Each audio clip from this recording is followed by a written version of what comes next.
within. I get lost in the feeling, I just need a win. I'm gonna find my meaning, I can make a change. I wanna play the game, you wanna sink or swim. I'm gonna go down swinging, float deep within. I get lost in the feeling, I just need a win. I'm going off, I know it's time to make a change, and I can take the pain. You wanna sink or swim. I'm gonna go down swinging, float deep within. I get lost in the feeling.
everyone. How are we? What are we up to? What's going on? This track ain't it. You know, you're entitled to your wrong opinion. It's totally fine. I like my opening stream music. I try not to just do the lo-fi beats that every other streamer does. So my variety, even if it's hit or miss for you guys, I think is more appreciated than not. So let's see. Sleigh bells. Shh. I played it because it's an instrumental, but then I remember that they They have sued artists for using their stuff without permission. So I'm probably gonna have to mute it after the VOD. So after the VOD uploads and I'm done streaming, but it's okay. As long as I don't get like demonetized for that or struck for it, which I don't think that I will, because it was not on their like official channel. It was on some random channel that uploaded it. Guys talking about sports, saying Hutch and Irai are not your boys to chat. You know, I was tempted because I went live and I noticed that Live and Learn is live, and on Twitch, obviously you can change the notification that drops down, the push notification that drops down to notify people that you're live. And I was gonna just put like turn off Live and Learn and like click this, but I didn't do it because I don't actually know how much overlap I have with them. Happy triple N? What does that mean? Triple K? Shit, Live and Learn got well, that's what I did. That's what everyone who's watching Live and Learn from any of their streams should do. Okay, we have a lot to do, you guys. Zohran versus Cuomo tomorrow. Obama making moves or not making moves, because apparently he declined to endorse him, which totally fine, in my opinion. Totally fucking fine. I honestly think, I've been thinking about it, and Obama and like these like party leaders not wanting to get behind them, really, what would it do? Because those party leaders are ridiculously unpopular.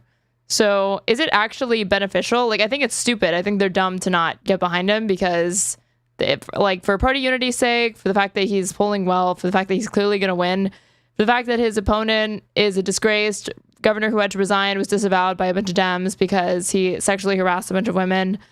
Many, many reasons. But you know what? That is kind of like the old guard of the Democratic Party that we need to move past anyway. And I think that they should be coming to Zohran, Bernie, AOC type side and not the other way around. So if they don't want to endorse, that's honestly kind of okay with me. I think in Obama's case, probably him being smart and supporting Mamdani. Well, he like gave him 2 phone calls. That's what I want to look at. But he's not willing to pull the trigger on an endorsement. I think he just wants to co-opt him, because he can see the writing on the wall, and that he can see that Mamdani is clearly going to win. He could see that like a few months ago.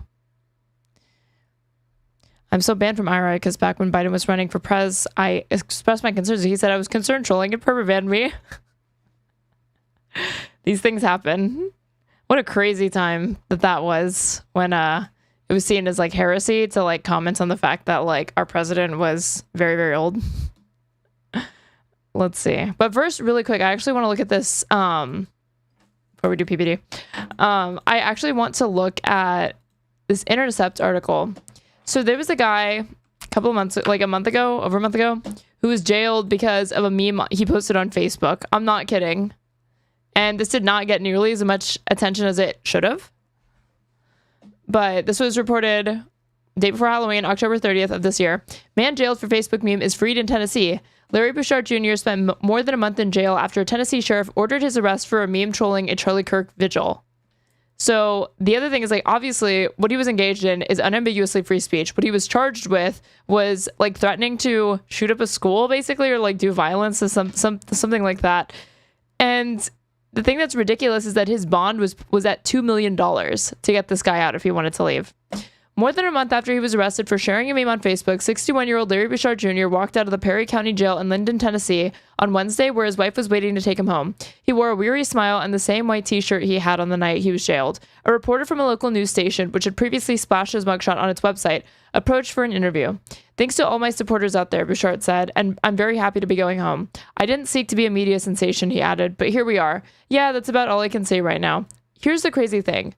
He kind of, like, he wasn't nearly as much of a fucking media sensation as he should have been. And the fact that he gets out not long after I noticed Kyle Kulinski, like, this finally got on his radar. I'm like, Kyle Kulinski, so 5 days ago, this was October 29th, and then the next day he's let out. Look at this. This video has 160,000 views. And at the end of it, there's a call to action from Kyle. That's respectful and totally fine. For every day you keep him locked up, you risk another fucking $1 million going to Larry in a lawsuit because his rights are being deprived. They've been taken away from him. So free Larry Bouchard. Free him. This is unacceptable. 931-295-0303. That is the Perry County, Tennessee Sheriff Department. That's the jail. That's where he's being held. He's been there for months. He will be there for over another month. if we can't get him out. Again, because he was trolling on Facebook and posted a meme. If this person was a right-winger and they posted some joke at the left's expense, do you have any idea? Everybody on the right would know their name and everybody on the right would be screaming for their freedom and the fucking president of the United States would be talking about it, right? But since it's on our side, nobody's fucking talking about it. And it's absolutely disturbing. It's absolutely disgusting. And we need to have a little bit of backbone and have a little bit of spine and stand up for people whose rights are being deprived and whose free speech rights are being taken away. I don't want to live in this world. Do you want to live in this world? That could be me. That could be you. That could be fucking any of us. We've all fucking posted, lefty shit posting type stuff. We've all done that. We've all Okay. Not all of us go as hard as Kyle. But the point is that if you want to, you should be able to without threat of being fucking jailed or going to prison because you posted a fucking meme. And when you look at the memes that guy posted, you could show them on Twitch. You could show them on YouTube. They're not even that spicy relative to the shit that I see online. Joked. We do it all the time. And this guy's fucking life gets ruined over it? Fuck no. Except for one. I think there was one that included a photo of Charlie Kirk getting. But the other ones, you can post them. Oh, he should be freed, and he should also be fucking paid. He should civilly sue and get tens of millions of dollars over this because this is completely and utterly unacceptable. Hey, y'all, do me a favor and like it. But wait, where's the part where he did it? Hired over jokes. Are you not sure off? And we're going to fucking ruin you. We got a little bit of where he gives the phone your number. life. It's about Charlie Kirk. People who called cartel yes for In fact, he signed an executive. The big lie. There's a whole list it's about. And so the left is accused. Larry Bashard. Free Larry Bashard. Tell everybody you know about this guy, about what's happening. In fact, I'll go ahead and tell you, he's being held at the Perry County jail. Perry County, we caught a little bit of it where he repeated the number, but this is where he said Tennessee jail, and their number is 931-295-0303. Maybe you could call and be nice, be respectful, be peaceful, but say you need to free Larry Bashard. This is unacceptable. He's basically locked up on a complete and utter lie, and this is bullshit. And his rights are being deprived. And I just wonder, again, with the power of Kyle's platform and the fact that 160,000 people, even if just 1,000 people called, that would just 1,000. Could you imagine how many calls that jail gets? It's probably not much. But then if he mobilizes enough people, their phone is probably ringing all fucking day for the next day. And then he's released. He's released on October 30th. It looks like. Bouchard's case raised a firestorm of controversy after he was arrested, jailed, and slapped with a $2 million bail for his social media post. His supposed crime, making a threat of mass violence against a school in a neighboring county. In reality, all he had done was repost a meme. On Saturday, September 20th, he had visited a community page, What's Happening in Perry County, Tennessee, and trolled a thread about an upcoming vigil honoring Charlie Kirk. One of his posts was a photo of President Donald Trump, along with the quote, "We have to get over it," drawing from his response to a school shooting in Perry, Iowa in 2024. The post caught the attention of Perry County Sheriff Nick Weems, who had publicly mourned Kirk and shared information about the vigil. Armed with a Tennessee law that was aimed at preventing school shootings, but which has ensnared numerous people for their social media activity. So apparently this isn't even the first time it's been invoked to jail the undesirables, or at least charge them with something. The sheriff got a warrant for Bouchard's arrest. According to Weems, the words Perry High School in the meme were interpreted by locals as a threat to a high school in Perry County. In statements to the press, Weems claimed Bouchard had caused mass hysteria. Yet there was no evidence of any hysteria. The local school district had not received any communications from the sheriff's department warning them of a threat, nor had it sent any warnings to the school community. Although the sheriff insisted that parents and teachers had been gripped with fear by the meme, he had shown zero evidence to support his claims. Source, I made it the fuck up. Source, it personally bothered me, therefore it probably personally bothered a bunch of other people. And if I'm being honest, that's probably the case, but it still wouldn't make it unlawful. Bouchard's case attracted several rounds of social media attention from the days immediately following September arrest this past week, when Weems sat down for a TV interview to defend his actions. But The Intercept was instrumental in publicizing his case. It was the first to provide a detailed account of the response to the meme within the closed Facebook group, which showed no reaction to the meme in question. I should say this, I'm giving a lot of credit to maybe Kyle did this. Obviously, The Intercept breaking the story, Reason, Washington Post, The Guardian, all of these other outlets drawing attention to it obviously probably helped lead to the release of this man. But I can't help but wonder if Kyle's call to action about the phone calls is like the straw that broke the camel's back as far as public pressure being exerted to get him out. which showed no reaction to the meme in question, let alone panic or fear, and to report that the local school district had no records of any communications with the sheriff over an alleged threat. The Intercept was also the first to obtain body camera footage undermining the sheriff's claims, in which officers from the Lexington Police Department appeared to distance themselves from the prosecution in the neighboring county. The tipping point case came less than a week later after Nashville CBS affiliate News Channel 5 aired a sit-down interview with Weems conducted by veteran investigative reporter Phil Williams. Sitting at his desk in front of a huge thin blue line, our fave, American flag painted on his office wall, Weems defended the arrest, insisting that there were people scared to send their kids to school as a result of Bouchard's post, a post that got no engagement. He just happened to have seen it. But he also put a new spin on the case, casting Bouchard as a callous man who had rebuffed reasonable attempts by the police to de-escalate the situation. De-escalate what situation? This is not a situation. This is a man posting on social media a meme. And no one is using the term meme to obfuscate some threat that was contained within it. It literally was just a meme that quoted Trump. We tried to take a different approach and go and speak to this guy and say, hey, look, this is what you're doing. Weems told Williams, apparently referring to an initial visit by Lexington police. What would that even look like? You're posting on Facebook? We don't like that? Weems told Williams, apparently referring to an initial visit. According to the sheriff, the officers asked him to take down the offending post. Whenever we sent Lexington Police Department out to speak to him, and he refused to do that. I mean, what kind of person does that? Oh, yeah, what kind of person wouldn't want to talk to the cops that are knocking on your fucking door to tell you to take down a Facebook post that you're obviously allowed to fucking post? Who wouldn't want to speak to me? Or all my cop buddies? Even you should ever talk to the fucking cops, but especially when they're knocking on your door and this is the fucking request, why would you speak to them? Why would you do anything other than slam the door in their face? Weems asked Williams, what kind of person says he don't care? It's probably a southern accent. Facebook is real life. Apparently. Did you watch his interview too? No, I didn't. Let's see how long this is. 6 minutes. Jailed for a meme. Tonight, a Middle Tennessee sheriff defends the arrest of a man for posting this online meme, quoting President Trump. Good evening. I'm Rory Johnston. And I'm Carrie Sharp. Free speech advocates are sounding the alarm about this man's arrest. But in an interview, Perry County Sheriff Nick Weems claims this man left him no choice. The sheriff sat down to answer some tough questions from News Channel 5 chief investigative reporter Phil Williams. Phil, there are a lot of people out there who are outraged over this. That may be an understatement. Larry Bussard has been behind bars for more than a month, and right now he's not scheduled for another court appearance for more than 5 weeks. The question is, should this case ever have gone this far?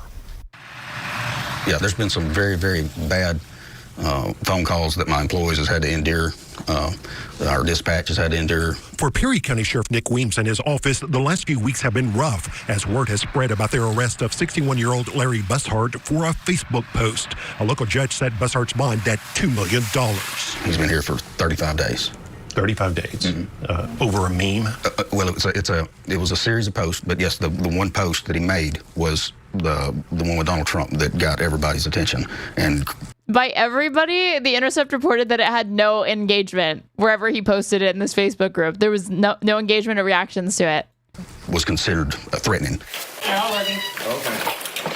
Thank you. Local police took Bussard into custody at his home in Lexington, Tennessee on September 21st based on a warrant issued out of Perry County. The one-time cop is one of those rare liberals in rural Middle Tennessee and a keyboard warrior known for posting progressive memes like these. This is what they charged me with. Okay. Threatening mass violence at school. At school? It's referring to the school. I have no idea. This is what they've called us for, and I ain't got a clue. I played on Facebook. I threatened no one. I know you don't give it. This is the meme that landed Bussard in jail. He posted it as part of a discussion about Charlie Kirk's. This is it. It says, we've got to get over it. Donald Trump on the Perry High School mass shooting one day after. This seems relevant today. Murder. The meme quotes Donald Trump saying, we have to get over it. It was exactly what the president said the day after a deadly school shooting in Perry, Iowa. That's the meme that he posted, correct? That looks like it, except this part was blurred out, the face. Where is the threat in there, Sheriff? Right here? Sheriff Weems says some in his community. As you can tactically ascertain right here, it has a reference to high school, and I was also personally offended by this, so I have the legal authority vested in me to be detaining this man until we can ascertain whether or not he truly is not a security risk at this time, sir. He took the reference in the Trump meme to Perry High School to be a threat to shoot up Perry County High School, which had recently had to deal with a threat from a student. Whenever you come to a Perry County page, The cop is embarrassed. I mean, like, I don't think that he ever thought he would have to explain his decision to anybody else because the fucking cop, they are totally used to, like, acting with impunity, doing whatever the fuck they want and not having their decisions questioned. okay, that is set up to let people know what's going on in Perry County, and you post this talking about Perry High School shooting. It doesn't say Perry County High School. It says Perry High School mass shooting one day after, okay? That led people to believe in our county that he's talking about Perry County High School because it doesn't say Iowa. I never knew you did accents straight, damn. I'm doing the accent right now, you guys. What I just did before, that's my actual speaking voice. This is the one that I put on for stream. Either. But you also knew this was an existing meme. Deal with a threat from a student. Whenever you come to a Perry County page, okay, that is set up to let people know what's going on in Perry County, and you post this talking about Perry High School shooting. It doesn't say Perry County High School. It says Perry High School mass shooting one day after, okay? That led people to believe in our county that he's talking about Perry County High School. Even if it said Perry County High School, that still wouldn't be grounds to arrest this man over this. Because it doesn't say Iowa either. But you also knew this was an existing meme that was already out there on the internet. Correct. And so it's clear he's not talking about Perry County Yes, High School. We knew. The public did not know. No one. Oh, okay. So because it's plausible that it was interpreted by someone, not that we actually have proof that it was or anybody felt threatened, that it could have referred to a high school in a neighboring county, that meant that this man should be detained. Replied to that one meme, the meme that's in question here. No one said this is a threat against our school. No one even mentioned it. Chris Ergel from South Carolina heard about Bussard's arrest and started a Justice for... Can you do the rest of the stream with the accent? For the low price of $100. Sure. Larry Bussard page on Donation links are in the description or in my Twitch chat. Facebook. A reasonable person cannot possibly interpret that as a threat. So I'm not sure what he's reacting to. I think it might be his own feelings. So why not just inform the public that this was not about Perry County High School? Because here's the thing. Whenever you're dealing with something like this and you've got multiple people that is now scared to send their kids to school, we tried to take a different approach and go and speak to this guy and say, hey, look, this is what you're doing. I bet you anything if you reported that post to Facebook, there's no chance that it would even be in violation of Facebook's terms of service, let alone against the law. As Bussard's wife explained to $100 Canadian, good one. I don't take Monopoly money. $100 USD. police, he saw nothing wrong Just kidding. I do take Monopoly money. If you send me Canadian money, I will accept it gladly. with what he had done. That's what I'm saying. I'm not saying you did or did not commit a crime. I made that, but that's not illegal. All of this could have been avoided, the sheriff says, if Bussard had just deleted the meme that people in Perry County had found so... Also cuffing him behind his back. Give me a break. This is definitely, especially if he's not being belligerent, why would you not just cuff him in the front? Or if he doesn't have a prior. objectionable. Whenever we sent Lexington Police Department out to speak to him, and he refused to do that, I mean, what kind of person does that? What kind of person just says he don't care? You know, I'm not taking it down. Maybe a person who doesn't think he's done anything wrong. Well, in TCA's eyes and our state legislatures that's put this law forth that come out July 1st, 2024, says otherwise. As for Weems' statement that Bussard would not be in jail today if he had just deleted the post, Chris Ergel says that shows it was never really about any threat against Perry County High School. Pretty much tells me he doesn't consider it a threat. If you think it's a threat, why would removing it make any difference?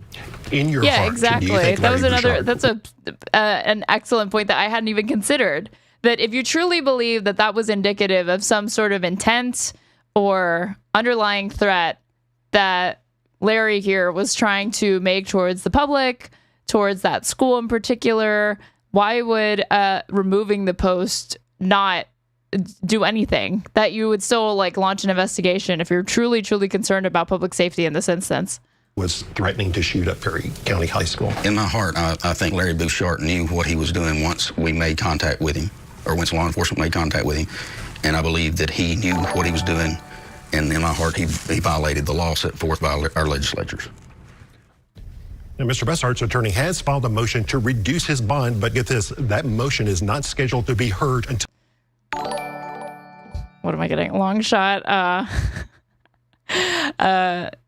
KDB, thank you for the 10 pounds. Better than dollars, apparently. Is that supposed to go towards the $100 goal for me to do a ridiculous Southern accent the entire stream? Thank you so much. December 4th, which is only adding to the outrage in this situation. Long time from now. Now, the sheriff cites a state law that was controversial when it passed, and advocates fear that innocent people would kind of be caught up in this. Was there anybody above the sheriff that questioned this, signed off on it? Yeah, Sheriff Weems tells me that his office did talk to DA Hans Schwindeman's office, and they signed off on the arrest, as did a judicial commissioner. The DA, by the way, did not return my phone call and speak to me like the sheriff was willing to do. Yeah. Well, hopefully he will, and I know you're going to keep following this story. Absolutely. Well, thanks. Bill, thank you. Fucking ridiculous, man.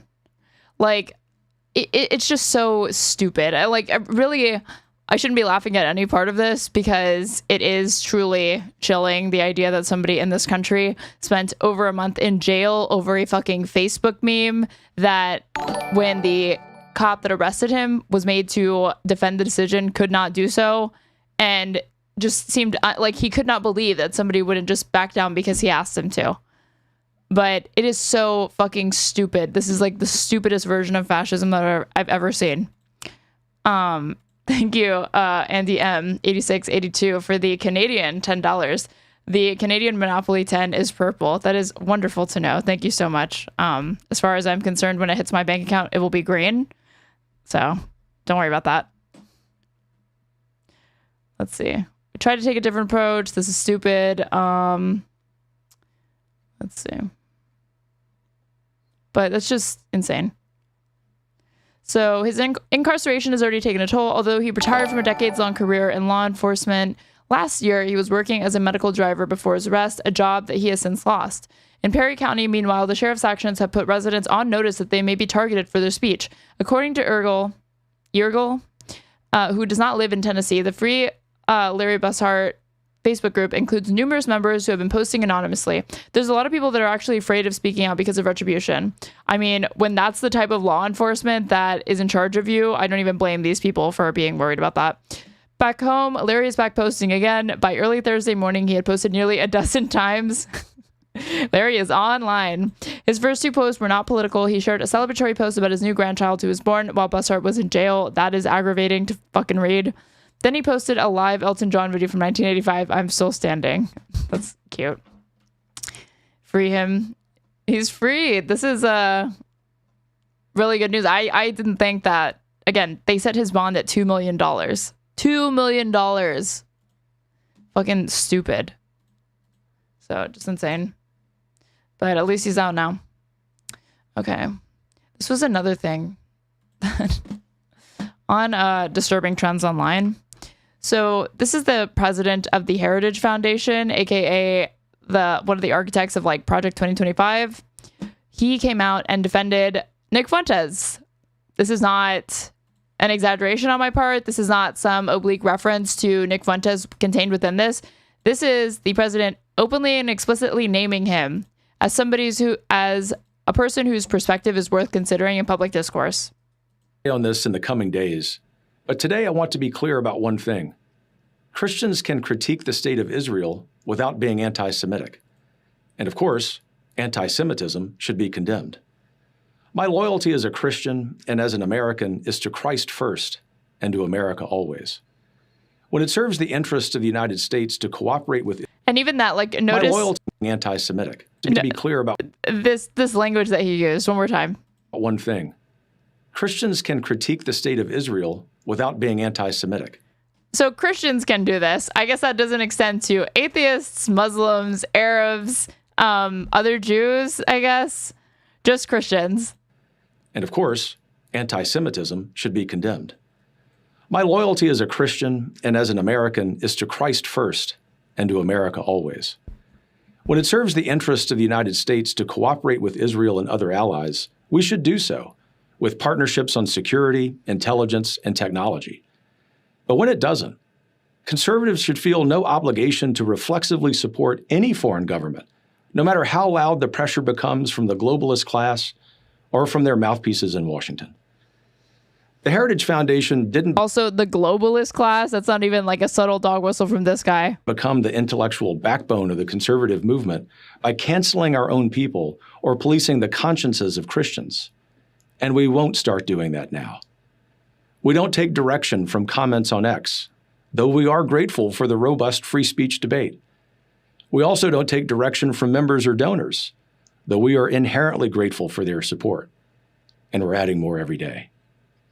This is the robust debate we invite. We don't take any direction or feel pressured to make any decisions based off of the thousands and thousands of replies we get on Twitter or the millions of dollars pumped into our foundation by our donors. Okay. With our colleagues, our movement friends, our members, and the American public. We will always defend truth. It's interesting that the loyalty to Christ first doesn't result in the same dual loyalty if fear-mongering used against other faiths. It used to. When JFK was the nominee for the Democratic Party, because he's Catholic, there were people that protested his nomination because they said since he is Catholic and Catholics are obedient to the Vatican, that you would not be electing a president, you would be electing like somebody who's just going to be doing whatever the Pope says. But he like came out and addressed it by writing like an op-ed saying that like this sort of attack needs to be off limits, and that I think Nixon didn't go after him for it, even though he probably could have and would have gotten support for it. But yeah, at this point, you don't really see that sort of like anti-Catholic bias to the extent that even manifests. It's like, you know, being pro-choice or disagreeing with people that are anti-choice is not indicative of like bigotry against Catholics. We will always defend America, and we will always defend our friends against the slander of bad actors who serve someone else's agenda. That includes Tucker Carlson, who remains, and as I have said before, always will be a close friend of the Heritage Foundation. Always. The venomous coalition attacking him are sowing division. Their attempt to cancel him will fail. Most importantly, the American people expect us. Like this dude working overtime to be like, you will not be canceling Tucker Carlson. I mean, they understand he's a useful mouthpiece. To be focusing on our political adversaries on the left, not attacking our friends on the right. I disagree with, and even abhor, things that Nick Fuentes says. Brave. But canceling him is not the answer either. When we disagree with a person's thoughts and opinions, we challenge those ideas in debate. And we have seen success in this approach as we continue to dismantle the vile ideas of the left. So there's ideas that he dislikes and even abhors when it comes to Nick Fuentes. That's the strongest that he's willing to come out in opposition to a literal neo-Nazi. But when it comes to the left, those are vile ideas, and we need to not punch right. And the right's Overton window now explicitly includes Nick Fuentes, apparently. As my friend Vice President Vance said last night, what I am not okay with is any country coming before the interest of American citizens, and it is important for all of us, assuming we are American citizens, to put the interest of our own country first. They say this when the Heritage Foundation has a bunch of donors that are fanatical Christian and Jewish Zionists that are obviously interested in maintaining the relationship that the United States has with Israel as its number one ally, and also a party that is filled with a bunch of conservatives and Republicans that all take AIPAC money, with the exception of like Thomas Massie and Marjorie Taylor Greene. That's it. All of them take AIPAC money. That's where our allegiance lies, and that's where it will stay. To all of the people that were going around saying that like the principled anti-Zionism was like the scourge of anti-Semitism that was like being propagated on Twitch, that's actually, you're like, it's cute that anybody was like complaining about that. When you now have this asshole coming out and basically saying that, yeah, Nick Fuentes being included in the Overton window of discussion, that's a viewpoint worth hearing out, worth engaging with, worth entertaining. And your opposition to him, you complaining about Tucker Carlson having him on his podcast and uncritically platforming him, that's you attempting to cancel him. That's not an expression of your free speech. That's you trying to cancel him. So, crazy world. Can't say I'm really that surprised. And if anything, I'm more surprised that like this kind of shit didn't happen sooner. But the only thing that is a little bit unexpected is that breaking ranks from Trump is not okay. And Tucker Carlson has done it a little bit in the last couple of months. Obviously not entirely. He's still like in the Trump camp, even though I'll have more to say he says, on this. Even though he says, I don't have like total fealty to Trump. It's like such cope because he doesn't ever really criticize him. He just, like at first there was this was after the Israel-Iran thing. There was reporting that Tucker called Trump to apologize for what he had been saying. And then like a month or two later, Tucker and Trump was the one that outed it, saying, oh yeah, Tucker Carlson called me and apologized for what he's been saying, or like said, oh, sorry, like I'll tone down the rhetoric. And it took like 2 months for Tucker Carlson to dispute that. So even though he has these moments where he comes out, I still think overall he's obviously, audience captured by MAGA, but you're seeing cracks that could potentially turn into craters. I think him and Marjorie Taylor Greene are waiting to see who does it first. I mean, I don't think that she'll ever do it either. I think that she knows that she will alienate too much of her base, and she's obviously she's aiming for either a Senate seat, gubernatorial seat, possibly presidential run, and she can't do that by swinging this hard against Trump. Not this early. She constantly goes around still like reaffirming her commitment to Donald Trump, to MAGA. She just talks shit about other Republicans and other Dems, obviously. But let's see. Okay. Obama refusing to endorse Mamdani. So this was reported yesterday. Obama refuses to endorse radical NYC mayoral frontrunner Mamdani, even after publicly backing this previous mayor. Former President Barack Obama talked with mayoral frontrunner Zohran Mamdani by phone Saturday, but withheld endorsing him after publicly backing even widely ridiculed Mayor Bill de Blasio in 2013. The Democratic ex-pres was just across the Hudson River at a last-minute rally for New Jersey Dem gubernatorial candidate Mikey Sherrill at Essex County Community College in Newark on Saturday. But he didn't venture into New York City to lobby for the party's mayoral hopeful in person, much less throw his public support behind him before Tuesday's election. Mamdani campaign advisor Patrick Gaspard, who served as director of White House Office of Political Affairs and U.S. ambassador to South Africa under Obama, futilely tried to downplay the former president's lack of endorsement as one of the race's latest polls showed Mamdani foe Andrew Cuomo closing in. President Obama doesn't endorse in local races. That's a long-standing rule post-presidency. Yeah, says who? That is cope, in my opinion. I don't know about this rule or norm or long-standing whatever. It doesn't, there's literally nothing stopping Obama from breaking ranks and endorsing him. Gaspard claims to the Post, he endorses in general election races for federal and governors. His call to Zohran is a huge boost at a critical moment and a signal to New Yorkers. Give me a break. If Obama wanted to do that, he would do it.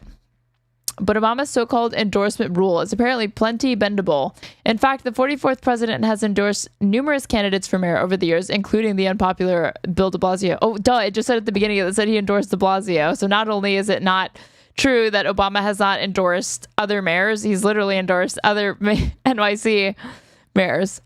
Other mayoral candidates endorsed by Obama included beleaguered Los Angeles Mayor Karen Bass, as well as her predecessor Eric Garcetti, the former Chicago Mayor Rahm Emanuel, who later served as Obama's White House chief of staff. The former pres has even waded into mayoral contests in smaller cities, endorsing Rick Kaismid for mayor of St. Petersburg, Florida, and Caroline Simmons for mayor of Stamford, Connecticut. Mamdani spokeswoman Dora Pikek, meanwhile, tried to equally explain away the non-endorsement in a statement to the Post. Zohran Mamdani appreciated President Obama's words of support and their conversation on the importance of bringing a new kind of politics to our city, they said on the pair's phone call. But Republican strategist Rob Ryan said even Barack Obama realizes Mamdani is bad for New York and the Democratic Party. I mean, I don't even think it's that. I honestly think that Obama is a pretty cynical operator, and he is just concerned about his brand first and foremost. And if Obama thinks that, one, if he threw his weight behind Bill de Blasio and he didn't like how his tenure turned out, then he's definitely not doing it again with an NYC mayor, and certainly not one as controversial as Zohran Mamdani. Obama is trying to protect other Democrats from the stain of supporting a communist for mayor in America's greatest city, Ryan said. Give me a break. He's not a communist. Believe me, I'm a communist, and Mamdani is no communist. And this idea that Obama is trying to protect other Democrats, I mean, he's one of those, what's good for the goose is good for the gander. So I do believe that Obama is trying to protect his own personal brand, which he thinks is good for the Democrats. I don't even disagree with that. But this idea, it kind of is suggesting that he's being magnanimous and putting other Democrats first when I just don't think that's where his mindset is at with this. Veteran political consultant Hank Scheinkampf, who worked on Democrat Bill Clinton's presidential re-election campaign, added to the post, Obama is being very careful. An Obama endorsement of Mamdani could be used against Dems across the country next year in close elections when they're trying to back the House. Oh, give me a break. The idea that this is because of, again, pragmatism to this extent on Obama's part, I just don't see that. Far-left politicians such as New York Representative AOC and Vermont Senator Bernie Sanders have been on the trail with Mamdani, but mainstream Dems, including Obama, have conspicuously avoided throwing their support behind the radical Democratic Socialist. Senate Minority Leader Chuck Schumer and Senator Christian Gillibrand have declined to endorse anyone in the contentious mayor's race, and Democratic House Minority Leader Hakeem Jeffries only publicly backed Mamdani on October 24th, a day before early voting in the city began. New York Representative Tom Suozzi, a moderate Democrat, even announced he was backing former Governor Cuomo, a Dem who is now running as an independent after Mamdani's stunning primary victory, which is disgusting. He did not win the party's nomination. Even if he just was a guy running as an independent, it wouldn't change the fact that this is not just any guy. This is Cuomo, disgraced governor who had to resign because he sexually harassed a bunch of women, and then fudged numbers regarding his decision to move a bunch of old people into nursing homes that ultimately killed them because they got COVID. That's who we're talking about, backing over Zohran Mamdani. I'm a Democratic capitalist, not a Democratic socialist. I endorse Andrew Cuomo, Suozzi said in a social media post. There's lots of things that I wish I could be saying, but I don't want to get kicked off this platform. I cannot back a declared socialist with a thin resume to run the most complex city in America, Suozzi said of Mamdani. In addition to the 34-year-old's Mamdani's lack of executive experience, he once backed the controversial defund the police movement. By this, it means he tweeted about it. But sure, true. And has pledged to raise taxes on businesses and wealthy New Yorkers to help fund his socialist agenda. Oh no. Socialist agenda or not, does the New York Post realize this is how literally everything in this country is funded? Unless you have private sponsorships, but which includes city-run grocery stores and free buses, the latter of which critics have warned would be magnets for drug users, as opposed to the buses now where you have to pay, people are skipping the fares anyway, and definitely don't attract drug users. I don't understand this idea that like making it free is like getting rid of a fucking force field that prevents drug dealers or drug users from getting on. It's already illegal to use drugs in public. Like this idea that it's gonna be it's like that could already be happening. Isn't that happening now? Or why would it suddenly start happening more just because they make the buses free? Mamdani still leads Cuomo by 6.6 percentage points with 72 hours to go until Election Day, but it represents the slimmest edge he's had since July. According to a new Atlas Intel poll released Saturday, Mamdani is in the lead with 40.6% compared to 34% for Cuomo and 24.1% for Republican candidate Curtis Sliwa. So when they're like, he's closing in, it's still like not really like a big, it's still several percentage points over Cuomo. But the latest Real Clear Politics aggregate currently has Mamdani ahead by an average of 14.5% percentage points, leaving him well positioned to be named the Big Apple's next mayor. And I guess we're finding out tomorrow. What's the other thing? And this is where they reported the call from the New York Times. Obama calls Mamdani to praise his campaign and offers to be sounding board. Former President Barack Obama told Mamdani, "Your campaign has been impressive to watch," and suggested that he was invested in Mr. Mamdani's success beyond the election. This was published November 1st. Former President Barack Obama called New York City mayoral candidate Zohran Mamdani on Saturday, praising his campaign and offering to be a sounding board in the future. I don't know what that means. The private, roughly 30-minute phone call, which has not been previously reported, was described by two people who participated or were briefed immediately on what has been said. They spoke on the condition of anonymity to describe the private conversation. Mr. Obama said he was invested in Mr. Mamdani's success beyond the election on Tuesday. They talked about the challenges of staffing a new administration and building an apparatus capable of delivering on Mr. Mamdani's agenda of affordability in the city, the people said. The former president's outreach on the eve of what has been a contentious election is notable, given how divided the Democratic establishment has been over Mr. Mamdani and the role that Mr. Obama still plays in the party. Mr. Obama spoke admiringly about how Mr. Mamdani has run his campaign, making light of his own past political missteps and noting how few Mr. Mamdani has made under such a bright spotlight. "Your campaign has been impressive to watch," Mr. Obama told Mr. Mamdani, according to the People. I feel like Obama has to say this because so much of Zohran's campaign reminds me of what I imagine, because I was really young when this happened. I was I think in fourth grade, when Obama was running for the first time in 2008. seeing all the energy, and I still remember that to some extent, but not to the extent that I could remember as an adult. I have to imagine this reminds people who were active in that 2008 campaign, or at least remember, the media frenzy that Obama was causing as like an up and coming front runner for the Democratic Party. Like, there has to be some similarities, And I definitely see a lot of Mamdani's like politicking to be kind of this similar, pragmatic maneuvering that Obama did, which at times gives me hope that he's going to be successful and be able to pass more of his domestic agenda, because there's a line to be balanced between being adversarial as well as being able to work with those in the city that you need to in order to get to enact your agenda. But I hope that it's not indicative of like too much capitulation on Mamdani's part. Mr. Obama has not formally endorsed Mamdani, in keeping with his general practice of avoiding any intervention in municipal races since he left office. But the call, oh my God, is this like, dude, when the New York Post is more honest about Obama's record on as far as endorsing past mayoral candidates, give me a break. Unless they bring it up later, but that is so shady if they don't include it. But the call, the second between the two men since the Democratic primary, represents an important signal of Mr. Obama's support, as other leaders in the Democratic Party have kept a palpable distance from Mr. Mamdani, the 34-year-old Democratic socialist. Mr. Obama offered to be a sounding board if Mamdani wants to wins the election, and the two discussed preliminary plans to meet in person at some point in Washington, though no meeting date has been set. You'll also notice that Obama he can't decline to endorse this guy for lack of experience, because how much experience did Obama have when he was running for president and was able to successfully become that? So that would fall flat. So it is funny that the New York Post article is talking about Mamdani doesn't even have experience. And it's like, yeah, but this is in the context of discussing Barack Obama endorsing him or not. Barack Obama was able to be a success without all of that. He was a junior senator from fucking Chicago or whatever. Mamdani thanked the former president for the call, the People said, and told him that he had drawn inspiration for his own recent speech on Islamophobia from Mr. Obama's speech on race during his first presidential run. Is this like, I will be a governor for all Americans?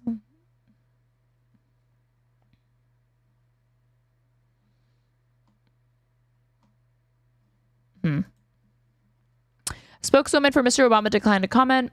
Dora Pakek, a spokeswoman for Mr. Mamdani, said in a statement, Zohran Mamdani appreciated President Obama's words of support and their conversation on the importance of bringing a new kind of politics to our city. Other national Democrats have been reticent to embrace Mr. Mamdani.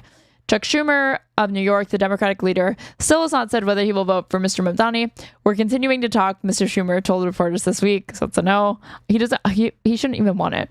And Representative Hakeem Jeffries of New York, the top Democrat in the House, gave Mr. Mamdani his backing only on the eve of early voting after avoiding a position for months. Republicans have promised to make Mr. Mamdani one of the faces of the Democratic Party.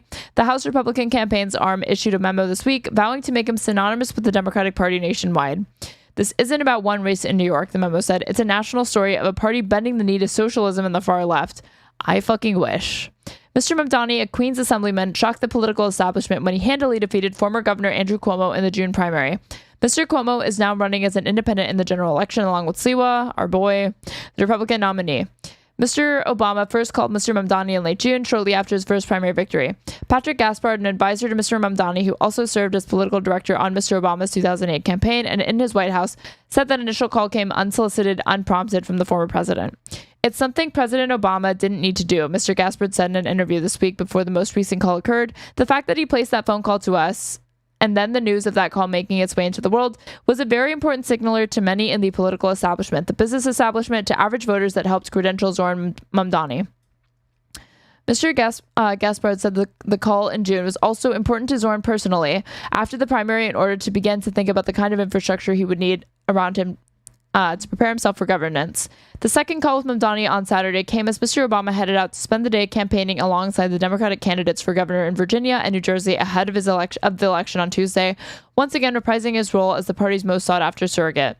Television ads in California, New Jersey, Virginia have also prominently featured Mr. Obama this fall, a testament to his enduring appeal more than a decade since the former president last won an election when he was on the ballot. But since leaving office, Mr. Obama has endorsed candidates for mayor only exceedingly rarely. Okay, they bring it up.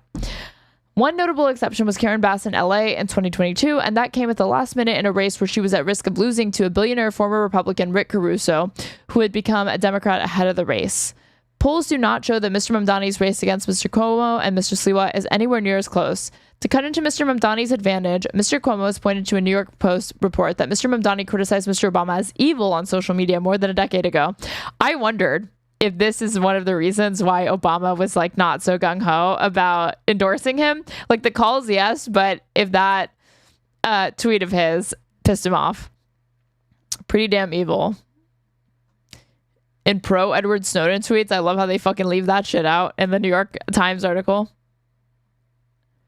Socialist mayoral candidate Zohran Mamdani trashed Barack Obama as pretty damn evil in a series of resurfaced tweets where he questioned the former president's liberal cred and accused him of lying. What's up with working for the bad man, aka at Ed Markey? Mamdani asked a friend in one unearthed tweet from June 2013, tagging the Massachusetts Democratic senator who was then serving in the House of Representatives. How you gonna do me like that? Mamdani, who was a college student at the time, linked a story bashing Markey for hawkish foreign policy. Hasn't Obama shown that the lesser evil is still pretty damn evil? Mamdani tailed. How to improve if the criteria isn't just better than Representative Crackpot? I love how this is the thing that probably that has so many different Democrats and maybe even Obama himself shitting his fucking pants. Because yeah, Obama actually was, in a lot of ways, as crazy as it sounds, still fairly anti-interventionist relative to other presidents. But again, I'm underscoring that, relative to other presidents. So that's a pretty low bar. But yeah. Mamdani is now serving in the state assembly, polling, blah, blah, blah. But that's funny. Pretty good take, actually. No, I know. Like, that's supposed to make him look bad. I think some people see past the Obama worship. Like, yeah, he still polls well, but I don't think that Obama is so revered in the Democratic Party that there aren't criticisms that you could make of him that wouldn't just obviously, like, tank your credibility or career with Democratic voters even. Every single Democrat does and should, or at least should, have criticisms of Obama's tenure as president. But yeah, like, they call him, they just say that he calls him evil, but they like don't say what the context was or the full thing. They make it sound like it was just this baseless, like, oh, he just thinks he's evil. Nobody likes Obama if they're under like 45. I don't know if that's true. I'd have to look at polling, but I know he still polls really, really well.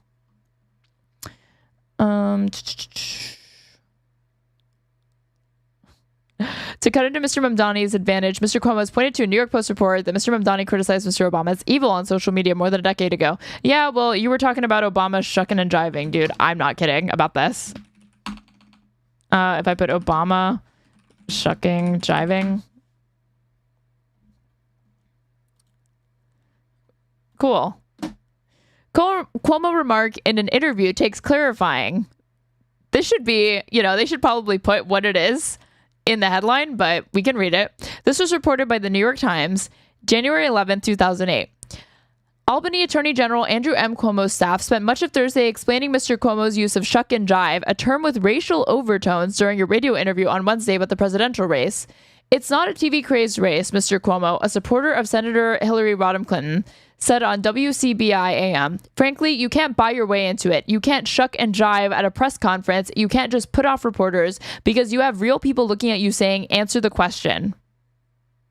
On Thursday, Mr. Cuomo's choice of words was being discussed on political blogs. A review of the interview, however, indicates that Mr. Cuomo was not referring to the black presidential candidate, Senator Barack Obama, when he made the comment, but was generally discussing how directly candidates should interact with voters. He called Mr. Obama a powerful speaker, and he added, what he has to say is important for the Democrats to hear.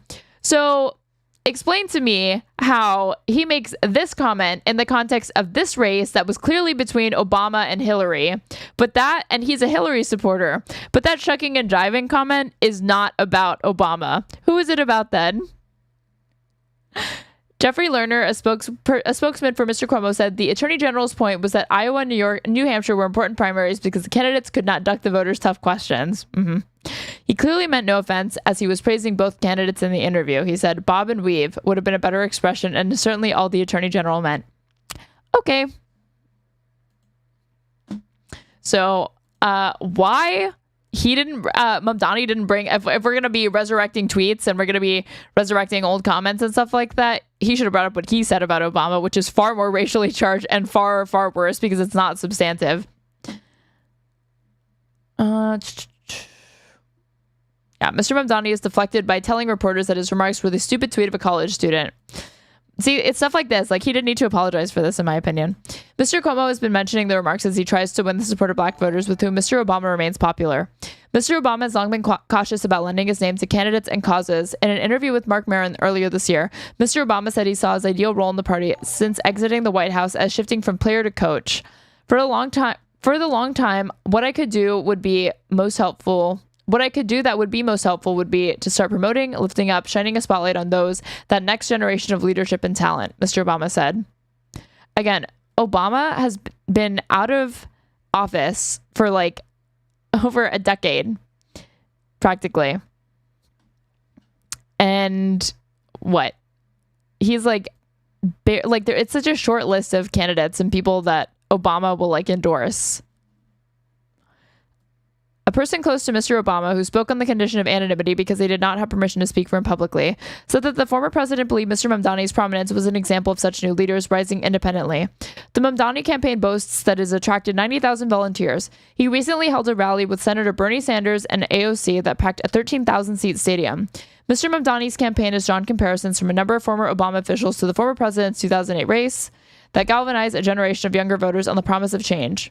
It brings, anytime I see this, like the promise of change, I just think of that bit from South Park where what's his name's dad is just like change, like just excited about like change in general. It brings me back to 2008 when I was young and working for Barack Obama in Iowa, and everything was ahead of us. Tommy Vader, a former Obama spokesperson and now the host of Pod Save America, told Mr. Mamdani in a recent interview, "It was all hope and excitement. There was nothing we couldn't do. I think that with hope comes an immense responsibility to deliver on the promise of it, and I take that very serious, that responsibility," Mr. Mamdani replied. What was the correction? An earlier version of this article incorrectly stated that former President Barack Obama has only endorsed one candidate for mayor, Karen Bass, in LA since leaving office. He also endorsed a mayoral candidate in Stamford, Connecticut in 2021. Well, the New York Post said they also did one for St. Petersburg in Florida, so there still might need to be making a correction. New York Times, paper of record. And this was his like surprise call. This is a video on his surprise call several months ago. Is anyone out there who still doubts that America is a place where all things are possible?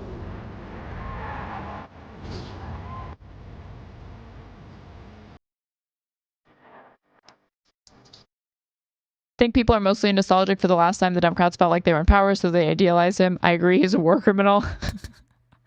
Thank you. That goes without saying. But yeah, I do think that like in the same way that his campaign, like Obama's presidency was like largely a letdown for those that thought he was going to be running the more progressive lane. It was because something like hope and change, obviously that is so vague that you can project whatever you want onto it. And it basically became like a Rorschach test. So people projected too much onto what Obama had promised. And there were signs and like writing on the wall to suggest that, yeah, Obama was not going to be this like progressive bastion of hope that he kind of signaled that he would be. Democracy. Especially with how many times he voted president. Like he was very, very afraid to take certain positions on different issues. Tonight is your answer. Former President Barack Obama still carries major influence in the Democratic Party. And it's no small thing when he picks up the phone and calls a political aspirant to offer some advice. And while much of the Democratic establishment remains nervous about the upstart progressive who won the Democratic primary for New York City mayor, Marie Glusenkamp reports in the New York Times that the former president has shown an interest in Zohran Mamdani's campaign. Quote, in a lengthy call in June, Obama congratulated Mamdani, offered him advice about governing, and discussed the importance of giving people hope in a dark time, according to people with knowledge of the conversation. So what does that mean for Mamdani's candidacy and the future of the Democratic Party at large? Christina Greer is a political professor, or a professor of political science at Fordham University and the co-host of the WNYC FAQ NYC. Max Rose is a former mouthful. Democratic congressman of New York who represented Staten Island and parts of southern Brooklyn. Thank you both for being here with me tonight. So Obama knows the weight that he carries around, what it means to someone who's... I don't want to listen to the whole thing, the whole analysis. I do want to get a little taste of what they have to say about like what at this point 2 months ago people were saying about Obama's endorsement. Do the game to get a phone call from him. So Christine, I'll start with you. I guess what are the kinds of tea leaves you're reading from this new reporting? So let's back up, right? Mamdani wins handily. Obama ran on an anti-Iraq war message. He read the room of how people were feeling about that at that point. Yep. And then he got in office and declined and was like, we're moving forward.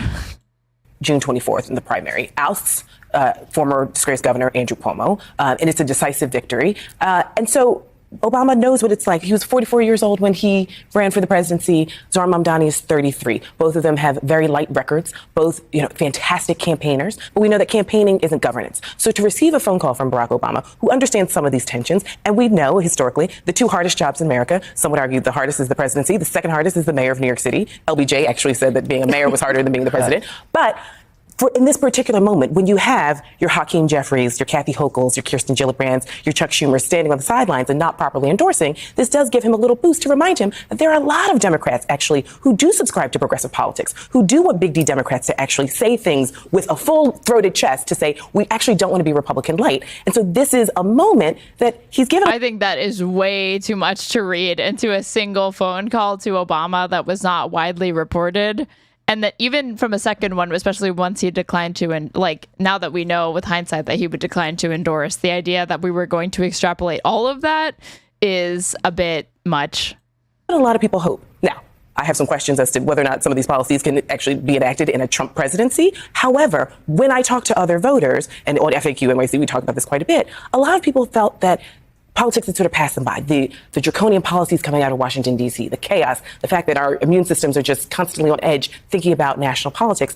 This has been a drop of hope that a lot of folks didn't realize they needed. And so to hear someone talk about policies and a forward-thinking program for New York City, when we have a current mayor that seems to be, I would say out to lunch, but I should probably say out to the club. And so I think for a lot of folks... Ma'am. So I think a lot of folks feel like he has actually given them a reason to be interested in politics and policy yet again. Interesting. Max, I know you haven't been, sorry, I'm still chuckling at Eric Adams at the club. That's difficult. I have friends who've literally seen Eric. Right. I was like, what is this in reference to? This is in reference to the fact that Eric Adams at Gracie Mansion with fucking Amber Rose and I think maybe was doing hookah or whatever and with Sneeko, but I could also be confusing it for when he said he had it was cigars. It was a pre-Father's Day cigar or something like that, so they might be referring to something else. Eric Adams at the club. But anyway, I know you haven't always been sold on Zohran Mamdani, to put it diplomatically, but does what we're seeing happen right now? Someone in chat said Max Rose is basically a Republican, so let's see if that holds up. And this phone call from Obama, his world, their interest in potentially... It seems because Adams loves going to the club. Like they could come out at some point with more open support. Does it change your thinking about what he might represent in terms of the future of the party and how other moderates might eventually get behind him? Yeah, I think, well, first of all, what's been interesting about Barack Obama's post-presidential tenure is that these phone calls are actually more frequent than people realize. That whenever I think he sees someone who is a rising star that deserves not just attention, but also almost nurturing to a certain extent. He'll make phone calls. Co-opting, one might say. Like this. It's been reported that he's had lengthy conversations, for instance, with Senator Alyssa Slotkin throughout her whole career, someone that's, known as more of a moderate. This is to say nothing of the fact that the party should not be ignoring the degree to which Zohran ran a campaign that mobilized hundreds of thousands of people. So not calling him is actually the idiotic thing to do. And I would also say that as you look at this general election, this presents an opportunity for Zohran Mamdani to, once again show his political chops, right? There's nothing like this guy is trying to paint it as not out of the ordinary for Obama. And even though I think he's coming at it from the angle of wanting to kind of downplay what that means, suggesting that no, this is kind of part and parcel with how Obama has acted post-presidency. I actually think his read on the situation is more accurate than the first woman's assessment. Election, whether it's a primary or a general, to the best rise to the top, the best ideas rise to the top, and his ability to govern will actually be strengthened by several more months of litigating his ideas. So I don't see any of this as really truly a problem. Alyssa Slotkin, the future of the Democratic Party. There are people that say that, and they're not just Chuck Schumer that unironically believe that shit. Do you think the rest of the Democratic establishment here in New York is soon going to come around Christina? I mean, they've kind of tiptoed around the edges. Some have really stayed far away from Mamdani. Right. But the consensus here, at least in the people I talk to in the city, is, they don't think Cuomo's going to beat him. No. And certainly, if Obama ever comes and says, I'm backing this guy, right. It's probably a wrap. So the train has left the station. And as of now, it seems as though Mamdani... Also a big assumption to think that an Obama endorsement could carry you to victory. He will be the 111th mayor of New York City. And so we're at the point now where it's either get on the train or get run over by the train. And so I think there are a lot of people who are scratching their heads when we think about the New York Democratic leaders, Hakeem Jeffries, Kirsten Gillibrand, Chuck Schumer. We understand that they're not Democratic socialists, they're not super progressives, but clearly the citizens of New York have shown that they are very interested in some of the policies that Zohran Mamdani is putting forth. Affordable housing, really thinking holistically about how we can govern a city. As light as his record may be, he clearly has tapped into something deeper than that. So there's going to be a point, I call it the Nick Lachey, Jessica Simpson scenario, where it's like at a certain point in time, he is going to rise above some of these electeds who are part of the dated reference establishment, and they need to actually understand that their own voters are interested in these policies, and they need to figure out a way to work with him. So if he's far, far to the left, then we can have some compromise. And I think what he's already started to say is, honestly, probably not a bad thing that Schumer and Jeffries haven't really endorsed. Yeah, it just reflects poorly on them. It doesn't reflect poorly on Mamdani, and if anything, I think it helps that he's not getting the backing of people that are ridiculously popular, even within his own party. And shows that they are not willing to get with the program, and they would rather leave office disgraced and unpopular than change. And if that's what it means for them to be principled, then so be it. The types of people that he's thinking about for his administration, the types of people that he's willing to have conversations with. He said he's not, adverse to talking to former Bloomberg, deputy mayors and folks who Did work. Jeffries endorse him, or was it just a weak endorsement? It was, because it was a day before the early voting began, and it literally just kind of read, "I'm Hakeem Jeffries and I support Zohran Mamdani." In that particular, when it's like it was all, I shouldn't say all, but all but guaranteed that he's probably going to win. Orbit, and I think that'll make the money crowd feel a little bit more. Obama's blessing would have been more of a curse. I'm not so sure about that. I just don't think it has the power to make him jump several percentage points or anything like that. Or even if Obama was maybe if Obama was campaigning with him, but I'm not so sure about that. I think that Mamdani is better off. If you put it to me, would I rather have Mamdani get Obama's endorsement and a couple of campaign rallies with him, or AOC and Bernie's endorsement and multiple campaigns with him? I'm picking AOC and Bernie's endorsement any day over Obama's and a few campaign rallies. More at ease. I think it'll make the real estate crowd feel a bit more at ease. We've already seen the labor institutions slowly but surely coming around, because I think the voters of New York have said that they're looking for a different type of politic, especially after this particular Adams administration. We have literally 5 seconds, Max, but do you think Cuomo has even a shot now? Yeah, I think there's some shot between Nick Lachey and the hookah references. I'm having a tough time maintaining my train of thought. But what's fascinating right now is Trump is blowing a massive budget hole in the New York State budget. Okay, enough from you. So this is where's his statement? In a statement to the Times, Mr. Jeffries acknowledged that the two men had areas of principal disagreement, but he said that Mr. Mamdani had won a free and fair Democratic primary. And I remember now that I'm covering this, that the first time that I read it, this totally read to me like even though it's a written statement, it's like he said it through gritted teeth. This man did win freely and fairly, so I have to support him. Democratic primary, and emphasized that the party needed to unite against an existential threat from President Trump. Mamdani is relentlessly focused on addressing the affordability crisis and explicitly committed to being a mayor for all New Yorkers, including those who do not support his candidacy, Mr. Jeffries wrote. He added, "In that spirit, I support him and the entire citywide Democratic ticket in the general election." So it's like weak sauce. So he mentions his name, but it's like, I support him, and I support all Dems, to kind of water it down a little bit. Just a little bit, So, but let's do my fave, PBD. Coping over the fact that, again, Obama bails on Mamdani is how they're framing this. This was streamed 8 hours ago. And let's see how they spin it. Because is it enthusiastic, overwhelming support from Obama? No, obviously, but he could have said nothing. He's not disputing what was contained within that conversation that was leaked to the Times. I'm sure he knew it was going to be leaked to the Times. So there is some, I wouldn't say enthusiasm, but there is some positive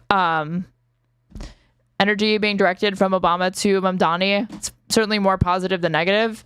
Even if it is cynical, superficially, it seems more positive. So I don't think that what you can read on that is him bailing. Now that I've read the stories, he's declining to endorse him, sure, but he's not bailing. He could have endorsed Cuomo. He could have not done anything. 15 Minutes lady asked him comparing Trump to Zohran Mamdani. I don't know if you guys saw that or not. Oh, man. Saying, well, a lot of people are saying it's And then Trump had to put in the plug to say, but I'm better looking. I don't know, did you catch that or no? Go ahead, Rob. I love it. Zohran Mamdani, 34-year-old Democratic socialist. He's the communist, not socialist, communist. He's far worse than a socialist. Some people have compared him to a left-wing version of you, charismatic, breaking the old rules. What do you think about that? Well, I think I'm a much better looking person than him. Right? No, Rob, you don't have the rest? No, that was where it cut off. No, we got to get the rest because it's a whole exchange. Rob cuts it off when he says good looking. Rob wanted to make sure we emphasize that he is a better looking guy. No, but he continues to go in and explaining what's going on with the whole thing between the two. You need the one that's more than 16 seconds. Yeah. It's funny. Everything that they have is 16 seconds because everybody Communist just... thing. No, you have to watch the rest of it. By the way, so the whole thing was 73 minutes. Okay, the whole interview was 73 minutes long. 60 Minutes only put up 27 minutes of So it. it's false advertising all the way I don't know around. if it's false advertising, but you only have that much anyways to put. I didn't even know Kamala endorsed Zohran. And somebody else put it wasn't even really an endorsement. She said that she supports the Democratic nominee. Yeah, she kind of gave that begrudgingly. He touted it on the debate stage in a moment between himself and Andrew Cuomo. And I don't know. I don't know how I feel about that because Kamala Harris still polls well, but I think that she is a loser. So I don't know that touting her endorsement is something that helps him or hurts him with New York Dems. I would have to look into, more polling data, more results. But I generally think that she still has, even though it doesn't make sense, that Schumer and Hakeem Jeffries are unpopular, but Kamala Harris still polls well. Because ideologically, those people don't really have too much of a difference between them. At one point, Kamala Harris, you could argue, did, but certainly not now. So I don't but Mamdani framed it as a positive thing. Put up. It's not like with cable TV is different than podcasts. Yeah, with podcasts, you can put the whole thing. With cable TV, you only have. Oh yeah, Mamdani touted it because he was addressing the claim that Mamdani promoted the uncommitted vote in the primary. Yeah, because Cuomo was tried to be like, you didn't vote for Kamala Harris. He was like, yeah, I did. I just didn't endorse her. By the way, typically it's 26. And he was like, also, I'm allowed to in the context of the primary, use my vote. 6 minutes, so they lost a minute of ad time. Yep. If you think about it. So, but yeah, he talked about Mamdani. Rob, it shouldn't be hard to find it when you go to it. Somewhere there, it's if you type communist, it's fairly in the beginning parts of it when they're talking about it. And the reason why I wanted to show this is because tomorrow they're deciding who's going to be it. Okay, and the numbers came in. Is this it, Rob? This is a whole interview. Okay. Give me 1 minute. No problem. So New York City early voting ends with 735,000 ballots cast as younger voters surge, okay, in the New York City race has taken place. 735,000, making the highest early in-person Why turnout does he do that? ever for a non-presidential election in New York. Sunday, the final day of early voting, saw 150,000 early voters, the most of any day since the polls opened, and more voters under 35 than in the first weekend combined, according to the data from City Board of Elections. That brought the median age of early in-person voters down to 50. Turnout among younger age group lagged in early in 1 week with about 80,000 people under 35 from Sunday to Thursday. That number jumped from Friday to Sunday with over 100,000 Yeah, he was breaking the record for fastest reader. Voters under the age of 35 casting ballots, including more than 45,000 on Sunday. More than 4 times as many early ballots were cast in this year's closely watched mayoral race, in which Mamdani, the Democratic nominee, leads his two virals, Cuomo and Sliwa, rivals. Okay. As the last mayoral race in 2021, the election first mayor race, New York City, where early voting was an option, saw approximately 170,000. So, Rob, did you find a part where they're speaking? Rob, did you find it or not yet? I found a portion of it. I'm not sure if it's the right portion because they bring up Mamdani twice in here. I this love one, how prepared PBD is to have this segment. It's about Bill de Blasio, the portion. No, it's the other one. So, Tom, what do you think is going to be happening? Matter of fact, Vinny, I'm going to come to you. Okay, well, Zohran Mamdani. I think he's going to win, Pat. But I was on the internet. I was articles. Their cope lately in the last several months has been, you know what? If you guys love socialism so much, you fucking deserve it, and you're going to see how much you like breadlines and totalitarianism if you let this Muslim be in charge of the city. That's kind of been their refrain, which is that oh yeah, we'll see what happens. You're gonna be begging for capitalism back once he's in office. I was up till midnight yesterday, and I saw a clip, and I know, Rob, you're looking for something, but on Sunday morning at 1 a.m., this is just the character of who this guy is and what his belief is. You guys have to pay attention. At 1 a.m., he was at a gay nightclub called... We have breadlines right now. We have breadlines right now, and people that would love to be able to line up for bread because their SNAP benefits are gone. Poppy Juice. Literally pimping himself for votes, okay? The same guy that pushes... Poppy Juice? Poppy Juice. Like Jews? Jewish people? Juice, like Hugo. Oh, Juice. Yeah, Poppy and Poppy, Juice. P-A-P-I. Okay. This is... So, Rob, just go ahead and play this is him pimping out. And mind you, same guy that puts the Sharia law, they're extremely intolerant towards gay people. And in Uganda, the biggest anti-gay like in the world. They say Uganda's number one on how they treat gay people with voting and beating them. And play, this is him at a gay nightclub at 1 o'clock. Play this. What are we talking about here? They say Uganda's the number one with how they treat gay people. I have to assume he means has some of the most egregious violations of gay rights globally. But this is like giving me flashbacks to over the weekend. I saw this disgusting clip of Bill Maher. No surprise here, because I think Bill Maher harbors anti-Muslim bigotry or Islamophobia more than any other type of bigotry, saying that it's incumbent upon Zohran Mamdani to renounce his Ugandan citizenship because of how they treat gay people. Which, if you want to play that game, there's plenty of reasons why you should be renouncing your American citizenship because of how we treat. Literally, just you could spin a globe and put your finger on it and probably find some sort of horrific human rights abuses that the United States was complicit of in some overt or covert way. Are we ready to beat Andrew Cuomo? Yes, yes. Are we ready to yes, yes. Are we ready to make history? Let's go out there and do it. Thank you, my friends. Now, even me, Tommy, I fell victim. And I was like, They you know don't what? understand. Ready for this? They don't get it. I was like, what a fraud. I was going to go that angle. What a fraud. What all this turning his back on Islam. But let me be clear to everybody out there. He's not turning his back on everything. He's practicing something at time. Turning his back on Islam? I know you know this because we talked about it. Something called taqiyya. All right. It's a concept in Islam that allows Muslims to deceive or to hide their beliefs if it helps protect Islam or advance their agenda. Okay. Correct. And guess what? Right in the This Quran. is what, guys, it's right in the Quran. And do not be he's duping all of you. Okay. Because in 40 to 50 years, New York is going to be completely Muslim. They're going to have Sharia courts and all that stuff. I'm telling you, it's coming. Look what's happening in Europe. Cool. Okay. So the guy who is promising to do free buses, freeze the rent, build housing. Yeah, I don't remember anywhere in that pitch him saying that you're going to need to change your religion to get access to any of those. Maybe they're privy to information that I'm not. Probably not. I think it just has more to do with the fact that he's Muslim. And one time they saw a video of him eating a food that they don't approve of with his hands, like not wings, or drumsticks or any other type of finger food that Americans eat. It was rice, God forbid. So I guess that's why we're supposed to think that Sharia law is going to be instilled in 50 years. The glorious reign of 50 years of Zohran Mamdani, or that it's going to become like Islamized and then that's just not ever getting reversed or something. Okay, it's already happening. New York has been completely Yes, the free bus is in fact a long con for Sharia law. And the devil is having a field day in the city that never sleeps. Okay, and you know what? Everybody's warning you guys. Nobody's listening because, and here's the thing, Tom. You guys are assuming that Mamdani's God is the same as your God. It's not. Okay, it's not the same God. They assume that Mamdani's God tells you not to lie. It's not. They tell him to lie if it benefits their faith, Pat. And you even said Barack Hussein Obama, a fellow Muslim, called him and they had that conversation on the phone. And would you believe this? Barack Hussein Obama, fellow Muslim, fellow traveler. Pat, no joke. Which is why Obama didn't endorse him. It was just like, I don't know how we're going to reconcile fellow Muslim Barack Hussein Obama bailing on Mamdani, as they describe it in the title, with the lovely commentary coming here from Vinny, but I'm sure he'll bring it home, as always. If a couple weeks after 9/11, I told you, right, and with all the craziness, that at one day, New Yorkers were going to elect a foreign-born Muslim dude who was anti-cop and took photos smiling in a mosque with a co-conspirator of the first World Trade bombing, would you guys ever have believed me? Okay? No. And then this gets even better, Yeah, Pat. again, the guy who wants to try having, like, grocery stores that are city run the same way that we have the government run like public education and like the post office and other things that you actually don't make a bunch of money off of. You just run it at a loss because it's a public service and good that needs to be provided to citizens when there's market failures. Yeah, that guy probably supports, planes being, crashed into buildings. That's probably what he's about. And this is all like somebody else had a long con to get that off the ground.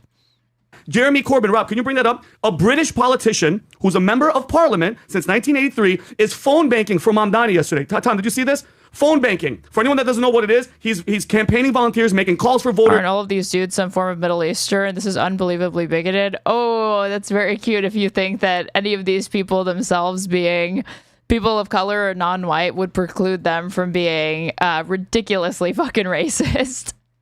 Islamophobic or bigoted or xenophobic in their own special way at all. That's actually kind of the beauty of being able to assimilate into this country as an American, is that you will even assimilate Like, you will assimilate to the point that even though you yourself are reviled by the same types of people that were the progenitors of white supremacy and these sorts of racist ideas, and they would love to be racist towards you as well, and they will be racist towards you, you throw in with them thinking that it's going to make them like you or something, or that they're not going to be like, I mean, I agree with what he's saying, but why is some Cuban telling me that? Doesn't he realize I don't like him either? Or the fact that, like speaking, because I think Vinny is Cuban, or he's like Dominican or something, but I'm pretty sure he's Cuban. He's from Florida, and he speaks Spanish. And then PBD is Iranian Christian, though. He's not Muslim. Persuading them to mobilize, getting them to vote. By the way, how is that not Russia? Everybody always talks about Israel, which They're Italian. They're not Italian. I can see why you might think that, but they're not Italian. They're just angry. We all talk about it in APAC. Why aren't you guys upset about this? There's a freaking foreign member of parliament promoting this freaking guy, okay? Because they want us to fall just like Europe fall. So let me ask you guys, how is that not? Also, and like the fact that like Vinny is Cuban and PBD, Iranian Christian expat, he's like Persian. Think of Iranian expats as like the Cubans of the Middle East as far as their attitudes towards the Middle East and America, because PBD loves Israel and PBD loves America, and he does not like Iran at all. Election interference. And to the extent that he does, he like really loves like the Shah, and he has this very like romanticized, non-existent view of like the Shah's reign and monarchy in Iran for some reason. Collusion and all that. Do not be duped. This guy is a freaking fraud. And I mean, guys, I see the numbers, Tom, with all the percentages, and you're going to do it. You guys still have a chance. New Yorkers, you still have a freaking vote. You can go out there tomorrow and say, okay, I get it. Cuomo is not the choice. Cuomo and all the people in the nursing homes, I get it. But you have no idea what you're about to get. Buyer's remorse beyond that. This guy's God is not your God. I assumed he was Italian. I mean, they're also weighing in on this mayoral race like it has personal implications for them. I would be silly to say that it doesn't in some way, because New York City is one of the largest economies in the world, so it will have an effect in that way. But he's not going to be governing a city that they live in. They are located in Fort Lauderdale, Florida. So they're not even in New York City. And now I can see they've actually reversed. So like reverse position, this is actually not how grieving is supposed to work. So the stages of grieving are supposed to be like denial, and then like anger, and then acceptance. What we were seeing is acceptance. And now we're getting back to anger and denial. Because they had been saying he's going to win, but New York deserves it. If this is what you want, you see how much you love socialism, blah, blah, blah. Now they're panicking because it's actually setting in that this man is probably going to win tomorrow. He is deceiving your ass because he wants your vote. And watch what's going to happen to New York in 30 years. That's right. You've got 24 hours. You got 24 hours for people that are citizens and are legally registered to vote to find other citizens. Yeah, also, his name is Vinny, so I can see why people thought he was Italian on top of that as well. Might not have voted. Remember, turnout is everything. Yes. You have people that are registered to vote, legal to vote, able to vote, and sometimes the turnout is like, well, I had to go to work. Get together with friends. If you did. And here's the other thing. I actually think that you're going to see more support from older voters than expected for Mamdani. Not only because he's making last minute overtures, and he's probably been doing this throughout the campaign, but I saw videos of it earlier today where he was reaching out to older voters. But I bet if an underpolled demographic includes a bunch of like unks and aunties, seriously, like there's a lot of Asian people, older Asian people and voters in New York City. And I wouldn't be surprised if his canvassing efforts and ground game and outreach throughout this entire campaign has focused on that in a way that's gotten overshadowed because they're only a small percentage of the voters. Didn't vote early, then go to the polls tomorrow, pack 4 of you in a car, go spend your lunch hour, get in line. He was dancing salsa. And vote. Vote legally, with ID, do what you're supposed to do. Help an older person that's registered to vote get to the polls. That's not how you think about it. Like they're assuming that like older people will. I'm like, don't get me wrong, a bunch of older people, white people on the Upper East Side, probably not, especially if they're wealthier, probably not voting for Mamdani, but because of their age, not because of their wealth or status. Like Zohran actually gets some wealthy people. He gets people that are educated. He's getting a lot of like white liberal kids who went to fucking like NYU and shit. Real talk. It's not, guys. It hasn't voted. You guys. But like, I was really thinking about this when we were looking at the. Let me see. It was the campaign rally between. I'm gonna pull up a picture between himself and Zohran Mamdani AOC campaign rally.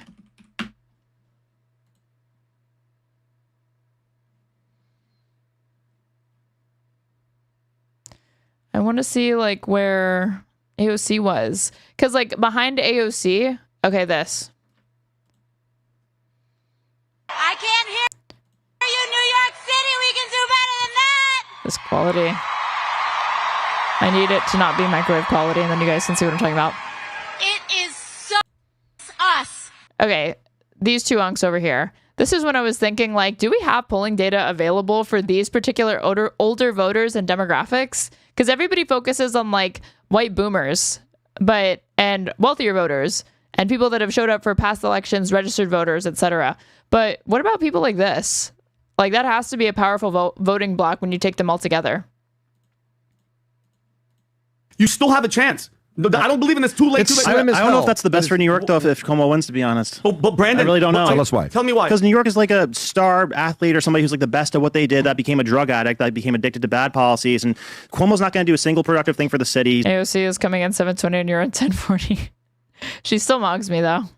It's not going to make it better at all. It's in a pathetic state right now, sadly. It could be a great place. Oh my God. To any men watching this, let this be a lesson in tailoring and why you do not get clothing that looks super tight on you. Even if you think it's going to emphasize your muscles, this looks horrible. And it paired with this like fucking red t-shirt on top of it. He looks like a used car salesman at best, or a nightclub manager at worst, and not like a really seedy nightclub. To be like the pillar of America, like our proudest city, the greatest city in the world. Cuomo's not going to do anything to make it better. And Mamdani's going to make it like scary bad, like horribly bad. So I see it as like New York's the drug addict, Cuomo's like heroin, Mamdani's like fentanyl, and maybe New York needs to be scared straight. I hope they could survive Mamdani and get old Asians, probably not a large voting block. No, not just old Asians, but all of these older non-white voters. Because we know about the older white voters specifically, but I want to know about older non-white voters and to see if they come out in bigger numbers for Cuomo than previously expected. That could mean Puerto Ricans, that could mean Dominicans, that could mean Asian people, that could mean an Asian could include Chinese people, Korean Americans, that could include many different ethnicities, even just within that umbrella. Older Arab voters, Muslim voters. Scared straight to the point where they realize their wrongdoing and reverse it. But Brandon, are you willing to let, the saying, the lesser of the two evils, are you willing to let this evil go in? Because I'm telling you right now, Brandon, it's happening. Thank you for the bits, Eddie Bombay, the 400 bits. Vinny isn't saying Zohran is doing the long con. He's saying Zohran is just saying stuff people want to hear. Then he will get in and implement Sharia law. Yeah, like there's this unactivated sleeper cell base in New York City that's just been waiting for the opportunity to push forward Sharia law. And Mamdani is going to be that guy who actually does the damn thing. Like if, say, you had a billionaire property developer for a liberal lead city who runs for office saying he understands the plight of rural Christian farmers. I guess it could also be in that way, but we'll see. I await this pivot for New York City. In Minnesota, it's happening there. You're like, bro, look across the pond. There's an example of exactly what's happening. This guy is. By the way, did you see the ad, Rob? You saw the ad, Adam? Play this ad. This is, by the way, an American guy that's running for mayor. These are his ads for New Yorkers. Go ahead. I mean, like, let it not be lost again. This is your brain on like what American assimilation does to a motherfucker. Like, he has family that are immigrants. I don't think he's a naturalized citizen. I think he was born an American. But the idea that you're going to be calling the shots of who's a true American when your own parents had to come to this country and be granted citizenship is a joke. American guy that's running for mayor. These are his ads for New Yorkers. Go ahead. Zohran Mamdani has been here since he was like 6 years old. And he's like in his 30s. أنا اسمي زهران ممداني وعم رشح حالي لأكون العمدة الجديد في مدينة نيويورك. Got it. بعرف شو عم تفكروا. شكلي كأني سهركم من الشام. Did you know that there are people in New York City that vote and also don't speak English? Crazy. Vinny is just learning this for the first time apparently. بس العربي تبعي بده شوية شغل. مع هيك أنا حابب اليوم أطلب دعمكم يوم 4 نوفمبر. العيشة بنيويورك صارت غالية للكل. No way. I know you guys are probably hearing this for the first time. Mamdani is actually trying to reach people, other Americans, by doing these sorts of ads, not in English. هيك يا باشا كل شيء تمام وصار صعب نعيش فيها ونربي اولاد انا كعمده Possibly the greatest smile of politics. Do you pause it? The greatest smile? He's got the greatest smile of politics. So Brandon, and I'm genuinely I can't tell if PBD is joking, but I mean, he's not incorrect. asking, would you rather have this guy, because Brandon, he's anti-cop, anti-this, anti-all that stuff, anti-America, communist. You'd rather have him be in than Cuomo, who made mistakes, by the way, who has a tarnished record, but he's a Christian. And I'm telling you right now, Brandon, this is what? Anti-all that stuff, anti-America, communist. You'd rather have him be in than Cuomo, who made mistakes, by the way, who has a tarnished record, but he's a Christian. Okay, the tarnished record for the Christian man, let us underscore that. Yeah, he is a religious man. Was sexually harassing dozens of women that New York State had to foot the bill to defend him for and then do subsequent payouts for these women to settle with them. And also got grandma and grandpa killed during COVID because of his mismanagement and directing them to old person's homes or out of old person's homes, put them at risk. They contracted COVID and they died. And then he colluded with other people within his staff to fudge the numbers to cover up his mistake. This is the mistake that we're talking about here. Literally blood on this person's hands. But he's a Christian, though. And I'm telling you right now, Brandon, this is not good, bro. No, I don't think this is the same Cuomo. I had a very politically and culturally uninformed coworker ask me if it's bad that Muslims want Sharia law today, and I about died. I don't know why you're saying politically and culturally uninformed, Ogre Boy. It sounds like you have a thing or two to learn from this coworker. I would engage them in several deep, long conversations where you ask for their opinions on lots of things and ask them to teach you their ways.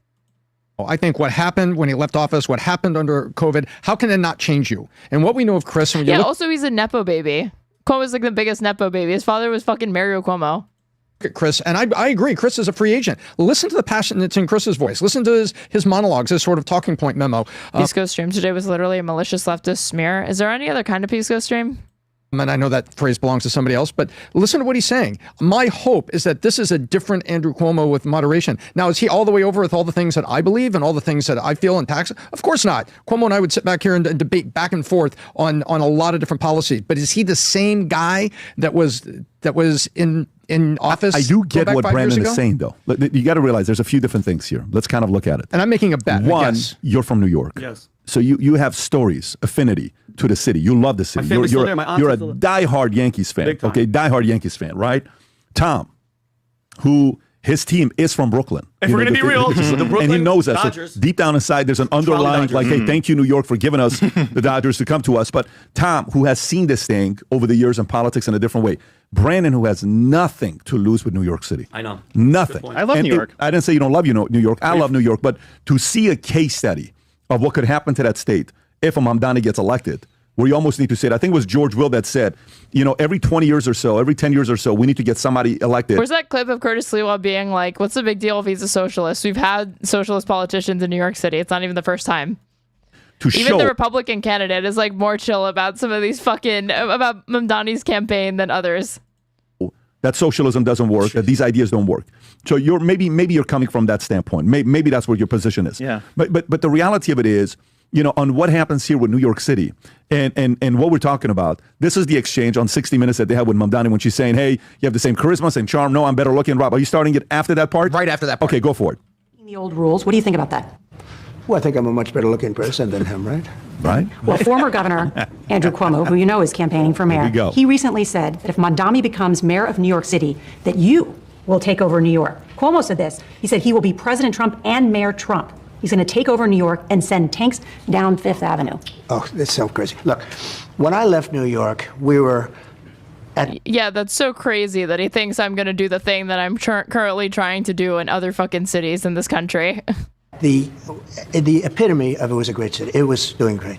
It was a great city, but there was some bad signs because we had a guy named de Blasio who was the worst mayor. Like I say, Biden was the worst president. De Blasio was the worst mayor. But what if Mamdani becomes mayor? It's going to be hard for me as the president to give a lot of money to New York because if you have a communist running New York, all you're doing is wasting the money you're sending there. So I don't know that he's won, and I'm not a fan of... Says the guy who is sending $20 billion to Argentina because of their failed libertarian fucking experiment. Cuomo one way or the other, but if it's going to be between a bad Democrat and a communist, I'm going to pick the bad Is Democrat. it 40 billion? How much is Trump sending to Argentina? It's 20. Oh, wait, what? Oh, my God. Okay, so PBS reported on 2 days later, or like on October 15th, Argentina is working on doubling aid to Argentina to 40 billion by tapping private funding sources. So the Trump admin is looking to provide an additional 20 billion in financing for Argentina through a mix of financing from sovereign funds and the private sector.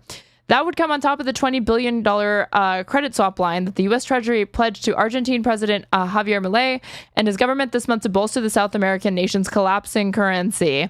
We are working on a $20 billion facility that would complement our swap line with private banks and sovereign funds that I believe would be more focused on the debt market. Treasury Secretary Scott Bessent told reporters Wednesday he called it a private sector solution, and many banks are interested in it, and many sovereign funds have expressed interest. At a White House meeting Tuesday with Milei, Republican President Donald Trump said his admin wanted to help our neighbors with the aid package, but he also suggested that the money could be pulled if Milei's party did not prevail in the October 26th midterm elections. If he loses, we're not going to be generous with Argentina.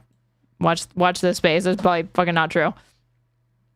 So weakened slightly. Argentine peso weakened slightly Wednesday after Trump's comment. The peso depreciated about 0.7%, with the dollar, the currency Argentines rely on to save, trading at about 1,400 pesos compared to 1,385 pesos the previous day. Jesus Christ. How did I miss the fact that it was fucking 40 billion and not just the 20? All the time, to be honest with you. This past Tuesday, while speaking to American troops in Japan, you talked about U.S. cities that are having trouble. Pause it right there. By the way, so then Mamdani posed Trump for Cuomo, and he gets a phone call by a guy you guys may recognize, a guy named Obama. Barack Hussein Obama, right? He calls Mamdani to praise his campaign and offers to be a sounding board. This is New York Times. Rob, is this the story of that? Yes, this is ABC 7 News in New York covering that call. Covering the fact that Obama called him. Go for it. News has learned former President Barack Obama called mayoral candidate Zohran Mamdani today. We are told Obama praised Mamdani's campaign and offered to be a sounding board in the future. This was the second phone conversation between the two men, and they discussed potentially meeting after the election. We are awaiting.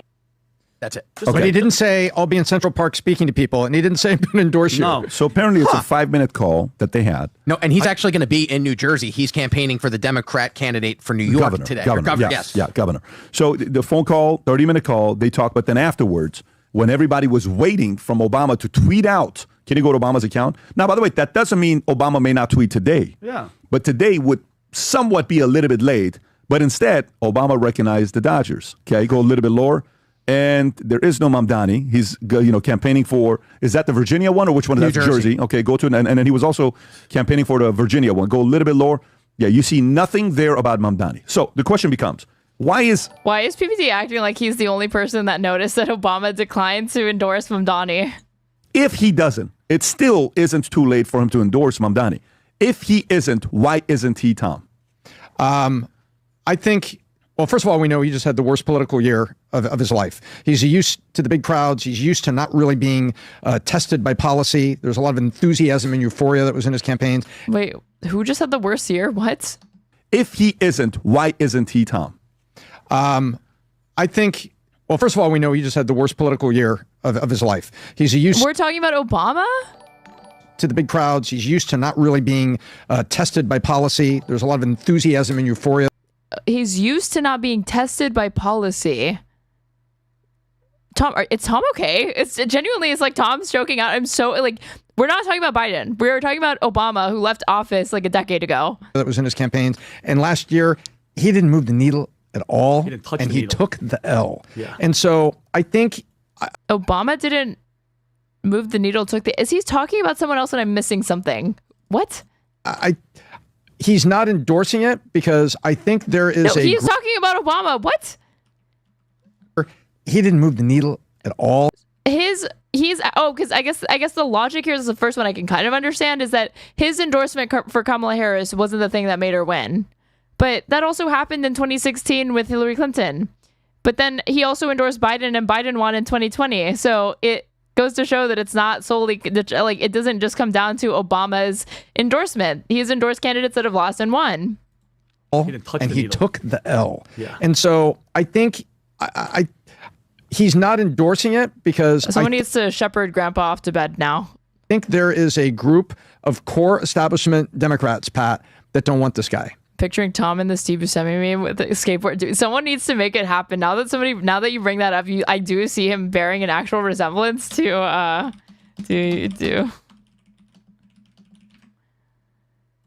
like, tell me, like, that kind of doesn't look like Tom. No, I want it big. Hold on. Why is it so small?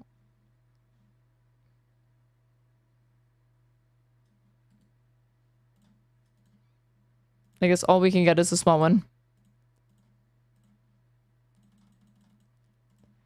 It's like not that far off. Buscemi is way sexier. Agreed. I think the AOC side wants it. There's people over there want it, but there's some core establishment Democrats that don't want this guy because I think they know exactly what's about. There's far more core establishment Democrats that do not want Mamdani than do want Mamdani to happen, and they've been going to boomerang safety training. So what was that phone call? Honestly, just click on the picture. No, because clicking on the picture just does this. And I want to be able, well, I guess this is better quality than if I had like done it or whatever, but I wanted it to just, I don't like that it has, I can't like zoom in from there. Like it'll just make it smaller again. That's annoying to me. Phone call. You have a 30-minute call with Mamdani. You're Mamdani. You have the call with Obama. What ask are you making? Your ask is what? You're going to be in New Jersey. Come with me. Hold up your hand with me, and let's do a speech. Role play. What are the chances that Mamdani asked Obama for support on that 30-minute call? 100%. Okay. What is Obama's answer? I'm going to say it. Role play with me. President Obama, obviously I've always been a big fan. You go down as the greatest president of my generation. And what would it take for me to get your endorsement? Am I Obama? You're Obama. For a second, I thought PBD was saying that, and I realized he was just ventriloquizing some imaginary person. What would it take to get the endorsement? Well, I think there's a lot of things going on here, and there's a lot of places. I hope he didn't ask for an endorsement. I think Mamdani moves a little bit better than that. I don't think that he would ask for something that you're either given or you're not. I'm spread really out with everything I'm doing in Virginia and spread out. Then New Jersey and everything like that. Michelle, I need another pack of Salems. Yeah, he didn't ask for it. He knew it would be offered if Obama wanted to. Neither of those men are stupid. Yeah, for sure. And I'm working through all this. And do you think that's the answer? I think. And by the way, say you give me that. Keep role playing, and I say I totally understand. This role playing. Why are we doing role play on PBD? What would it take to get the endorsement? Well, I think there's a lot of things going on here, and there's a lot of places I'm going. I'm spread really out with everything I'm doing in Virginia and spread out. Then New Jersey and everything like that. Michelle, I need another pack of Salems. Oh my God! So this is supposed to be Tom's like black voice, his like Obama voice. And I'm king shame. I'm trying not to. I'm working through all this, and this is like Elvis. It's closer to Elvis than it is Obama. It's only because I know the context that I'm not defaulting to thinking it sounds more like Elvis. I think that's the answer. I think. And by the way, say you give me that. Keep role playing. Obama's asking Michelle for a pack of what? Yeah, the weird thing is that like he didn't try to insert in that like Michelle Obama's a man because they believe that on this fucking podcast. And I say. I totally understand. I know what you want. You want me in Central Park with you on the bandstand I there? would love that, but if not, can I at least get a tweet from you? You don't think he asked that? Yep. I don't. No, Patrick, I do not think that Mamdani said, well, if you're not going to give me an endorsement, can I at least get a tweet, bro, to the former president of the United States and a respected member of the party? Yeah, no, I don't think that he did that. Crazy. I don't know what do you say for your Obama? Give me the answer. I don't know how I spin that. That's the point. Give me the answer. What do I have to gain? So if you can't be in town, then can you at least give me a tweet and give me support? I think he's giving Mamdani. Obama notoriously smoked cigarettes, and that was a big thing during his. Yeah, chain smoked cigarettes, put his feet up on the desk in the Oval Office, and also wore like a black beret at all times. Credibility with the left, but he's keeping his distance just in case things go bad. It's classic Obama. He's playing both sides, but he doesn't want to take the hit. He's being presidential, but he doesn't want to take the hit because it could go really, really bad. He doesn't want his. If Mamdani was touting an endorsement from Kamala Harris on the debate stage strategically, he would 100% tout an endorsement from Obama. There's no reason to think that he would be more worried about alienating his left flank by accepting that than he would with the potential voters he could pick up if he had secured that. I don't think that Mamdani would be that nonchalant about an Obama endorsement. I'll be real. Stamp of approval because Pat, they have no idea. They have no idea what a communist is going to do to the greatest city. What did Obama say if Mamdani asked for the endorsement? How do you say no if you're Obama? So what do I have to gain? I think he would say. What do you mean? How do you say you're Obama? You can say no to whatever you want. And he knew that he was not going to be asked that fucking question. Say that because what does he have to gain? It's 2 Democrats. Why does he care which Democrat wins? No, he's not a Cuomo guy. Not at all. You think he dislikes Cuomo? Oh, he and Cuomo are not on the same page. For sure. No way. I agree. I don't think so. It's not like Cuomo's a Republican, though, by any means. He's not a Republican. No, but Cuomo and the Clintons are tight. That makes you a little bit. It's not MAGA, but it's different wings. Yeah, and Obama's definitely adversarial to the Clintons. It's not like he had one of them in his fucking cabinet as Secretary of State. That party. I think Mamdani was like, Barack, we're both Muslim. Hook it, like, come on. Barack Hussein. No, that's it. Hold on. Oh yeah, Barack Obama's a Christian. Like I'm a Buddhist. Now Muslim solidarity. He was like, hey, keep the habibi. He's like, he probably did the accent. I am simply wondering. Muslim. Either Obama said, I'm gonna tweet something out on the morning of Tuesday. Okay. So none of this conversation is taking place. Yeah. Either he's gonna do a surprise last minute. I'm just waiting for them to say, if they get to the point where they like agreed to meet for lunch later or something like that, one of them joking about them eating a fucking dog for lunch. Just wait. Let's see what happens. Is it? Okay. Which you don't do a 30-minute call. You don't make that 30-minute call without expressing support. Yep. Either there's going to be a massive surprise something of him showing up, and a surprise tweet video that shows up, or Obama said something, and I'd love to know what Obama said. I'd love to know what Obama would say to him to reject him and say no. And because nothing's been brought up. That you're never going to know that because that did not fucking happen. There were people on this call. There were leaked details to the fucking New York Times, which they could read if they ever bothered to do that and not use AI summaries from fucking Grok or ChatGPT. But of course they don't. And they're also relying on the producer for info who doesn't know his head from his ass. And the thing is that like how that wouldn't get leaked if he did is insane to think. Up. Nothing's been said. I mean, think about it. What's her name? Kamala Harris wrote a book called 107 Days. And in the book, she says, we reached out to my Democrat peers to get support. And when I texted, Newsom. Yeah, this was funny. Okay, what he's about to say is that Newsom didn't call her back when they reached out or like contact her. And I got to say, fucking not a fan of Newsom. Don't like Newsom. I support the what is it, gerrymandering shit. Don't like Gavin Newsom very much. At least Newsom can detect a fucking loser. Because he did not return Kamala Harris's campaigns like texts or phone calls, probably because they were going to ask him to consider joining the ticket. And he was like, yeah, no, I'm not tanking my 2028 chances by attaching myself to this probably losing ticket. Newsom responded back with saying, I'm hiking. I'll get back to you. And he never called me back. Did you guys hear about this? I'm hiking. And then Newsom was asked about this. Rob, do you have this when Newsom's asked about it? I don't know if you have it where Newsom's asked about it. That's amazing. Do you have that clip or no? Newsom's asked about it. I texted it to myself. Let me try to find it. Newsom's asked about it, and he's like, no, that's not true. So did that happen? Did it happen where, she did reach out? Yeah, she did reach out. What happened? We were the first state. I was the first governor to endorse Kamala. And, she's just playing games. There's no hard feelings. We have so much respect for each other. Oh, my God. I didn't know that he said that. Wait, Gavin Newsom, Kamala Harris. That's even worse than if he'd said nothing. She's just playing games when you're disputing something that she wrote in the book. She's just playing games. What does that even mean?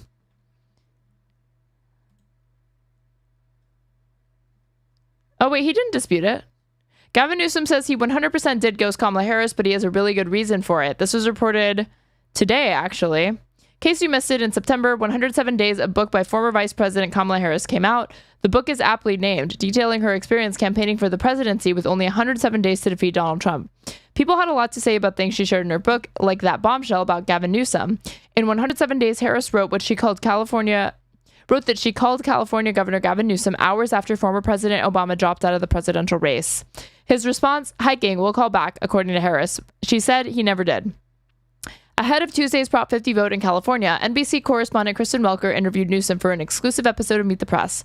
Welker asked Newsom about what Harris suggested in her book. Is that what happened? Newsom's response was simple, 100%. His follows, this is bizarre that it's like a frame by frame. It's like pictures instead of like a video. He follows his statement by saying that though he didn't respond, he did send out an endorsement a few minutes after that. Biden ended his re-election bid. Okay, so you send out the endorsement because is that your soft block, your soft way of saying no thanks. Biden ended his re-election bid on July 21st, 2024. On that same day, later in the afternoon, Newsom endorsed Harris, saying, "No one is better to prosecute the case against Donald Trump's dark vision. Tough, fearless, tenacious. With our democracy at stake and our future on the line, no one is better to prosecute the case against Donald Trump's dark vision and guide our country in a healthier direction than America's Vice President at Kamala Harris." Newsom and Harris are both from Cali. Before VP, she served as District Attorney of San Francisco from 2004 to 2011, Attorney General of California from 2011 to 2017, and U.S. Senator from 2017 to 2021. Wow, I can't believe they didn't even include that she used to prosecute transnational criminal gangs. Newsom is currently serving a second term as governor of California, a position he has held since 2019. Previously, he served as mayor of San Francisco from 2004 to 2011 and lieutenant governor of California from 2011 to 2019. "I've known Kamala all my life," Newsom told Welker. "The last person she needs to reach out is me." What does that mean? If you've known her your whole life, then what? Wouldn't that mean you're more likely to be in touch, not less likely? Or is he saying that he reaches out to her? He continued stating that he was, in fact, out on a hike when he received a call and a voicemail from an unknown number. Later, he learned that this unknown call was from Harris, who was asking for an endorsement. Desperate. Returning the call was a waste of Harris's time, in his view, because she had 1 million people to call. Oh my God. This is supposed to be the good reason. I mean, maybe BuzzFeed was being cheeky with that title, but this is pathetic. This is not even like a good cover story. But I think Newsom knows that, and he wants to signal to people that he could see that her campaign was doomed and he was not joining that fucking ticket. This is 100% totally like cynical and selfish on his part, totally throwing her under the bus here and further embarrassing her. This is punishment for putting it in the book in the first place, probably. At that point, his team was already working on announcing what she presumably had called to discuss. As she was on to her next calls, we were already on to our press release endorsing her. Do we think there's even a chance of, like, there's 0% chance that if this was Obama who had called Newsom, that he would be like, he probably is so busy. I think I know what he's going to ask me. I'm not going to bother returning his calls. I don't want to bother the dude. Give me a break. That's so specific to Kamala Harris. So I don't even know why that was even in the book, he says. He is such a fucking uncanny valley looking motherfucker. In response to this, Welker asked if Newsom felt like Harris's inclusion of that text message in her felt like a swipe. I mean, it was a swipe. He quickly makes it clear that there are no hard feelings. It's all good. We've known each other for 20 years. I think it's familiarity. I think she was having a little fun. Okay, so that's what he meant with the games. That is bizarre. So there you have it. No beef between the it girls of California politics, it seems like. Oh my God, this glazing and then like uncritical reaffirmation of what they're fucking saying. You have no idea. This obviously comes off like they're taking jabs mutually at this point. What do you think? Does Newsom's reasoning for not calling Harris back make sense? No, it doesn't to anybody who has eyes and can read this article, if this is all true, which I have no reason to think it's not. Of course, this is like passive aggressive jujitsu that we just read. Or do you think he should have followed up? I don't think that she was going to win. I do think that, like, there's no reason to not follow up. It is weird to, like, use the excuse of she's so busy. Bizarre. It sounds like he hates her ass. Although, yeah, the fact that, like, oh, I've known her for 20 years, that tells me it's like, okay, maybe you don't like her. That doesn't mean you like her. That's the one right there, Rob. Yeah, right there. Let's talk about his own. That's in the Civil War on the far right between MAGA and America First. Those are the same thing. Yeah, that's the one right there. But you're gonna have to. We both took Willie Brown. Go a minute ahead. Go about a minute ahead. Go from right there. Go ahead. I think it needs still a little bit more forensics, a little more analysis. Do you think if former President Biden had stayed in the race, given that you did stay with him till virtually the end, do you think he could have won? I think the prevailing winds. Fast forward. I think it works as a reason. And my gullible chat, LMC Figs, you are gullible. Yeah, that is not what happened. Look, we're gonna see it here. I guess I include it. I have still a little bit more forensics, a little more analysis. Do you think if former President Biden had stayed in the race, given that you did stay? This woman's eyes, she always looks frantic with the way every single interview that I've ever seen this woman conduct. She always looks like crazy-eyed. With him till virtually the end, do you think he could have won? I think the prevailing winds. Fast forward. There were a lot of heavy phone surrogacy. Fast forward. For people, poverty around and moving aggregate disconnect. This is the interview, but this is not. She scrambled to right reach. Election. In her book, the former vice president writes that she scrambled to reach prominent Democrats. Show me where you're at. Hours after President Biden exited the race, and she said that you responded to her call, quote, by saying, Gavin Newsom hiking will call back. He never did. Is that what happened? Damn you ads, quick ad break. Well, if you guys don't like the ads or you don't like seeing your fellow chatters in anguish because they don't have ad blocker and they are currently having to deal with 2 more minutes of ads, if there are any generous people in chat that feel like gifting subs to my lovely viewers, that way they can have an ad-free experience as well as access to cute emotes, that would be pretty cool. Happened? 100%. And I sent out an endorsement in a few minutes after that. It was one of her first endorsements. The reason she was calling. I've known Kamala all my life. The last person she needs to reach out to is me. So I learned the news. I wanted to get in touch with the Biden folks. I was out on an actual hike. And I said, I was like, Kamala. Would you say this about anybody else? I mean, it's weird, I guess, to use a comparison to family, but like, I'll just use like a friend. I've known my friend for 20 years. The last person that they would have talked to is, you know, my friend of 20 years. Why would my friend of 20 years be reaching out to me? Silly them. Well, you got 1 million people to call. And we were literally working as she reached out. It was a voicemail, by the way, unknown number for the record. Oh, God. And as she was on. That is more plausible than that. Or like, it's more plausible that it was an unknown caller and he doesn't like respond to any voicemails, but I guess he can't deny it because he made the endorsement right after. But he could have done that. He could have said the reason why we didn't pick up is because she called from an unknown number, and I just don't read it. I don't take any voicemails from people that I don't already know. On to our next calls, we were already on to our press release endorsing her. So I don't also, if like you guys have known each other for 20 years, why don't you have each other's contacts? Why is she calling you from an unknown number to begin with? Why is she leaving a voicemail? Why isn't any of this information saved? Why was it even in the book? Did you feel like she took it's a like swipe little at you things in that her book? they say that like they tell on We've known themselves. each other for 20 years, and I think it's familiarity. I think she was having a little fun. So no hard feelings. Meaning she was just using this in the book to create controversy to sell more copies of books. That's what she's saying. Because you know why? Why would she do that? Why would she make up that lie to sell more books? She didn't want that to happen. She was taking a swipe at him because she was annoyed that he didn't get back to the campaign. I think the part that people don't give him enough credit is you have to believe him when he says how much he hates liars, Rob. I mean, if he says, Rob, can you do me a favor? Vinny, you're laughing as if you don't believe him. He said in the same interview how much he can't stand politicians. Is this the one, Rob? Yep. Now, you have to believe him if he says something like that. So the interview on the left is him with Kirk, and then watch what happens. Okay. Go ahead. Not one person ever in my office has ever used the word Latinx. So can we finally put that to bed? Yeah, We agree? but where did that even? No more Latinx, everybody. Well, I just didn't even know where it came from. I'm like, what are people talking about? This stupid shit. This fucking interview that he did with Charlie Kirk. Impactful this has been on the Latinx community. Latinx community politicians that are banning not assault rifles, but the word Latinx. 7. Nothing I dislike more than the politician that sits there and lies to you. And we all just sit there rolling our eyes going, give me a break. Not one. He is so You think he's lying? Oh my God. Newsom is so fucking smarmy, man. I have nothing to say about that. I don't. This is one of the many reasons why I do not really like Gavin Newsom. Who would you say is the biggest liar in politics? Governor and heavyweight. Is he in the top 5? Oh my gosh. He's a phenom. He's the GOAT. Guys, he just said he doesn't like politicians who lie. He's the flag carrier of the liars. So either what he's saying to the world is, because what words did he use? I don't like politicians who lie. So maybe what he's saying is he doesn't like himself. He hates himself. Exactly. I also think Gavin Newsom kind of like cocking his head and basically going, it's kind of weird. Really not a lie. He doesn't like himself. He goes, he's like, this is this new thing. Because all this stuff is old. Because Pat, I'm not joking. He's the embodiment of an establishment Democrat. He's also the embodiment of like a smarmy politician that will do and say anything to get elected. So when Newsom disappoints you, like he did most recently with that fucking anti-Semitism bill that just obviously curtails the First Amendment in California, you should not ever be surprised by things like that. Politicians like Gavin Newsom answer first and foremost to the people that fund them.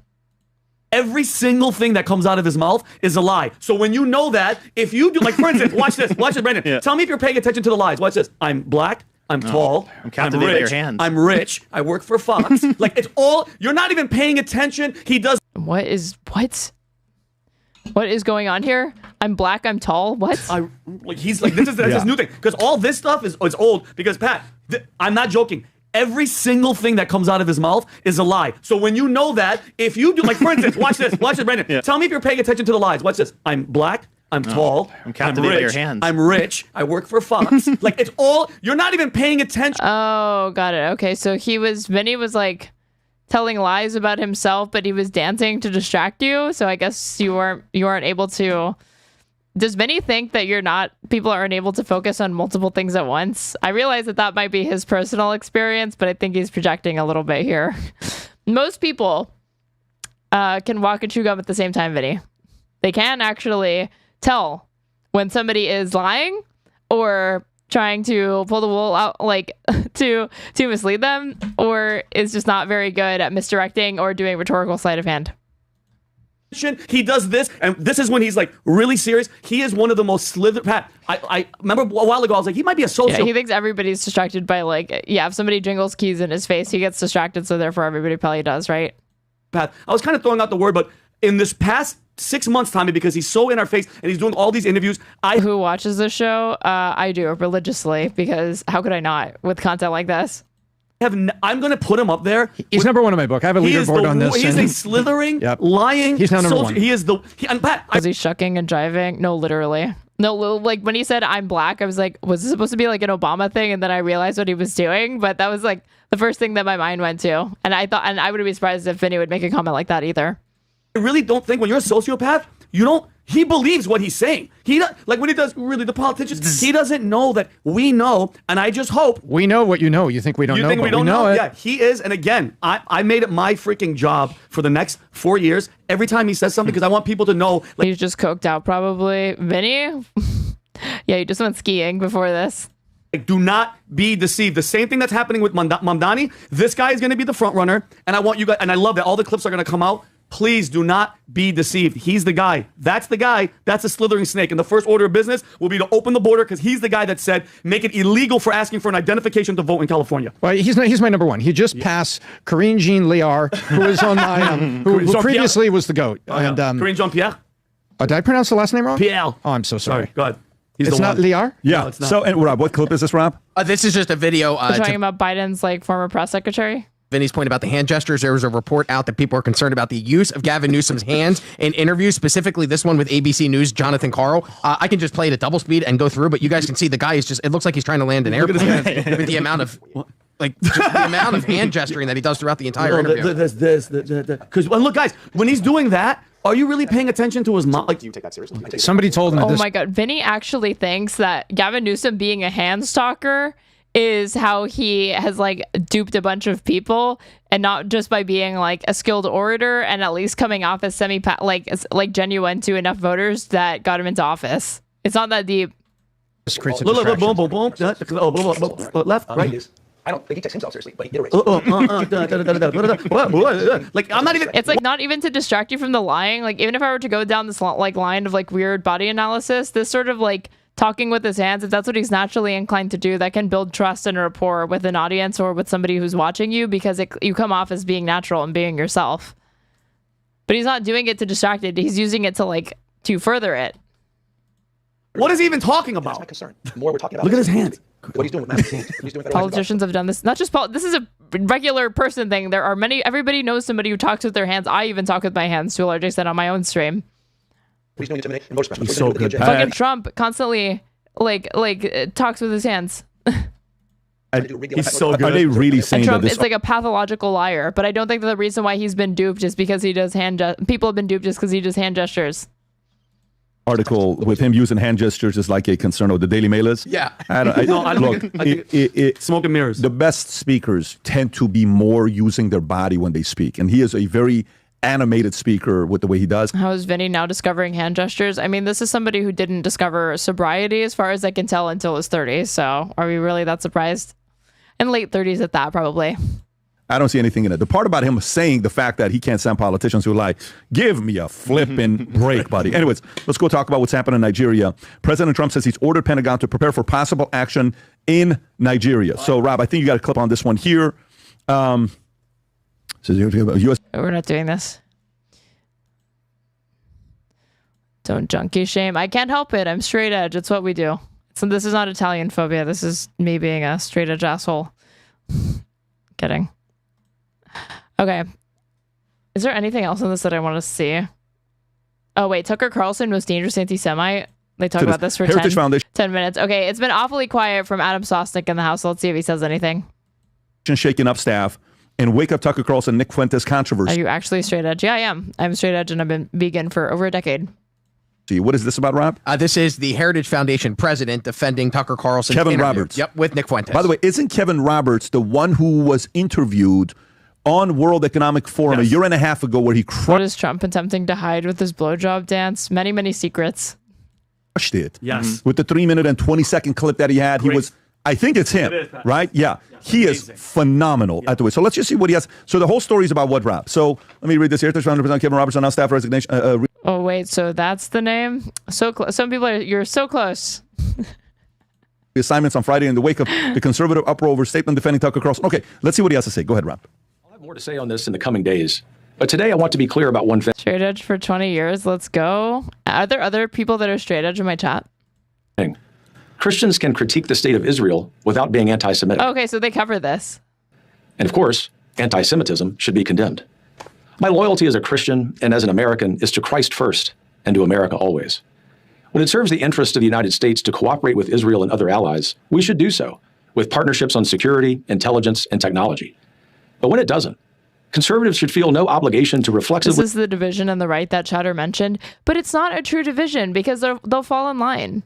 Like, it's so obvious to me that supposed schism that exists, to the extent that it exists, it is definitely a boutique thing that existed between commentators that are all vying for the same audience. That's it. That's the true division. It's not really an ideological one. It's all of them trying to capture the same audiences. And Charlie Kirk, before his death, was making overtures to try to incorporate the Groypers without going so far as to embrace Groyperism, America First, etc., neo-Nazism effectively. But now that he's gone, there's a vacuum, and that vacuum is obviously being filled by Nick Fuentes with no time at all. Nick Fuentes, Candace Owens, Tucker Carlson. And the three of them are just too large to ignore, so the Heritage Foundation is not even going to bother trying, and these other commentators are realizing it is better to, keep your friends close, enemies closer. Although they are not really enemies of Nick Fuentes, I feel like. To the extent that they are, it's because they think that he undermines the credibility. But that is the only reticence that I feel like other right-wing commentators truly have. I don't think that they're actually offended or abhorred by Nick Fuentes' views, maybe with the exception of Ben Shapiro. I think that they just saw him as a brand risk, even if they personally liked him. But now that he's not going to be a brand risk anymore, they're all happy to have him on their fucking podcasts. Support any foreign government, no matter how loud the pressure becomes from the globalist class. Fuentes is brute forcing himself into the mainstream for some reason. What do you mean for some reason? That's always what he's wanted. Or from their mouthpieces in Washington. The Heritage Foundation didn't become the intellectual backbone of the conservative movement by canceling our own people or policing the consciences of Christians. And we won't start doing that now. We don't take direction from comments on X, though we are grateful for the robust free speech debate. We also don't take direction from members or donors, though we are inherently grateful for their support. And we're adding more every day. This is the robust debate we invite with our colleagues, our movement friends, our members, and the American public. We will always defend truth. We will always defend America, and we will always defend our friends against the slander of bad actors who serve someone else's agenda. That includes Tucker Carlson, who remains, and as I have said before, always will be a close friend of the Heritage Foundation. The venomous coalition attacking him are sowing division. Their attempt to cancel him will fail. Most importantly, the American people expect us to be focusing on our political adversaries on the left, not attacking our friends on the right. I disagree with, and even abhor, things that Nick Fuentes says. But canceling him is not the answer either. When we disagree... Israel is really a dividing issue. I mean, yeah, it's the difference between do you hate Jews or not? They all hate, they don't like gays, they don't like Muslims, they don't like non-white people, they certainly don't like black people, not really cool with women. The difference at this point is, are you openly anti-Semitic or just casually anti-Semitic? That's the only difference. Agree with a person's thoughts and opinions. We challenge those ideas in debate. Is this AI? No, this is very real. This is the president of the Heritage Foundation and a guy who is like an architect of Project 2025. Openly saying that there is room on the right for ideological differences and like conversations with Nick Fuentes. And we have seen success in this approach as we continue to dismantle the vile ideas of the left. As my friend Vice President Vance said last night, what I am not okay with is any country coming before the interest... You can pause right there. Okay, so which one of you guys? Tom, your thoughts on this? I love that. I think he laid it out very well. And I happen to... Just Silk got it. Aaron gets it. What was just Silk's opinion on this? Did he react to this? To agree with that point of view. That point of view is me. I'm a Christian first. The left needs their own Heritage Foundation. What, you mean Chorus? Kidding. Because I don't think Chorus has policy platforms or anything like that. But America always. And yeah, are you anti-Semitic as a virtue or as a consequence? Exactly. I look at things around the world, and there's allies we have and things you support. And I think him coming out and supporting, Tucker very specifically, this is the Heritage Foundation saying, hey, this is what we're all about. We're not here to spin it. I'm not going to do a little tweet. I'm going to tell you exactly where we stand. And I respect it. Well, what is the issue? Is the issue, Rob, all predicated based on Tucker having... Irrelevant. Thank you for the follow, even though it's very late, if that is actually irrelevant, but no worries. Nick on? Yes. And so that's it? That's it. That's what I'm saying. Tucker has Nick on. Tucker gets all kinds of heat and all kinds of things being thrown at him. Heritage Foundation comes out and says, and Tucker Carlson is a friend of ours. Yeah, but what... Just Silk genuinely thinks the right is deeply divided on multiple issues somehow. Isn't Just Silk more... he's Canadian, so what constitutes conservatism might be a little bit different than what I understand in an American context. But I think he understands the right more than I do, certainly. And to the extent that he is conservative, he has been in those spaces and circles and is more intimately, I think can better understand them than I do. I'm not going to say that there's not ever right-wing infighting. They're just able to consolidate and kind of, fall in line a lot better and faster than the left or Democrats or progressive, socialists, etc. What's the issue, though? What I want, and who is this, Rob? So this is Randy Fine. He is a congressman from the state of Florida. I believe he was just elected to office in this year. He is at the Republican Jewish Coalition this past weekend, where he claims that Tucker Carlson is the most dangerous anti-Semite in America. He says this? Yes. Yeah. Play it? Because he had Nick on. Despise the Heritage Foundation, but they have been devastatingly effective. I want to work to have something as effective. Well, we're going to talk about something that's popping up that seems to have captured the imagination of many, many liberals in a little bit after this. Let me hear it. Tucker Carlson is the most dangerous anti-Semite in America. This is Randy Fine. And Randy Fine doing this is just making Tucker Carlson cooler. Just saying. Not to me, but in the eyes of conservatives that don't like this type of conservatism anymore and see it as outdated. Jeez. He has chosen to take on the mantle. Pause right there, Rob. Can you find out how many people were at this event? Doesn't sound like a lot. No, it's not. No, that's not true. Not deciding to win, please. Not. We are doing deciding to win, you guys. We are doing it after this. I have too much to say to skip it. It's sold out. I have to watch Ezra's 30-minute video. And David Pakman's video. That's how I learned about this. Biggest event they ever had. That's what I'm trying to say. Yeah. It's not that it doesn't sound like it's a lot. It doesn't sound like it's a lot of people that support what he had to say. That's what I mean, yeah. No, those are two different things, though. Can we find out how many people were in attendance at this event? Hang on, let me ask. And it appears only people in those first couple rows that could be seen on camera held up that Tucker is not MAGA sign. You see that? Right, That's not the whole audience. It appears to be like a... As I open up YouTube, Dave Smith, Tucker Carlson responds to the mob. This is Dave Smith live with 11,000 people watching. I still have to watch his episode of Tucker Carlson Tucker Carlson's podcast with Smug. I'll probably do that in this week, and then I can get to the backlash that he's getting. A couple rows of people. Is this a photo op? I smell a rat the same way I think you're smelling a rat. There's 1,000 people here, and it sounds like a couple dozen clapping. I'm actually taking a very different angle here. I just want to know. Tell me how many people were there. 1,000 people? Okay, go back. 1,000 people is a decent crowd, right? So if you got 1,000 people, go back to when he said it again, Rob. Yeah, please play. Tucker Carlson is the most dangerous anti-Semite in America. He has chosen... What percentage of 1,000? What did that sound like? 100? At first, it was very small. It grew a little bit because of discomfort. I think you're right, 100. Okay, 10% is clapping. That means 90% is not. At what time did this guy speak? Because by the end of the event, half the room was gone from what I was told that what happened. I was told that the event was, Mayweather was at this event, if I'm not mistaken. A couple other guys were at this event, if I'm not mistaken. Who walked out at the... Yeah, okay. It's okay, Rob. Let's just hear what he has to say. So Tucker Carlson, he says, is the biggest what? What do you call it? Anti-Semite in America. Keep going.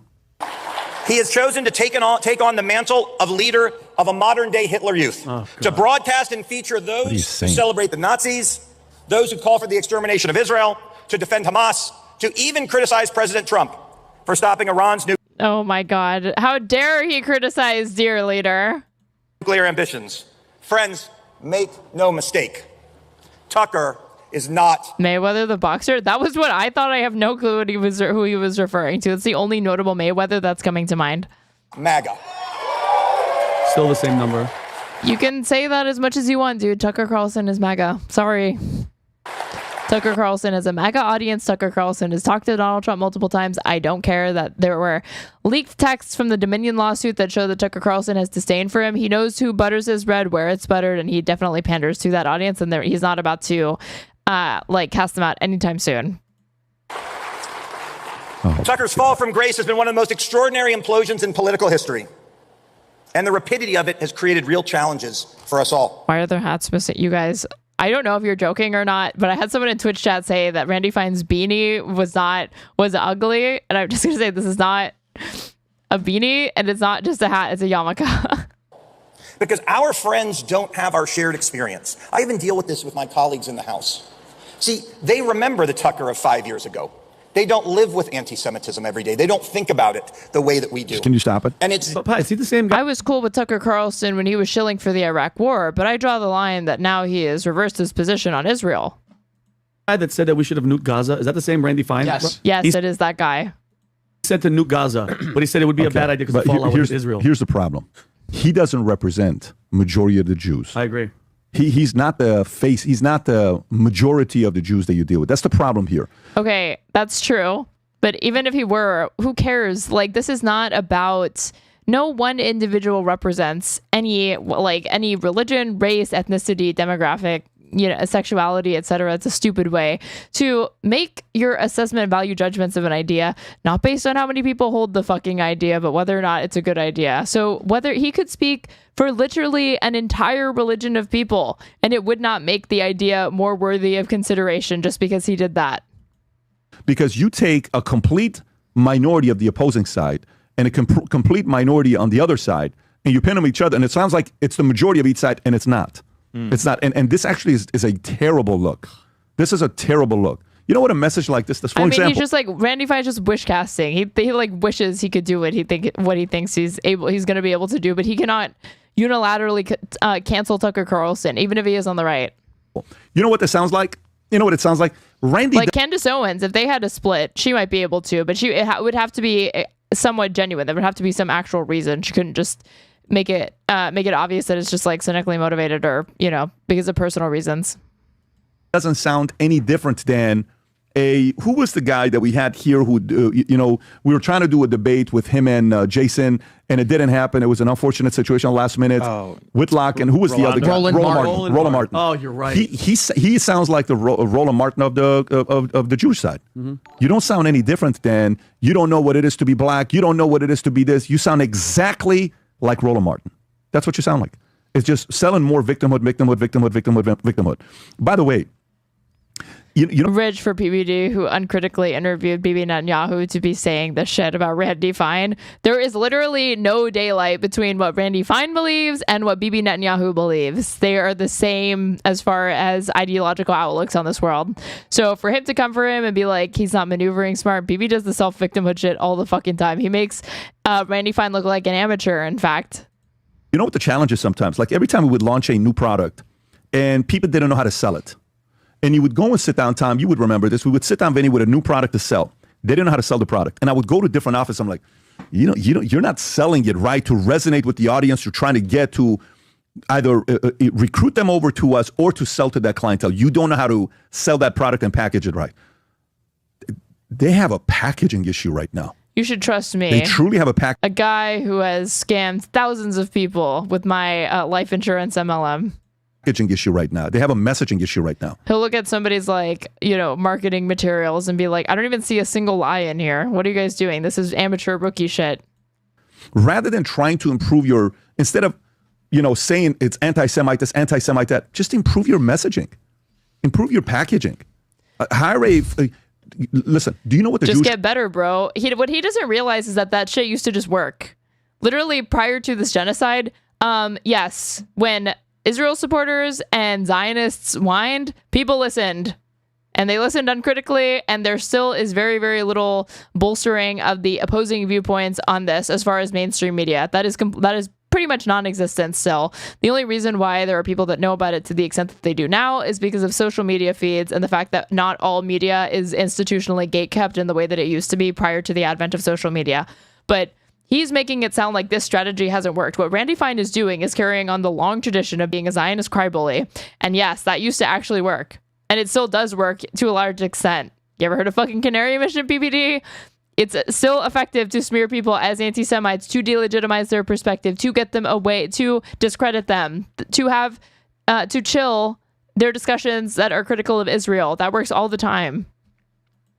Community desperately needs a consulting firm, a marketing firm, to sit down with them and say, here's how I would repackage your messaging. Because you sound like the reparations of African Americans when it's like you don't understand what it is to be black. You sound like them. You sound like who you criticize. Did I miss the Ezra Klein'S stuff? I want to prepare to start screaming at the screen at undermining AOL BS. No, that's next. That's next. Size. You know, Nick Fuentes, I sat down and I talked to him. You know, I didn't, what do you call it? When I showed him that clip from him at 18 years old, and I said, look, that kind of sounds racist. It kind of does. And then I said, yeah, the clip he's referring to is when he compared somebody talking about having an interracial relationship to them having sex with an animal and bestiality. He saw that as pretty much as degenerate as somebody, like a woman having sex with a dog. It's like what he said. I said, but also you were 18. Yes. You know, so we have to also realize that you're kind of going through it and you're, you know. Okay, unless he says that, why do you need to say that for him? Why are you already preempting an excuse for him, dude, unless you want to whitewash him? Stupid things I did at 18 years old. Okay, no problem. You have to go through it. But to me, also the idea that like Nick Fuentes, he's like just saying he didn't even change his mind on it. He doubled down on it when he fucking said that. Hold on, PBD Nick Fuentes. Your opinion of. Let's turn this up. Let's see where he says this. I think he says racist, which is funny because he's here saying like you can't say the word anti-Semitic or whatever because he's like scared it's going to be Sawyer, that their audience is going to be like, stop calling everything anti-Semitic, stop calling everything racist. Like he doesn't like to talk. He was also like this in the Jubilee. He's talked about like how he's like, look at me. Like one time he's like, look at this nose. I think on Jubilee, saying like, you think I haven't faced racism was what he was getting at. But he said that the reason why people don't mess with him is because he's like tall or bigger. He doesn't like let it get to him or something like that. But yeah, here he confronted him over this. But Fuentes never said he changed his mind. He doubled down on it. Let's see.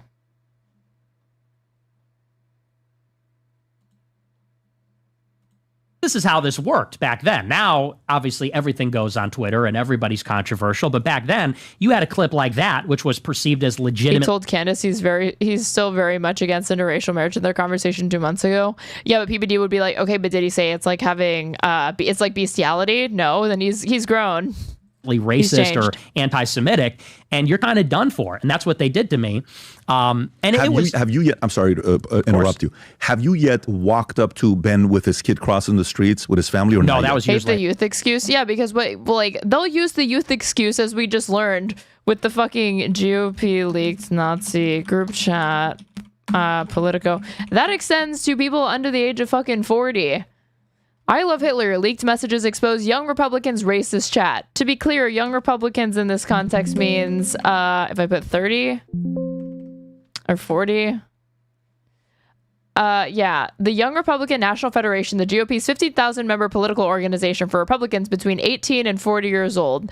So yeah, Nick Fuentes was just an 18-year-old boy when he said that, but make no mistake, he could be a 40-year-old boy and PBD would be saying the same thing. Later. That was yours later. Mm-hmm. Okay, so this is good. Let's keep going with the sequencing. Sure. So that happens. If you went from 10 to 20 when she said, "I'm becoming," and those people, the faces that came out, all of them were not young. The youngest one looked like he was in his like late 20s. Let me see if I can't find it. I think Hanania posted it. I'm blocking you, and a couple of the people at the Daily Wire did. Then you go to 20 to 50 when you find out about the media matters and the messages being sent out to other places to censor you, claims. But you know the other guy is being called you saying, this girl keeps calling me, telling me what you said to cancel you last 2 weeks. That you know for a fact.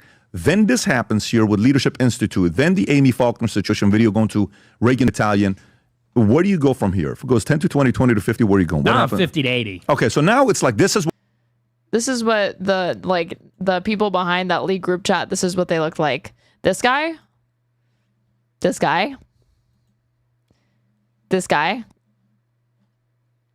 Though there's one more, but yeah. The master race, take it in. Also, not super young. Not, or at least not what you're thinking when you think young Republicans. Crazy kids, basically kids. And a Tucker sitting together is actually a very interesting conversation that probably most people. Now, by the way, some people are criticizing because when Nick said December 18th is one of my favorite days. Why? Because that's when Stalin was born. And then Tucker stops and he says, "Really? How about we take a look at all your stuff you're posting online when you were 18? Care to bring up your anti-natalist past when birth rates are falling in the West?" Yes, sir. Okay. You want to criticize that? All right. We'll come back we'll have the conversation. I haven't seen the whole interview, so I don't want to judge it saying the fact that I've seen the entire interview. But it's bad packaging. It's bad timing. It's too much. And it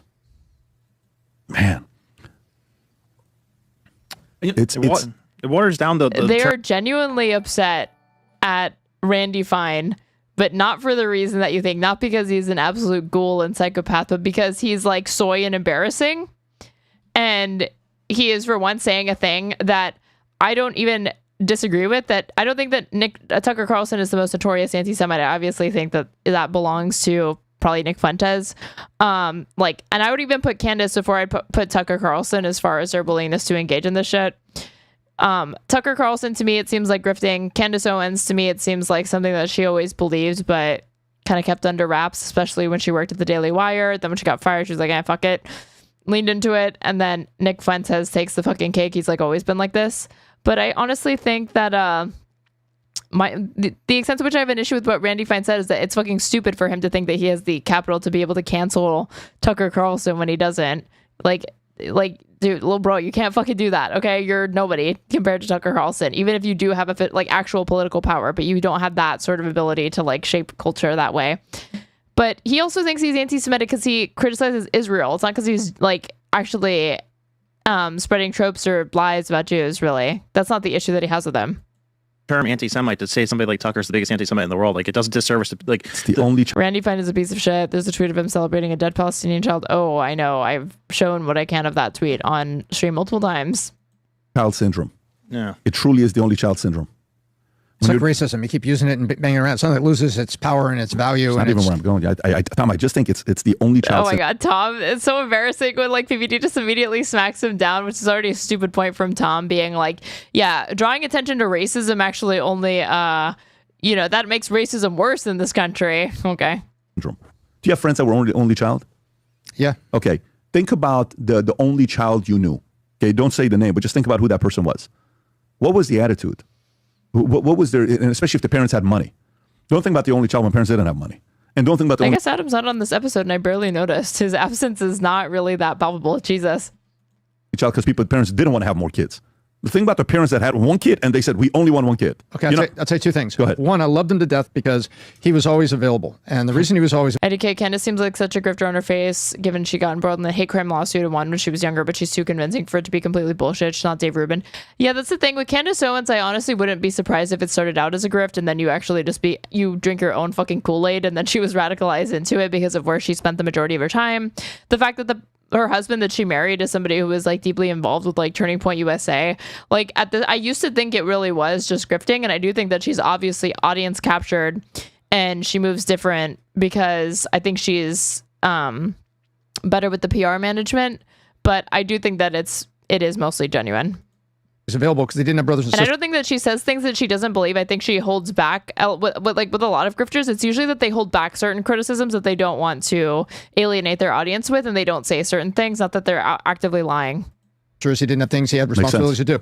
And so he was always the guy you could count on to be able to go with you or do something. He probably wanted a brother. You know who was the hardest person to give feedback to because he never felt he was wrong? Who?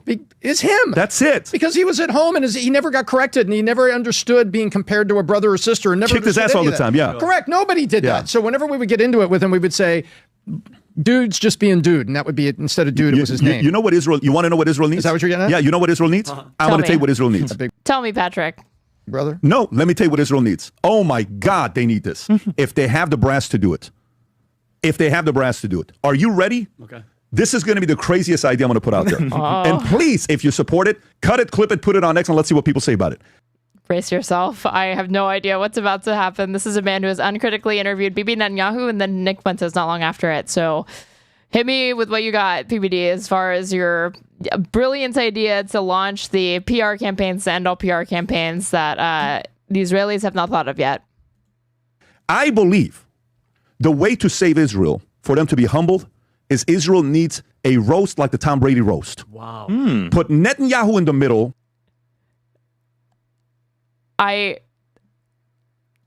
That somehow, like, that is just amazing. Yes, this is like, okay. Bring Kevin Hart, Andrew Schultz, Dave Smith. Bring who's the guy? Kill Tony. Who's the other guy? Who's the other guy that? This is even dumber than I expected for PBD. This is This is like new levels of being value-tained. Holy fuck! This is like Michael. This is like Michael Scott's here. Like bad. Plays Biden, not Tony Hinchcliffe, the other guy. Shane Gillis. He was Shane Gillis. Bring Shane Gillis. Bring all of these comedians and let them do a 3-hour roast on Israel. Let them make so much fun of them, so much of it. And if you can take it of Israel, the country, like, then the world is finally going to be like, really the worst comedian. I mean, this is not a joke. He's completely serious on this. All right, let's move on. We got it out of our system, but they won't let it happen. Nope. Did you understand what I just said? Yeah. So PBD thinks like, 2-state solution, 1 state, no, not that. Ceasefire, sponsored the UN, no, not that. A roast. Has Israel ever considered that they need to get the entire Knesset up there and like some of the Israeli public up on a stage and have just like a roast of their country? Which Israelis are known for being able to take criticism very, very well. That'll go super well. Even if that idea worked, the idea that like roasting like figureheads for Israel would not end ridiculously poorly is also fucking stupid. Even if I could grant to you that the roast would do something. Of course. It's the flip. Like you just saw like some of the most, again, Randy Fine, a guy who is like going up there acting too soy for your taste, and you think that the roast is going to humble him and not just like make him embarrass himself? People like that? Only child syndrome. I'm somebody that knows your enemy. True, it worked for Charlie Sheen. Who's really to say that it wouldn't work for Israel? I lived with your enemy for freaking 11 years. This is just give me a flipping break. Man, it's like this is so much. Stop it already. It's the only child syndrome.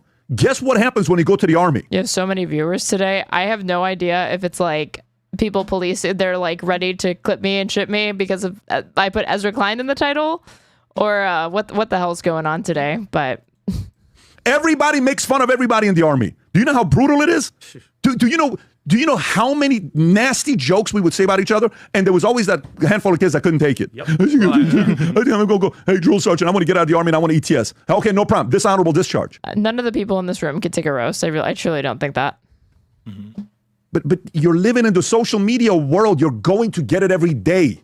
Now, do I believe the other side spends money on bots? Yes, you got a couple billion Muslims. And how many total Jews are there in the world? What's the population? 15 million people? 15? Yeah. Do I believe they're playing games to pin the world against Israel? I do. Do I believe they're playing games to pin everybody against Jews?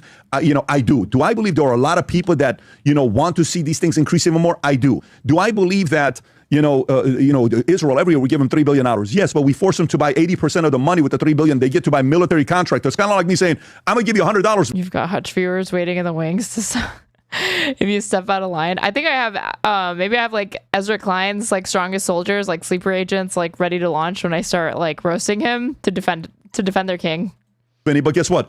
I want you to spend $80 of it and buy equipment from Tom, who has a business in America. Okay. Money's coming back to me. 20% staying with you. Here's the way of me giving you some equipment. I'm getting it back anyways, right? It's a flywheel. The business coming back to me. Do I believe the $2-3 billion? We give Israel $3 billion every year. We gave SNAP of people that are from other countries $70 billion last year. None of you are bitching about it. Israel has such an easy messaging to do, but because they're the only. Wait, so he knows about that? We give Israel $3 billion every year. We gave SNAP of people that are from other countries $70 billion last year. None of you are bitching about it. Israel has such an... there are people bitching. You're just in your own echo chamber and don't realize that, yeah, most people are not concerned about what Randy Fine said about Tucker Carlson. They're worried about how they're going to get food on the table. And I'm not just saying that as like a rhetorical thing. That is actually a crisis that's happening in this country right now. And there are federal judges trying to urge the Trump administration to use emergency funds that have been used for things that are unambiguously not emergencies, to direct that money to SNAP so they can fund a program to feed people that are impoverished that need to get nutrition to their kids and to themselves. That is the actual emergency here. But of course, he wouldn't fucking know that. He thinks nobody cares about that. PBD, open up any news app. People care about that. Easy messaging to do. Also, like, this is their America First president, and he's admitting that, like, yeah, America First also includes giving all of this fucking aid to, like, Israel, and that's not setting off any sort of, like, contradiction, like, in his head at all. But because they're the... Did you see the report Pelosi is quitting politics? No, I didn't. Who reported that? Only child syndrome, spoiled. You're acting like a spoiled brat, and quite frankly, it's unattractive. You make it tough for people that... Could you imagine if Vinny Roast Buddy would hit a world record blood pressure? You know, that's my first instinct, but then when I really think about it, Vinny's kind of a dum-dum, and he would not interpret how scathing some of the roasts and, like, comments are towards him, and he would genuinely take it in jest and in stride, and I don't know that he would pick up that people are genuinely kind of half joking with the things that they'd probably say to him in his roast, and would be laughing like a fucking idiot the entire time, even though it would be abundantly clear that people don't like it. Bad Brain, thank you so much for gifting 5 tier 1 subs to my community. Really, really appreciate that. And everybody who is on the receiving end of a gifted sub, because of this generosity, should say thank you or drop their favorite emote in chat. And you now have access to other cute emotes as well as an ad-free experience. Really, really appreciate it. No confirmation from Pelosi herself, but the reporting sources close to her are saying she's going to retire. How old is Pelosi? Nancy Pelosi. She is 85. God damn. Support you. And I can't believe I said this right now, but honestly, it's like, give it a flip and break already. You know what? Do the roast. BB, go do the roast. If not BB, who else is the biggest person like that to do the roast? Who is the face of the Israel? Why is it keep making the fucking sound? That was only gifted 5. Not only 5, I appreciate that, but I don't know why it keeps making the sound. Really, only BB, right? Do you guys remember when Snoop roasted Trump and Trump sat in the middle? And he said, it ain't the first time you kicked out a black man out of his house. Yeah. You know, when he told the joke about Obama and all this. And he just sat in the middle. Yeah, laughing. Guess what? BB needs a flippin' roast and bring the goats that do some flippin' roasts. I forgot that PBD doesn't like when people cuss on his show, and he's like actually gotten mad at Adam for saying fucking on his show multiple times. Painful stuff. Do you remember how painful some of the roasts were? Hey, why is he doing a full segment on this dumbass post? Because he doesn't like, I think he finds it to be very, very cocky. He doesn't like when people draw attention to bigotry. This is a man on the right. Again, and I think he views it a lot as like, if I'm not complaining as an Iranian man, you should not complain. Because he has suggested that he's like faced racism before, but that he doesn't like to say anything because it looks like soy or whatever. No, I wanted in this. No, it's okay. This cook slave not doing as intended. He needs a factory reset. Your wife was doing jujitsu and whatever. Yeah. Oh my God! Robert Kraft was at a massage this, and it's like, hey, don't say anything about Robert Kraft. And don't say about. Guess what happened afterwards, Brady? Take it. Brady's, it's like, all right, we're over it. And then he got the crap on them. And then it's like, we're done. Yep. But yeah, good, I don't know, man. I think if you hired me as a marketing agency, and we definitely won't take money from you. But if you came and you hired us and we were to give any kind of ideas. I don't know who the hell is giving advice to them on the messaging. By the way, at least Charlie Kirk was trying to tell him, your messaging is not sitting with the younger generation. What are you doing? What are you doing? By the way, would you want to see that roast? Oh. Which roast would you rather watch? Oh, but he also doesn't like that, like, the idea that there could be major conservative commentators canceled because, one, he knows it could come for him next. I don't think he's as relevant to Tucker Carlson, but it could happen. I also think that it also denies him, like, he doesn't want to be cut off from, like, from other people that he could potentially get on the podcast. And I don't know that, has Tucker Carlson ever been on PBD? I feel like he hasn't. The podcast.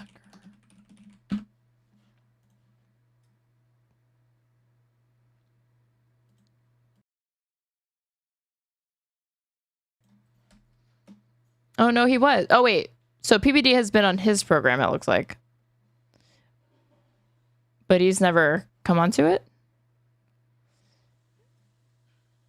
He offered him a $100 million contract at one point. Okay. But backgammon, like life, is like 30% luck. So it's like a metaphor. Because there is a lot of luck. Out of five, anybody could win. Yeah, exactly. Thank you. But he played 3 out of 5. Of 5, the better player is going to win. Of course. Patrick Bet David, May 22nd. Why did they include this raw footage? Second. It still seems like so contrived. My gosh. So he just said it's May 22nd. I don't know when this is going to air. Dude, that side angle for Tucker Carlson is absolutely brutal. Oh my gosh. So it's this dude has like turtleneck syndrome. This dude is on his phone a lot because why else would he look like that? On top of the fact that his like neck is not looking good. He just said it's May 22nd. I don't know when this is going to air. But like the worst posture. Who's going to win the presidential race and why? Who's going to win the presidential race and what exactly is the right messaging for apartheid, ethnic cleansing, and genocide? Well, you don't mention any of that according to PBD. You would just have a roast of Israel. Watch Tom Brady or Bibi Netanyahu? Bibi Netanyahu. Would you pay to watch that roast? 100% I want to see them go after him. Oh, yeah. And then let him come back. You get to get it all dumped on you, sit there and take it on the chin, and then you go. By the way, actually, what happens if he agrees to How that? come they never proposed this for like Biden or Hillary Clinton? Why is it like jail for those people? But for Bibi Netanyahu, who's like a genocide heir, it's a roast. That roast. Probably one of the most viewed things. It'd be the most viewed roast past time. No. What do you think happens to Israel? People stop talking about it as much. What do you think happens to Israel? The roast is going to make people stop talking about Israel's genocide. Good one. Think it becomes like, all right, this was kind of funny. All right, we got to kind of our system. So if they're pushing you like this, you're not dumb as a roast when Israel gets mad at the truth. How are they supposed to take a joke? That's what I'm saying. That like even if I followed the stupid premise after you just saw Randy Fein's conduct, there's that attitude is pervasive among the most pro-Israel, pro-Zionist fanatics. That is how they almost all are. That is their attitude. So why he thinks that they would be the type of people that are gonna come out looking good on top of a roast and not like fragile dipshits beyond moronic on top of the fucking premise. Anti-Semite, you're this, you're the, all right, gross. All right, maybe they come here. I don't think it's going to go here. Of course not. But I think it brings a 20%. Yeah, bro, what you need. It's insane. What you need. Sometimes all your kids want to do is they just want to say what they feel about you on a you know how you go to a dinner table and they're like, how do they talk about this for like 10 more minutes? What else is there to say? They're dissecting a fake thing that's never going to fucking happen that's stupid to begin with. I'm having a conversation with my kids. And then I'm asking about papaus. Okay. Who got papaus? And they're going through the story of all these papaus. And it was this is like a tabletop game. Why don't they just do fucking D&D? Why do they do this podcast? I don't understand why they have to put this out on the fucking airwaves. They were this close to just doing something so different with their lives. If only they knew about Dungeons and Dragons. It was like a therapy session for them because they're like, Papa's giving all of us papaus. What? I didn't know that till last week. What do you mean? I've never known that Papa's giving the kids papaus. Really? So I'm like, wait, what? Gabriel's done He it? says, oh, and then they look at me like, that's like, they already did roleplay earlier in this episode. Like they're on something else today. Look like I'm crazy? You know what look I'm talking about? Like, wait. What do you mean? You look like, here you didn't too, know? right? I'm like, you don't know? Wait, Papa gave you guys papas? Papa's giving Brooklyn Papa. No. Yeah, on the hand. And she gets hurt. But I'm like, wow. And then they're like, well, listen, Melva too. I said, there's no way, Melva. You don't know Melva like we know Melva. You're at work. I'm like, Melva gave you Papa? He is he's like telling like a random personal story now. We don't know who any of these people are. I don't know what the fuck he's talking about. And the goon squad has to just fucking eat it up because they're paid to be his friend. And then by the time it was out of their system, they're like, all right, you want to go watch a movie? Yeah, it was cool. Go. But I just think like, dude, some of the most annoying people in my life, you know who they are? Only child. Only child for sure. If Vinny, some of these people annoy him, but they're not the most annoying. I wonder who PBD finds to be really, really annoying. That Randy Fine thing was like the closest that I've seen him to like genuinely angry in a while. Child, let me watch. Half my employees This are going to hurts my brain. There are people. This has 384,000 views in 8 hours. So I'm gonna get an email from HR. Sure. 17 complaints from the only child kids that you offended them. Am I an only child? No, I'm the youngest child, but I'm not an only child. But you know bite me. You know what's one of the most annoying people in the world? Think about the most annoying people in the world. I know that's really hard to do in this moment as we're watching the PBD podcast with only the best and the brightest. But try to imagine what annoying people in this world are like. Childs are in that community. Yeah. Watch. Rob, can you do me a favor? Run up. How can you take these idiots seriously? I don't, but unfortunately, I feel like I must because there's almost 400,000 people that do every single time that they do these shows.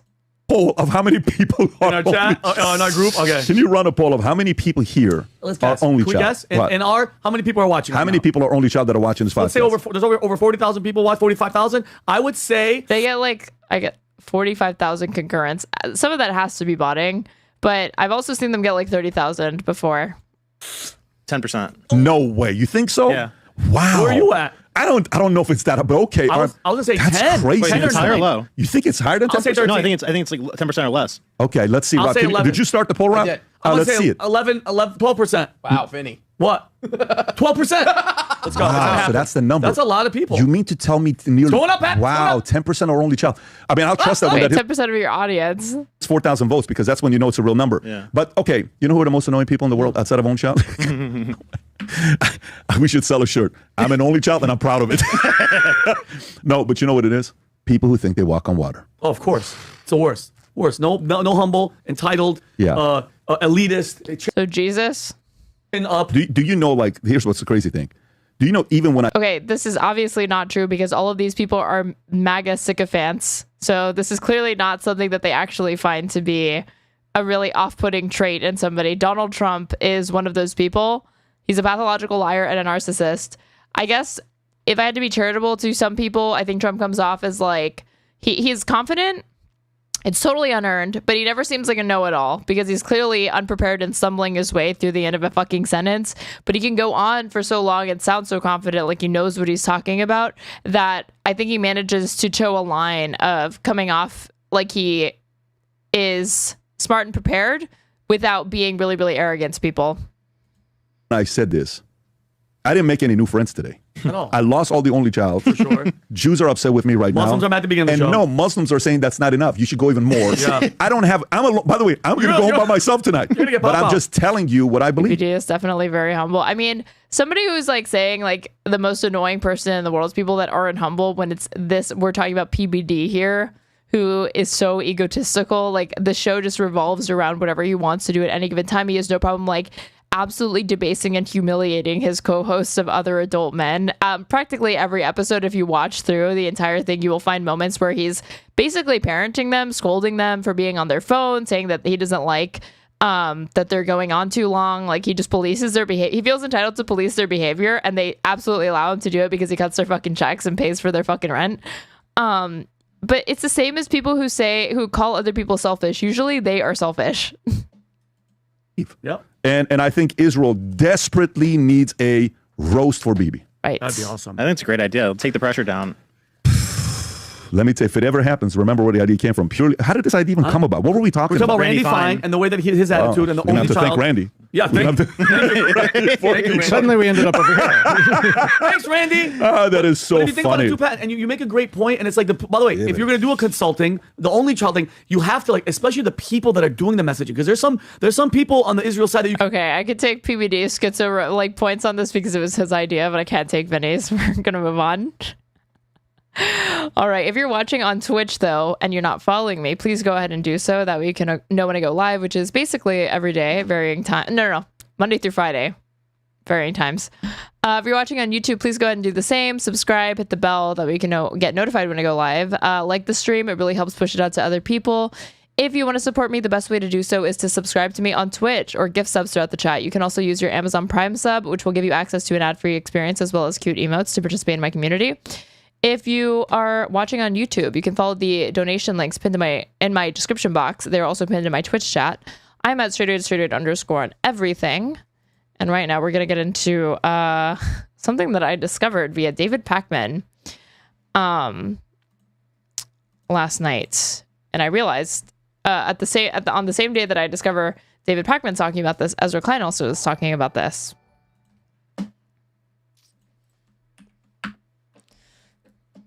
A bombshell new report is dropped that is going. Okay. So this is put out a day ago by David. Democrats are about to get less progressive.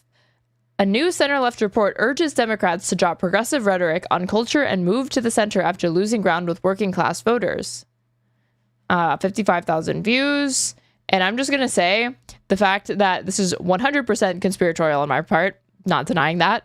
The fact that I've seen multiple liberal, moderate, even some that call themselves progressive commentators touting this study, which we'll get into, without any additional caveats or explanation of who this organization is, how the methodology of this study, why it was funded, who funded it. This reeks of chorus to me.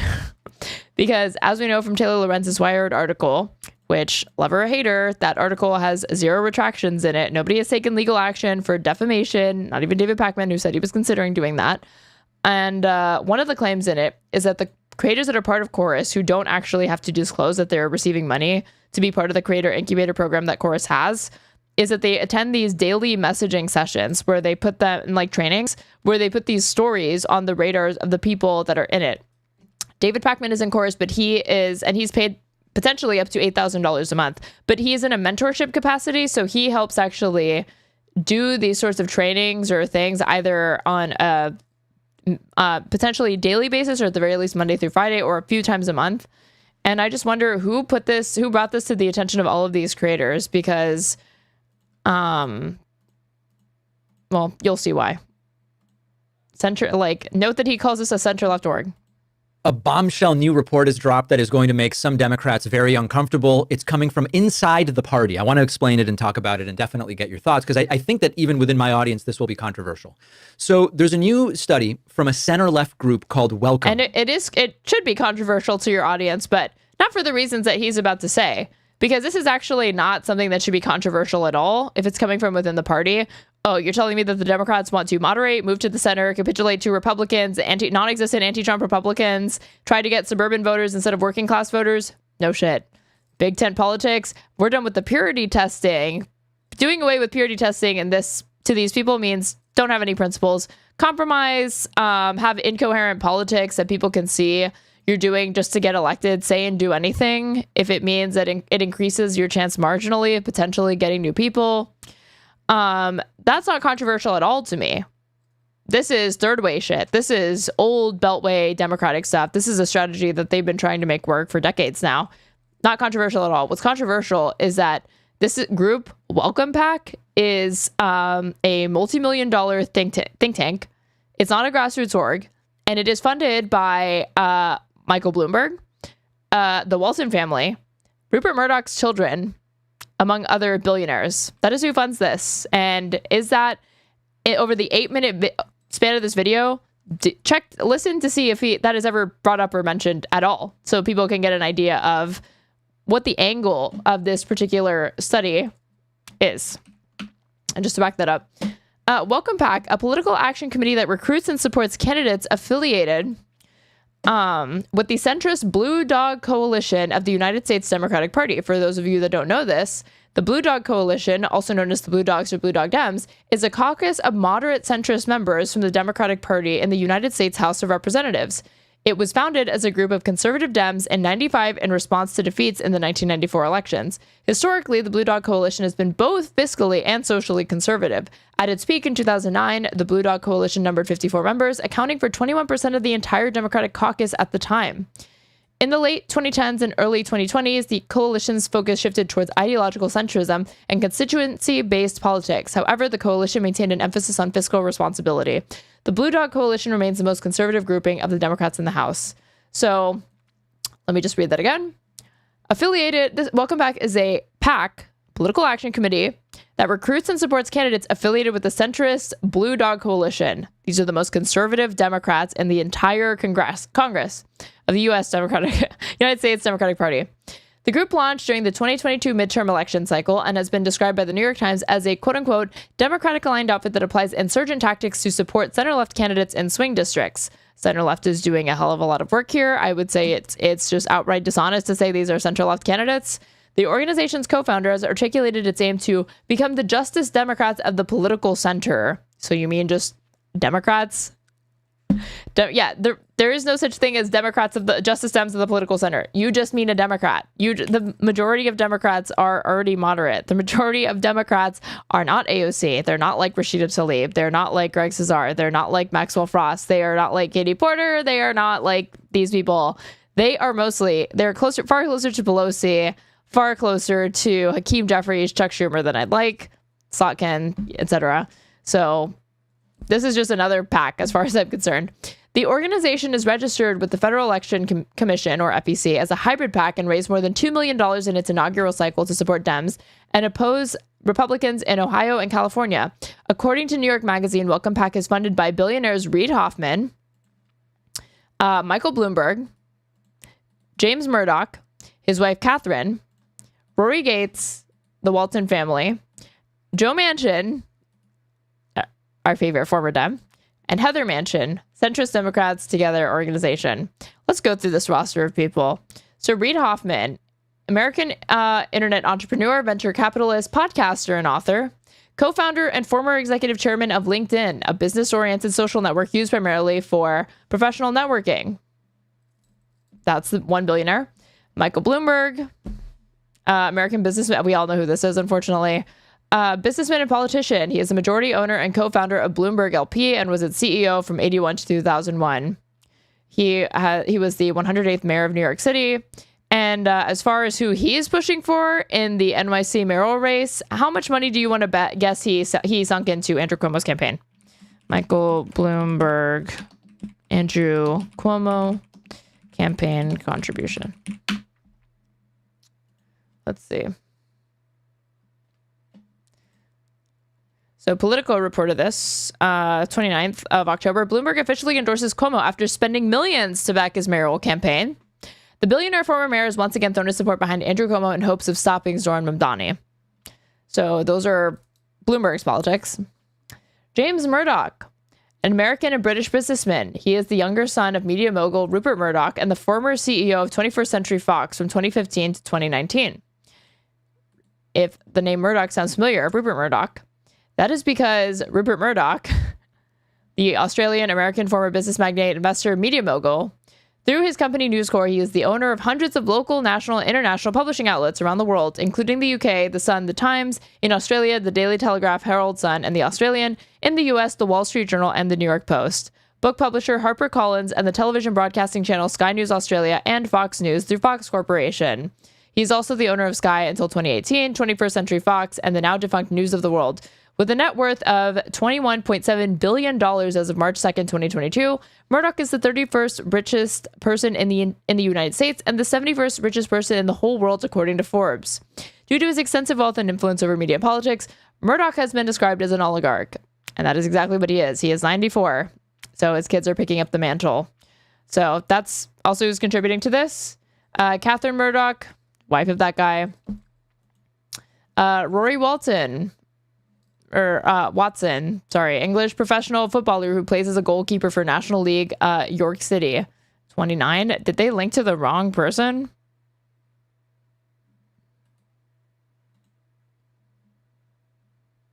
How did this even get open?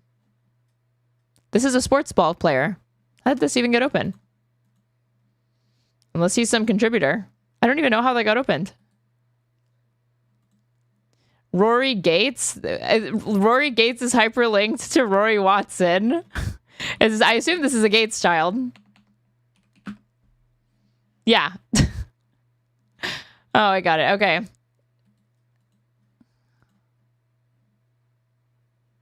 Is that not it? This has to be the wrong thing. This isn't even like his son.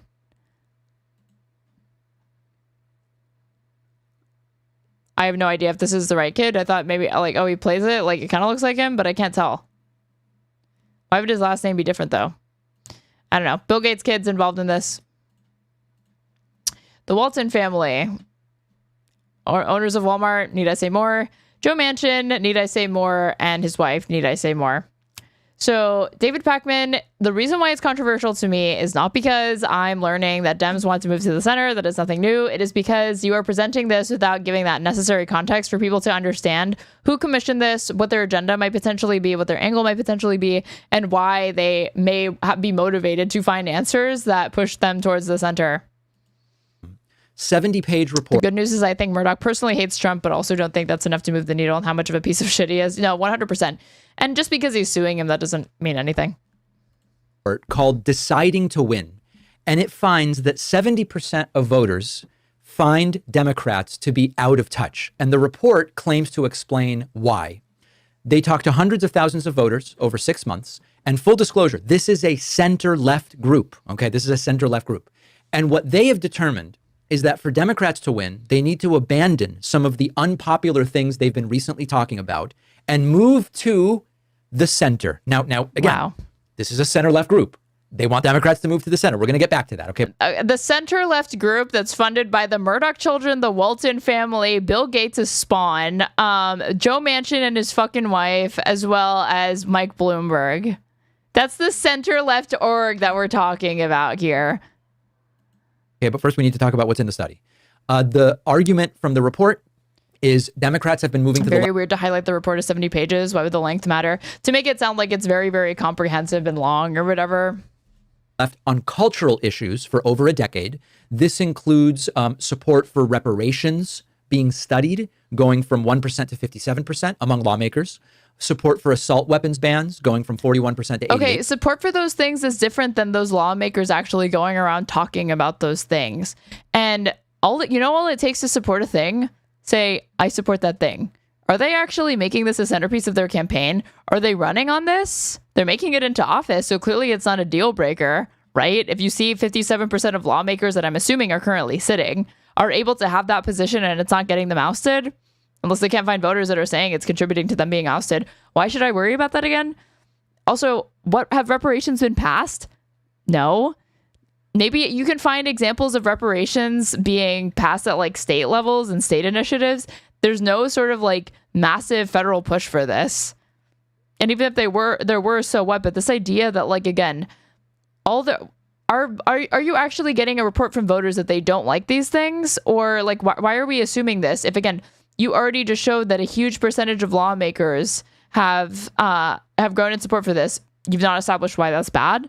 You've not demonstrated that that's a deal breaker if they're sitting in office. And did they make this a centerpiece of their campaign? Like there's every single thing that gets brought up just leads to me like all of these secondary, tertiary, all of these additional questions that will just not be answered, of course. 8%. Letting federal prisoners vote went from 4% support to 41% support. Oh no. Again, yeah, the assault weapons ban is fucking cringe. I agree with that. But like mostly because it's bad policy. Not because I don't support gun control. It's bad policy because it just seems like it's going to help cut into like mass shootings or gun violence when the majority of gun violence in this country occurs because of handguns. That's what you would need to regulate, not assault weapons. Wiping out any state abortion limits went from 2/3 support to 98% support. And the share of Americans that now believe... The core difference between the Dems and Republicans, the Dems chase the polls and the Republicans hire market strategists as Straighterade. The other thing is that a lot of Democrats, when you look at their backgrounds, I like their educational attainment. We just don't have a lot of people that went into marketing or economics or business. We have a lot of people, and this is fine, right, that went into liberal arts fields. They are English majors. They are like poli-sci majors. They studied the humanities. They're history majors. They are lawyers, right? But if you don't have any experience with marketing, even if you have ideas that are broadly popular, if you have no way to reach the public with it, you're always going to be put at a disadvantage and be beat out by people that have terrible ideas, but at least they know how to swindle people and get them to vote for them, which is one reason why Democrats struggle to resonate with voters, because there is so much bad messaging that pervades the Democratic Party from top to bottom. And Republicans, at the very least, know how to like sell the bullshit to constituents. The other thing is that, and this is something that I noticed, and I don't know what to do with this. Tell me what you guys think. Republicans, their bread and butter base, they're constantly thinking of ways to make good on their demands. Their bread and butter base are right-wing, fanatical Christian evangelicals in the Rust Belt. Those people show up as a reliable voting bloc every single year. They love Donald Trump. And yet he is constantly thinking of ways to appease and make that base happy, even though they're definitely not going to the Democratic Party, even if they're dissatisfied with Donald Trump. It would take a lot for them to switch parties. It would take a lot for them to move to the Democrats, no less. Like but they would sooner create a third party before they would go to the Democrats. And yet they're constantly thinking of ways to meet their demands and make them happy. The Democrats are the complete opposite. Their bread and butter base, they're constantly taking for granted at different points, just straight up saying, fuck you, in the hopes of attracting different voters, in the hopes of getting independents, in the hopes of getting anti-Trump Republicans, in the hopes of trying to peel off Republicans. They're never thinking about how to satisfy. I feel like I shouldn't say never, that's too strong, But you don't see that same desire to satisfy and I don't want to say appease or pander, because these are the people that got you elected. So you would just be making good on your campaign promises to the people that helped get you elected. But you don't see that. They instantly take them for granted, and they think, okay, I've got you. Now stay. I know I'm probably not going to lose you because you're not going to go to the other side because of, like, you know, your educational background, you're a woman, you're black, you're not going to vote for those people. And then they're constantly off trying to chase and appease Republicans that are always going to tell them, fuck you, I don't like you. Why do they do this?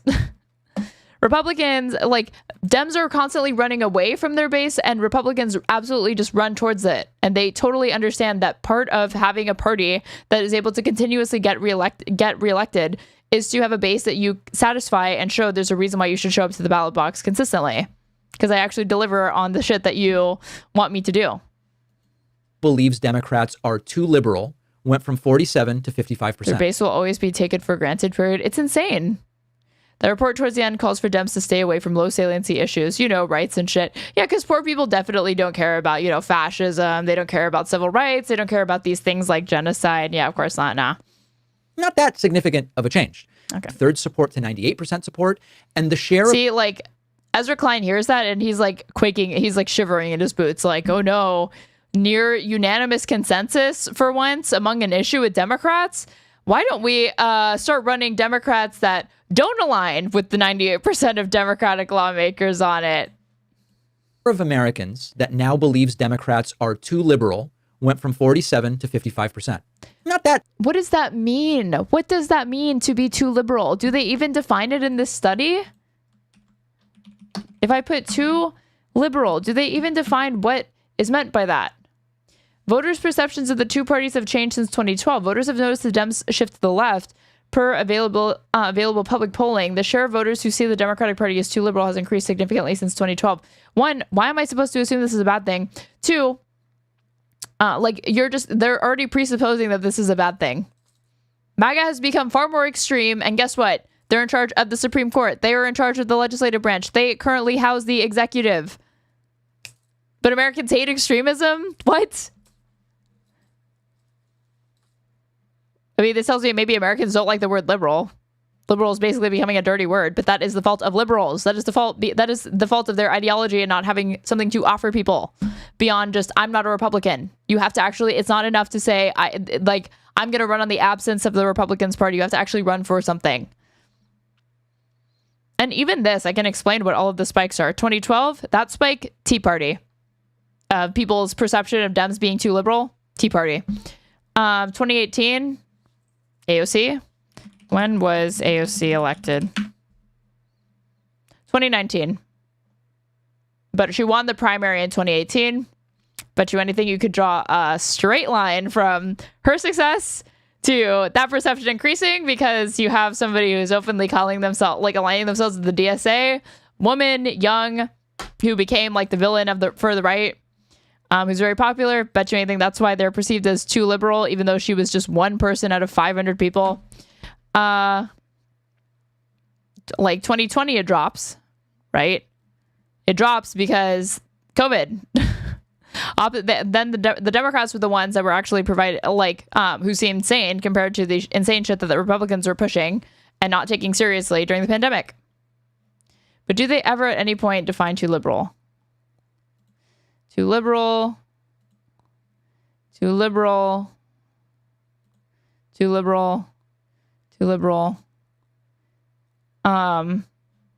Key takeaways. As we shifted our positions and our priorities, voters have increasingly come to see our party as too liberal, insufficiently focused on the economy, border security, and crime. And again, by voters, like, what voters? Are we talking about Democratic voters? Are we talking about independents? Are we talking about Republicans? Are we talking about all voters in the country? Because guess what? You don't need to win all voters in the country to win.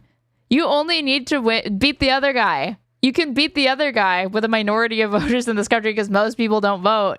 So it doesn't really matter if all voters, or like a significant amount of voters, are seeing the Democratic Party too liberal. If that includes Republicans, they're always going to see Democrats as too liberal. Insufficiently focused on the economy. I agree with this. Border security. Don't agree with that. And crime. Okay, disagree with that.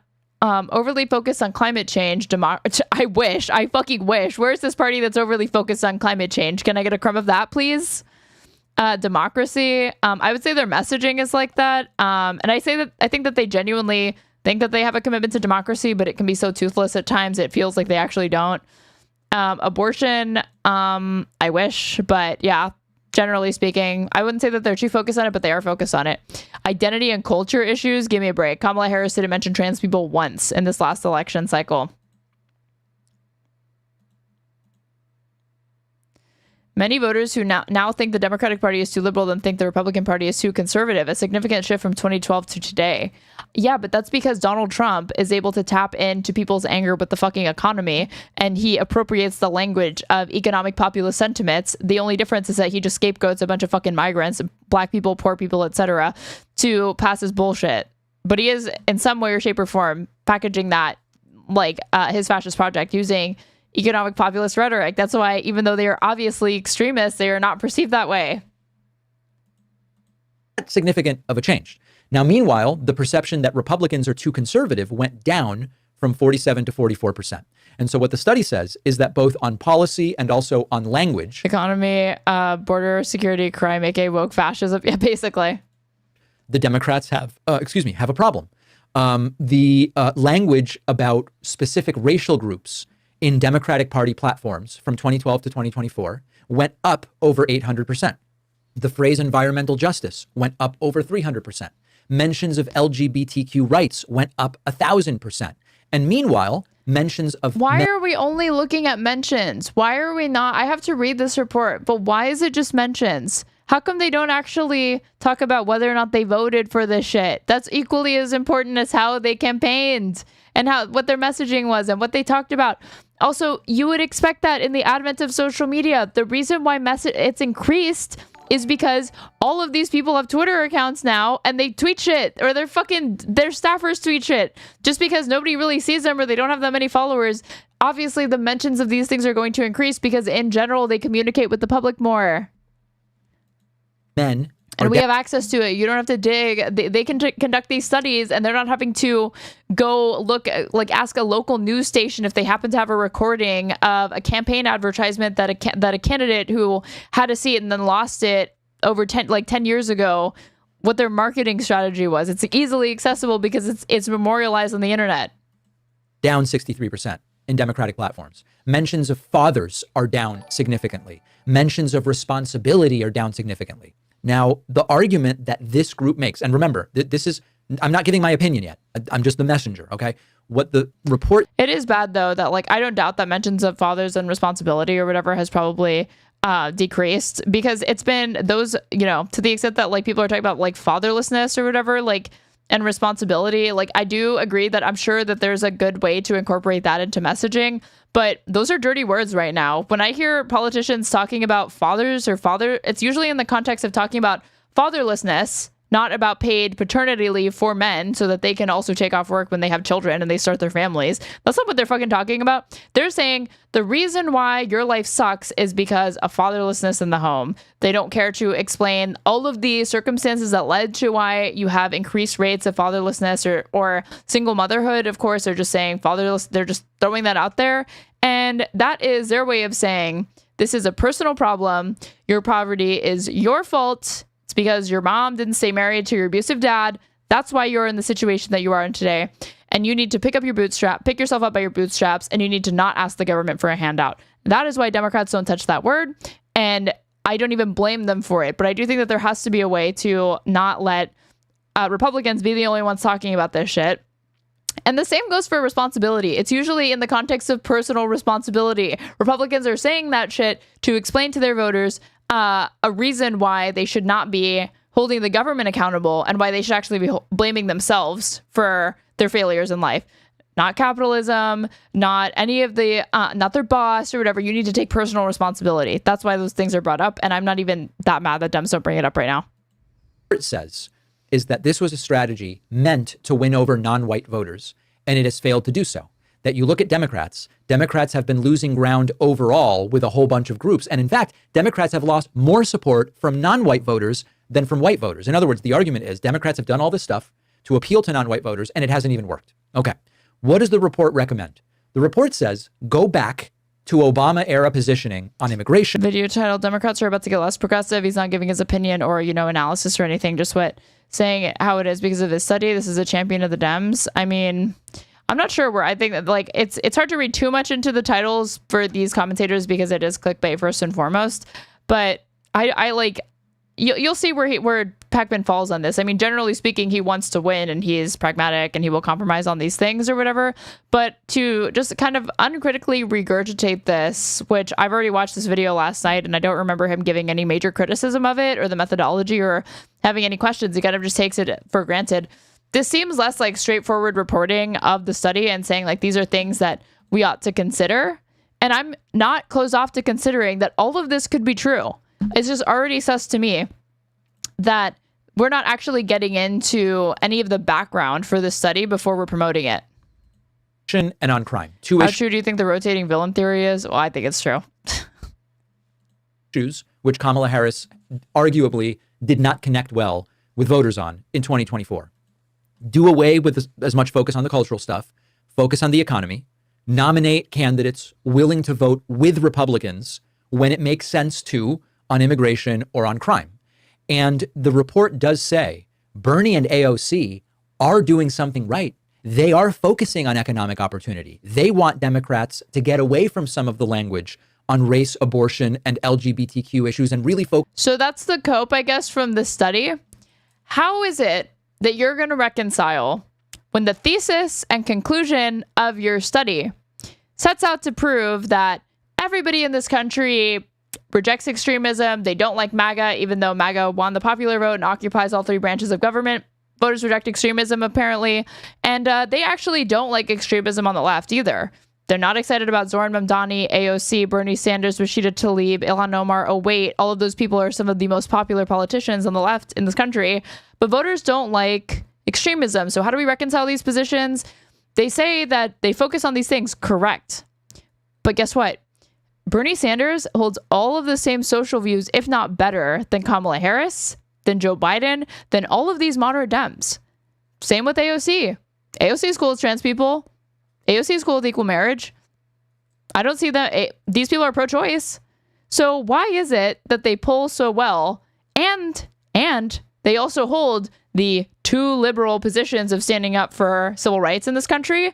Oh, because you can actually make the centerpiece of your campaign economic justice, economic populism, and affordability, and also hold these positions and just talk about them not nearly as much as you talk about the bread and butter issues of what impacts people in their day-to-day lives, which are their wages, if they're in a union, their rent, these sorts of things, right? But that's not mutually exclusive with holding socially liberal values. So it's to me, and I'm even conceding way too much by saying these are extremists or whatever. These people are not extremists. They want to increase the minimum wage. They're basically champions of the Nordic model. They are not these are not people that are saying we need to abolish money. We need to have a stateless, classless society. I fucking wish, okay? But how is it that you can take away anything else? Why are you going to say that you need to moderate your positions and your messaging when you're literally having to acknowledge that Bernie Sanders and AOC are popular? How does that fit with your narrative at all?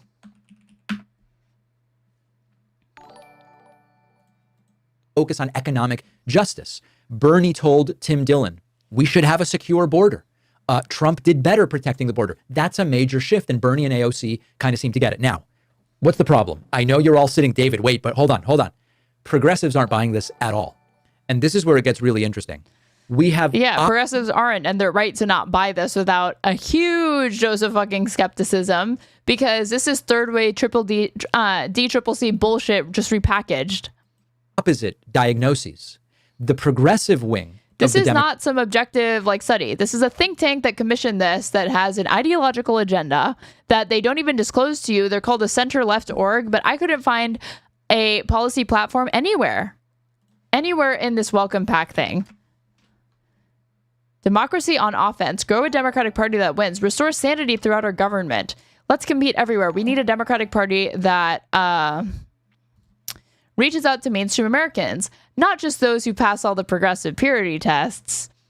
The purity tests here, what's falling under your definition of purity tests? You mean people not liking genocide? Yeah, I'm going to purity test on that. Yeah, I don't like genocide. I do draw the line there. You mean being pro-choice? Yeah, I'm not cool with the state forcing people to give birth. I am drawing the line there also. How about voting rights? Is that also a purity test? Yeah, I think that people should have access to vote in this country and not have that be impeded. Call me crazy. I guess I'm a crazy purity testing progressive, right? For not being willing to compromise on these things. Yeah, that's called being principled. That's not purity testing. In the 2020 primaries, we welcomed the independent voters who stayed with us to beat Trump. In 2022, we supported leaders who reached out to independents and quote-unquote future former Republicans to put flippable red districts into play from Ohio to California. In 2024, we invested in 10 candidates who overperformed by the top of the ticket by on average by 5%. All that money and only 5%. Better than nothing, I guess. Our Win the Middle campaign is a multi-cycle effort to identify and support dynamic centrist Democrats who, dynamic centrist Democrats? Who wants a dynamic candidate? That is just a fig leaf for a candidate that's unprincipled and will say and do anything to get elected. So, aka a fucking snake, and not anybody who inspires any trust in their base or the electorate broadly. Because when you say dynamic, that just screams, I will compromise on literally anything. I will sell your rights and everybody else is up the road to keep the seat because it's now my career. That's what I read when I see that. That's not inspiring to me. Centrist Democrats who, by running aggressively moderate campaigns, this is literally like as big of a fucking oxymoron as jumbo shrimp. Aggressively moderate in center-right U.S. House districts can both show high return on investment and demonstrate a new path forward for the party. New path forward, as if this isn't old. This is not a new strategy. This is third way shit. Democratic Party. Oh, and also, you'll notice nowhere on this is there a policy platform. So they're center left. How exactly? I don't know, but I could donate. There's media. I could become a member. I don't know what becoming a member would mean in this context. If I click win the middle, identifying winnable races. Look, it's just about winning. For what end? For what reason? I'm sure I don't know. We're gonna win. We're gonna get more Democrats in. They're not gonna stand for anything. They'll compromise on everything to get elected. But you'll have more people with a D next to their name. Can you build coalitions? No, because all of these fucking people will hold up the agenda, like Joe Manchin did, because they will run on wedge issues. They will make the priorities of those voters down to stupid culture war bullshit. The Democrats could definitely be better, but they don't need to be making it the centerpiece of their campaign. And they will hold up the rest of the party. Why do we want more Joe Manchins again? Extremist incumbents? Who? Who is the extremist incumbent? Do they name them? No. Do they have a policy platform? No. I have no point of reference for any of this shit because they don't want to get into details because they don't actually stand for anything. It's just about running corporate Dems and winning. Agrees that Democrats are and again, I want to win. Okay? But it's not really a win when you're getting a bunch of wolves in sheep's clothing. To me, it's if you read even just a little bit into this, it's clear these are wolves in wolves' clothing. You can tell exactly what they're fucking trying to sell and pull over, sell here. And it's just more bullshit. I don't want these people around. They don't stand for anything. They don't believe in anything. Out of touch. It's just like Fetterman's. That's it. That's all I see is they want more John Fetterman's. They've actually moved in the wrong direction. That they've moved and are focusing too much on the middle. That they're too focused on moderate voters. That they're too focused on defending. I will aggressively fence it. Yeah. Corporate interests. And someone like a progressive strategist, Waleed Shahid, is saying Democrats are out of touch, but we've tried the moderate stuff and it hasn't worked. Anat Shenker Osorio says Democrats need to move to the left, not to the middle. So you've got opposite diagnoses here, or I guess to put it a different way, we have one diagnosis, which is Democrats have a broadly popular agenda that they can't sell to the public because they refuse to use better messaging in a lot of different ways. There are also a ton of problems. I'm not trying to say that the Democratic platform is perfect. It is by no means perfect, okay? But just the bog standard, Democratic platform, even though they have compromised on a bunch of shit, guess what? Yeah, most Americans are fine with that. And they definitely, if we're just going off the metric that they love to go off of, which is, do they prefer it to what the Republicans are offering? Yeah, most Americans like the Democratic platform far more than they like Project 2025. But you would never know it because Democrats are scared to talk about it. They're convinced that their agenda is not actually popular. Meanwhile, Republicans who actually have an unpopular agenda never act that way. They never apologize. They never shut up. They're constantly filling the airwaves. They're constantly talking about their unpopular ideas. And they're drawing attention to culture war bullshit, and they still manage to win. Democratic elected officials and candidates appear out of touch. But the center left says, you got to move to the center. Whereas the progressive wing says, you've tried moving to the center, and that's the problem. Both sides agree 70% of voters think Democrats are out of touch, but they have completely different solutions. Now, to me, the answer, this is going to be shocking to all of you, I don't think there is one answer. We'll get to what should happen at the presidential level, but it's important to look at, you look at the success of Mamdani in New York City. And some would say Mamdani's success in New York City proves that Democrats should just run socialists all around the country. What works in New York City is not going to work everywhere else. Why are we pretending like New York City is like the bastion of like progressivism? It's not. New York City has elected Rudy Giuliani. New York City has elected Michael Bloomberg. New York City currently has Eric Adams as the mayor. Why are we acting like New York City is filled with a bunch of socialists and that's why he could win? Zohran Mamdani, his win is unprecedented. The reason why he's able to win is because he's inspiring. It doesn't take corporate money. He's able to activate a grassroots campaign that's willing to go out and do the work for him because they want to see him win. He's young, he's charismatic, he's attractive. There's lots of different reasons why Zohran Mamdani is succeeding, not least of which I do think is the policy, but I would be, I don't think that most people vote on policy. A lot of it comes down also to like messaging and stuff like that. But to the extent that he talks about his policy, it's because he's not condescending. It's a very simple platform. You can remember it because he repeats it over and over. It's kind of like the Bernie thing. Like Bernie's whole thing, Medicare for all, free college tuition, free colleges, $15 minimum wage, unions, like Green New Deal. AOC and Bernie's bread and butter. What's Mamdani's? Rent freeze, talking about free buses, talking about expanding like public education, talking about trying city-run groceries in each borough, and just affordability in general. You can like name them off the top of your head. And so for me, the bottom line is there is Something a choice as simple as a crack pipe, yeah.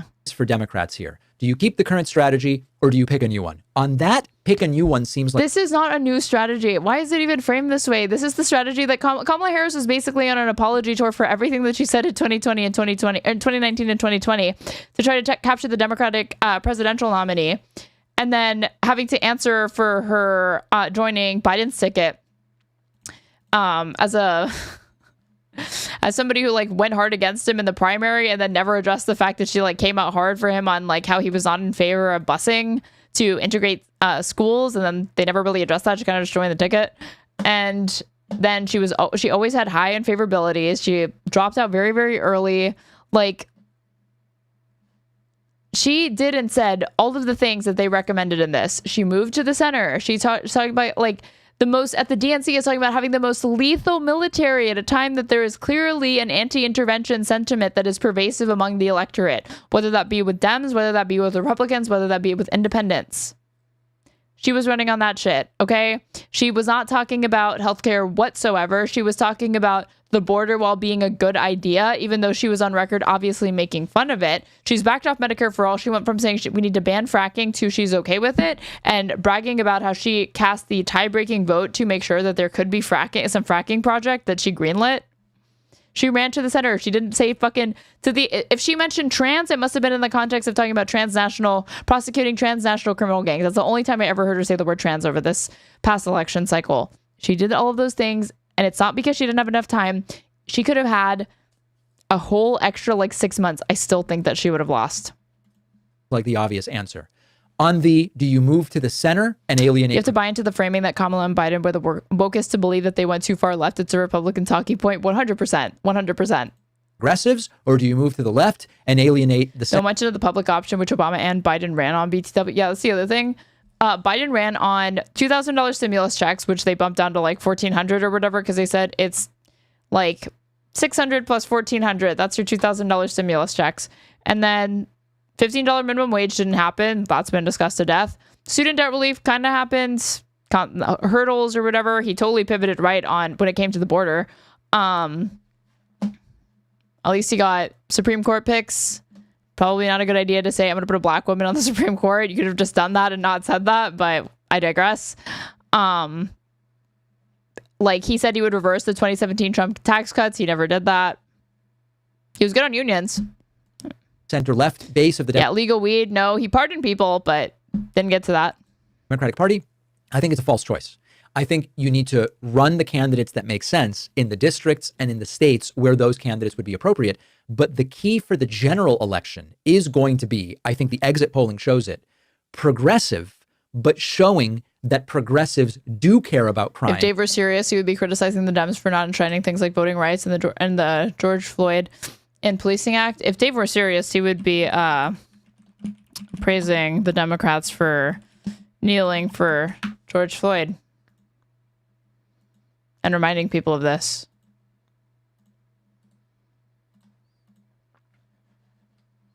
Reminding them of Hotep, Nancy Pelosi, and Clyburn. And do care about immigration. Harris, in a sense, got both sides of it wrong. She presented as a real moderate, but at the same time turned off a lot of moderates by seeming to dismiss concerns about the border and about crime. It was the worst of both worlds. Now, does this report mention Israel anywhere in it at all, do we think? Israel. Oh, one time in a citation? Curious. Were voters annoyed that she didn't mention... wait, what was that? Like, real moderate, but at the same time turned off a lot of moderates by seeming to dismiss concerns about the border and about crime. It was no, because she didn't do that. She didn't do that though.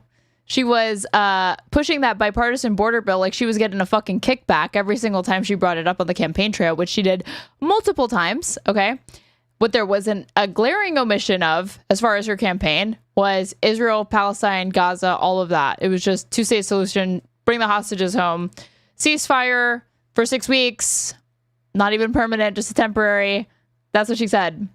So the extent to which Israel is mentioned, while both the Russia-Ukraine conflict and Israel-Palestinian conflict are important humanitarian issues, our issue salience polling suggests the Democratic Party's positioning on these issues is unlikely to be a major cause of our party's electoral struggles. Oh, okay.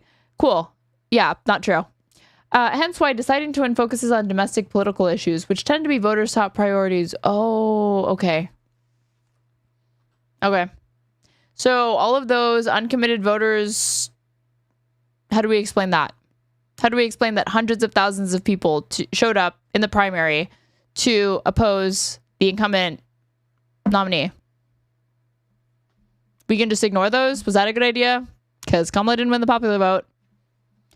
Let's see. Gaza? Oh, 0 of 0. No one cares about that, apparently. Got it. Yeah, that definitely didn't have electoral consequences for Kamala Harris. That's really true. It was the worst of both worlds. Now, despite all of that, she still almost won.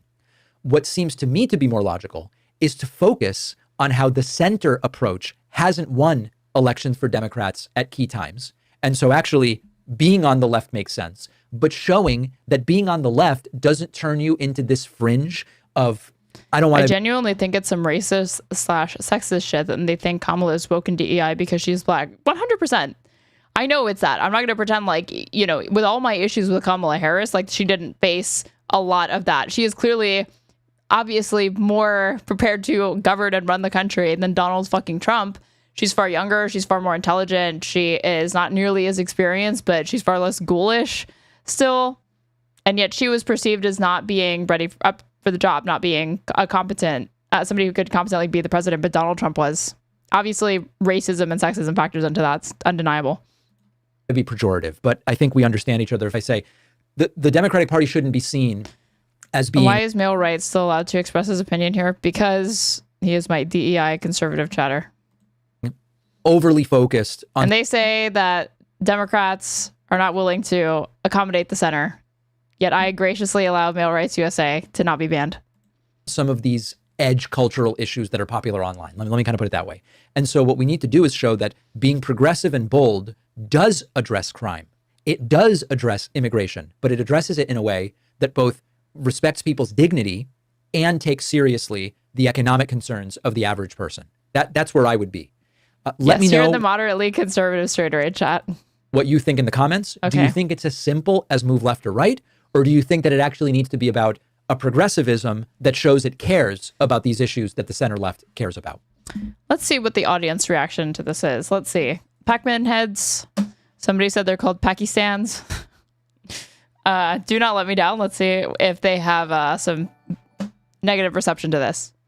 The problem is that Democrats don't lead, they follow. You fucking cannot win while you're chasing trends. You have to trailblaze. You have to show people the path forward. We need progressive leadership, not spineless follow the polls Democrats. I actually agree with this. Luckboy 28. The Democratic Party suffers from a serious case of New Coke syndrome. For those who are not familiar with New Coke, it was an attempt in the 80s by Coca-Cola to change up the Coke formula so that it tasted more like Pepsi. The theory was that they could poach Pepsi drinkers and regain the market share they had been losing to other drinks. In practice, the change alienated Coke fans while Pepsi drinkers kept drinking Pepsi. It remains a cautionary tale in business and marketing circles about the risks with messing with an established brand identity or product. Okay, to the extent I know about the New Coke, Stranger Things, and in Stranger Things, they liked it.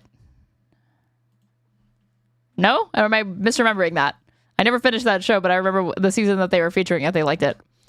But I can believe that, obviously. If you try to appeal to everyone, you'll appeal to no one.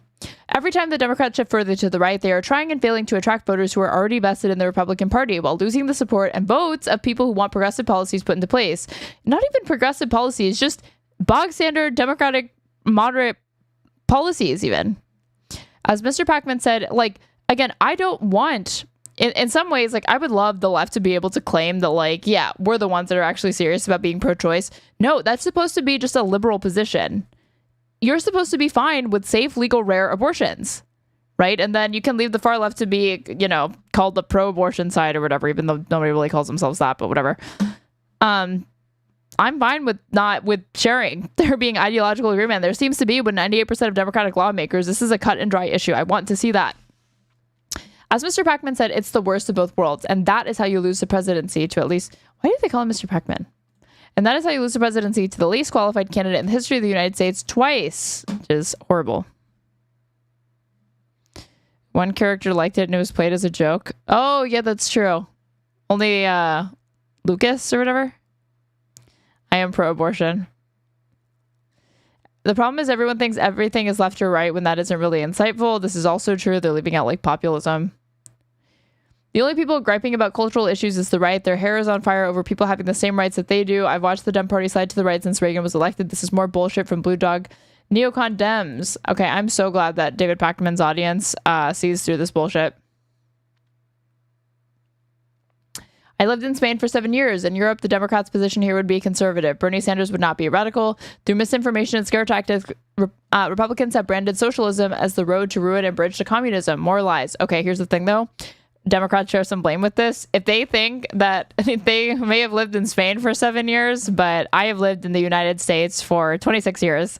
And in that time, I was educated in a public school that made it abundantly clear to me that there was bipartisan consensus on the fact that this country, both Democrats, Republicans, did not like communism. That is just Red Scare shit. And the Republicans are not the only ones that propagated the Red Scare. The Democratic message must be Medicare for all, prosecute Trump administration, eliminate DHS ICE, comprehensive immigration bill, tax the rich. Don't disagree with us. It's the economy / trade, social security, food. The overtime window shifted way too far to the right. Okay, this is good. This is good. This is really good. That the Civil War was about states' rights. Yes, that is also something I was taught and learned later. That's not true. I was taught it was one element of it. That slavery was an element of it. It's just not the main reason. Okay. Let's see. Is this Vox? So I saw this Vox article that was about it, maybe? Vox also wrote about this. Do they talk about it? Let's see. The real reason why Democrats are so unpopular. Does the case for centrism stand up to scrutiny? So this was published on October 29th by Eric Levitz. Do they cite this thing? Yes. The Democratic Party has spent most of the past decade deciding to lose. Or so argues a new report from Welcome PAC, an organization that backs center-left candidates so as to build a big tent Democratic Party. Put a pin in this, see if they actually ever interrogate what this PAC, who's funded by billionaires, understands to be like the word center-left to mean. It is no secret that the Democrats are in a sorry state. They've lost to an exceptionally unpopular Republican presidential nominee twice in the last 9 years. They have long odds of regaining control of the Senate next year and aren't even certain to retake the House of Reps. They're historically unpopular. This probably cites the Wall Street Journal poll that shows 30-year record low. That has to be one of them. If I put 30. It says it's somewhere in here, but it doesn't know. But this link to another Vox article. They're historically unpopular, having lost ground with much of the party's traditional base, which apparently they still don't care about appeasing. They'd rather be chasing mythical moderates, including voters who are working class, people of color, young, or all of the above. To determine how this happened, Welcome's Simon Bazelon conducted 6 months of polling with nearly 500,000 voters, explained the results of hundreds of recent elections, analyzed shift in the Democratic Party's legislative priorities, and crunched various other data points. In so doing, Bazelon produced a rigorous and thorough accounting of what the centrist organization already knew. That is so insightful in a way that completely goes over this author's head. A thorough accounting of what the centrist organization already knew. So you're telling me that this think tank commissioned a study and they got the results that they wanted in the first place? No. It's like the opposite of how logic is supposed to work. You're not actually supposed to start with the conclusion, then find different ways to justify it. You're supposed to just go where the data shows you. The Democratic Party is veered too far left, effectively choosing to prioritize progressive orthodoxy over electoral success. This is literally a fairy tale. The Democratic Party has veered too far left. This is completely serious. Veered too far left, effectively choosing to prioritize progressive orthodoxy over electoral success. This is said. This is not satirical. This is not a joke. This is not a caricature of a Republican, talking head, or politician. This is an actual position that is being taken seriously and debated amongst American liberals right now. They think that that's actually a true statement. Welcome's report has already resonated with many of the Democratic Party's leadership. And if Bazelon's analysis proves persuasive to Democratic leaders, to Democratic insiders, which obviously it will be because it tells them what they already want to hear, it could shape the trajectory of the party's 2028 presidential primary. I mean, this is the cover story, but they were going to do that whether they had evidence, data to support it or not. And I'm not making fun of the concept of evidence and data. I'm just saying that this is not, I seriously doubt that this is an example of data and evidence. And thus the future of American democracy. To see how well that analysis stands up to scrutiny, I spoke with Bazelon about various progressive objections to his arguments. Our conversation has been edited for length and clarity. Okay, so let's see. Key takeaways, because I do want to read it myself. I don't want to just get it there. The Democratic Party has become more left-wing since 2012, as measured by the types of bills it supports in Congress. Over that same period, the share of Americans who say the party is too liberal has risen in polls. Democrats have also shifted the focus of, again, the share of Americans. Guess what? The majority of Americans don't vote. So, but that include, like, Pakman talked about it just being voters. This just says Americans. It's supposed to be like a sample of all Americans or whatever. But why does that tell me anything? We have an electoral college in this fucking country, okay? National polling only means so much. There are limits to this. There are limits to how it can be useful to inform how people should run at a municipal level, at a district level, at a state level, at a county level, and then at a federal level. Mr. Braindead, thank you for subscribing. At Tier 1, you've been subscribed for 5 months, and you're continuing to have access to no ads, as well as cute emotes, which anybody who is curious should try subscribing to me and seeing what it's like.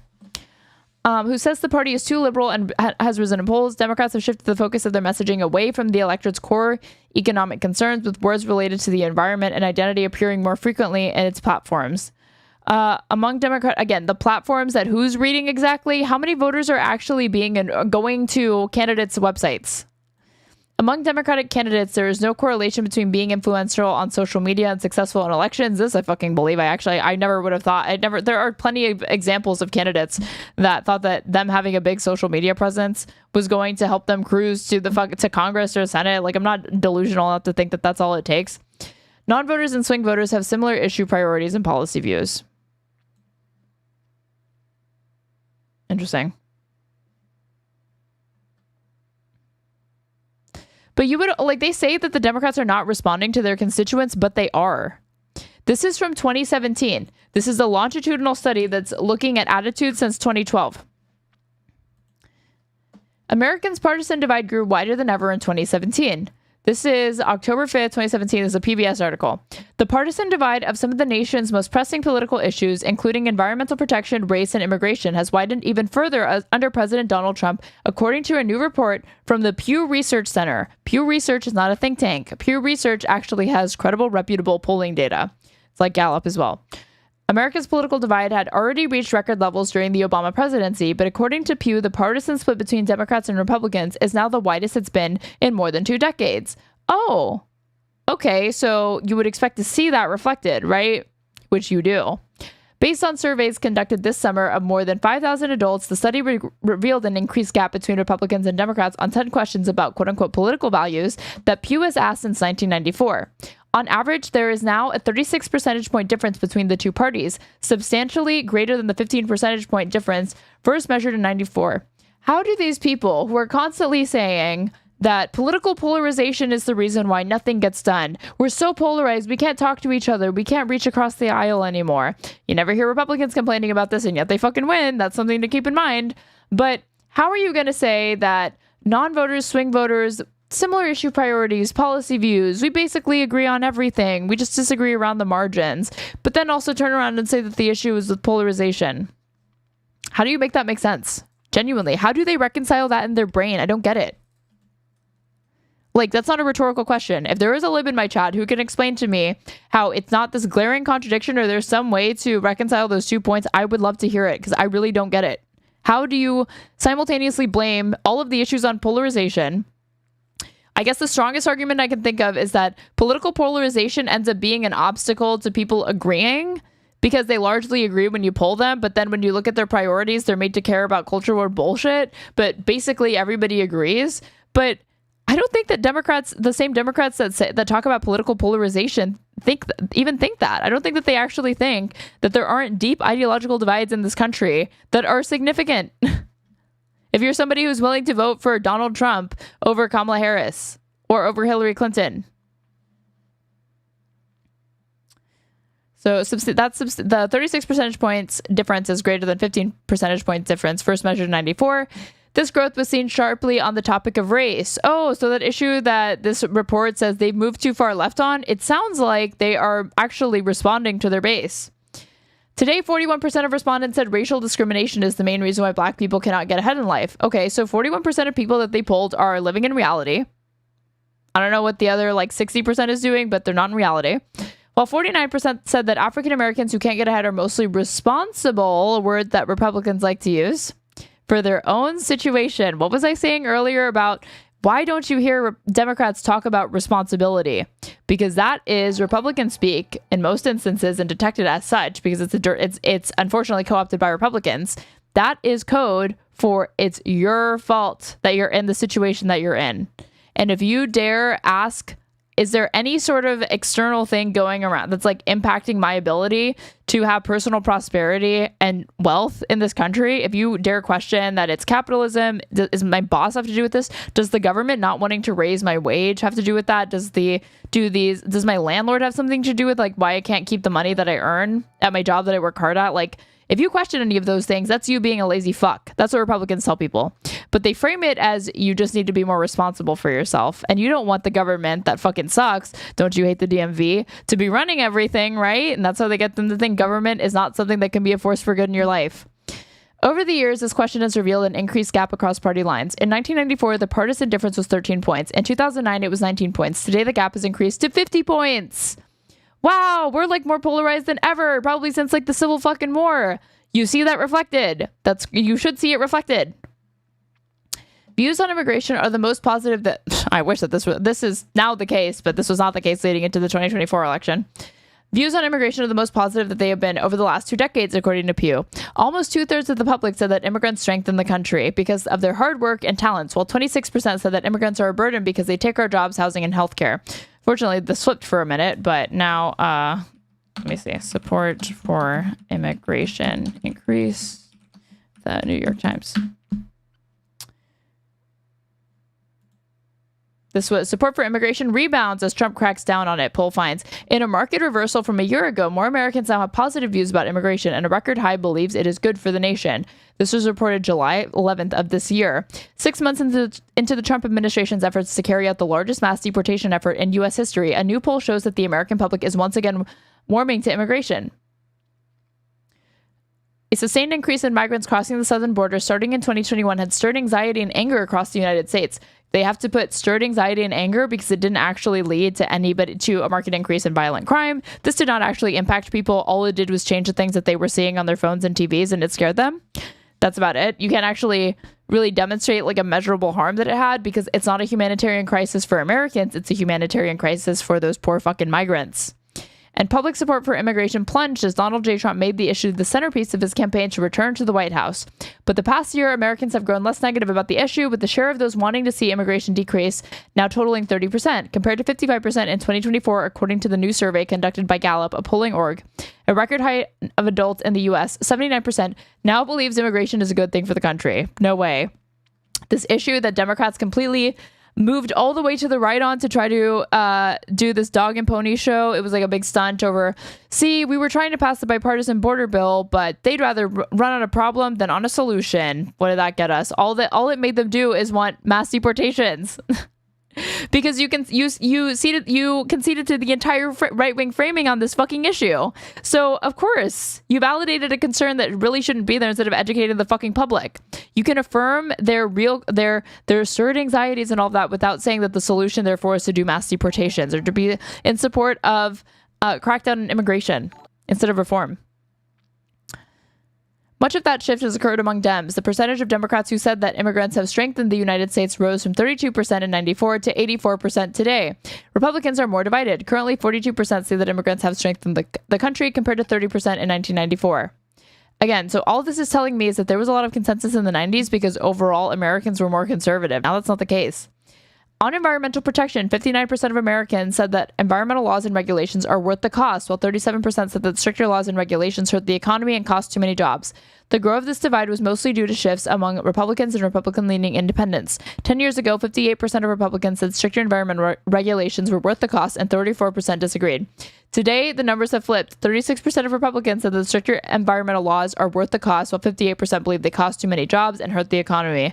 Wow, all this is telling me is that Republicans were propagandized and lied to, and that became more pressing because as climate change becomes more of a fucking disaster, the harder that they lean into lying to the public about climate change not being fucking real. Americans are also growing much more negative about the members of the opposite political party. In 94, fewer than 20% of Americans had a very unfavorable view of the opposite party. Today, 44% of Democrats and Democratic-leaning independents expressed a very unfavorable opinion of the GOP, according to yearly averages of Pew surveys. By comparison, 45% of Republicans and Republican-leaning independents held a very unfavorable view of the Democratic Party. We're more polarized than ever. You would expect to see this reflected, and you should want to see it reflected in our lawmakers. No shit. I don't stand for anything that MAGA stands for. But what their voters don't get is like the most I'll say is that, like, yeah, I do think that you can peel off some of these voters, not the supporters, not the actual MAGA stands, not the people that are going to the MAGA rallies, the people that voted because they felt like neither party is offering really offering them anything, but at least Republicans say that there's a problem. Democrats kind of do this like America's already great shit, and they don't really make it clear what they're promising to do because their policies are just like they're not simple. These people are chronic fucking means testers. They have tax credits to offer people and gun control. That's what you would take away from what they have to say. So that's the short of those questions. So I want to see what the answer to this question is. Some political scientists have disputed that and suggested the benefits of moderation have all but disappeared in recent elections. This is another Vox article, I'm guessing. Do moderates do better? This is linking to like a Substack article. In their view, when we look at results from 2024 2022, we simply don't see moderate candidates significantly outperforming extreme ones. What do you think they get wrong? Let's see how they answer this. It's going to be hard to answer this question without getting into really technical specifics, but I'll say that Grumbach and Bonica's papers are one data point. They have a view. I think looking at the full sweep of the... What does that mean? They have a view. You have a view. You have millions of dollars pumped into your fucking PAC that's brought to you by Mike Bloomberg, the Walton family, the children of the Murdoch family, Bill Gates' son, and Joe Manchin and his fucking wife. So you have a view as well, dude. I think looking at the full sweep of the literature over the last decade, the primary thrust is that there still is a penalty for more ideologically extreme candidates and a benefit for more ideologically moderate candidates. The full sweep? What are they citing? One vote out of step, the effects of salient roll call votes in the 2010 election. So they're citing data from 2010 to support the idea that in 2025 and 2028, Democrats need to move to the center. Got it. The literature, let's see. Maybe this is a more recent thing. 2021, congressional representation, accountability from the constituents' perspective. This is from the American Journal of Political Science. What is going on? Hold on.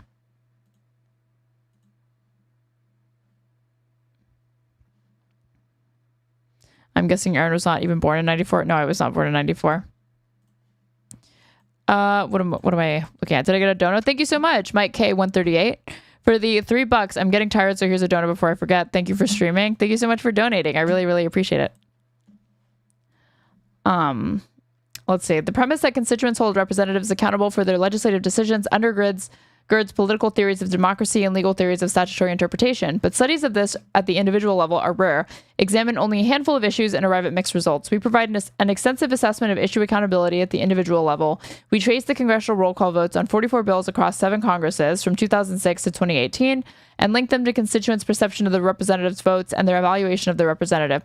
Correlational, instrumental variables, and experimental approaches all show that constituents hold representatives accountable. A 1 standard deviation increase in a constituent's perceived issue agreement with their representative can improve net approval by 35 percentage points. Congressional districts, however, are heterogeneous. Consequently, the effective issue agreement on vote is much smaller at the district level, resulting in apparent discrepancy between micro and macro studies.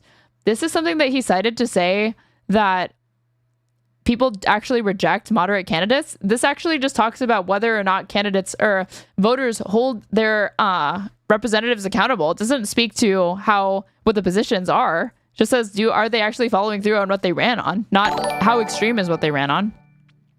Onyx Squared, thank you so much for the resub. You're on a 2-month streak, and I really appreciate you using your Prime to subscribe. Please enjoy your ad-free experience as well as your cute emotes. What did Hakeem Jeffries even do before being elected to Congress? I don't even know what his experience was. I actually don't know either. Let's see. And then the third thing that they cite to say that this is, again,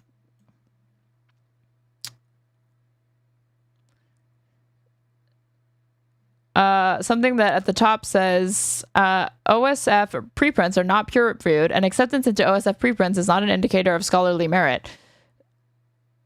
So apparently we're citing consensus here, but there's a disclaimer saying that it's not peer-reviewed, so I guess maybe this is a peer-reviewed study, though. Tracing polarization's roots, the study of voters' choice in congressional primary. This seems like the first thing that's not old and actually could potentially cite what they're talking about. But I would have to look into this. The primary thrust is that there's still a penalty for more ideologically extreme candidates and a benefit for more ideologically moderate candidates. I think it is true that that benefit is smaller than it was 20 years ago, but also elections are a lot closer than they used to be. Fair, I agree with that. Adam Bonica's own paper from last spring found that running a more moderate candidate would be worth a 1 percentage point increase in Democrat share of the vote in a presidential election. Well, if Democrats, what do they mean by moderate? I bet that this paper actually defines what they mean. Well, if Democrats did 1 point better in the 2016 and 2024 presidential elections, they both would have won. If they did 1 percentage point worse in the last 3 presidential elections, Republicans would have won all 3.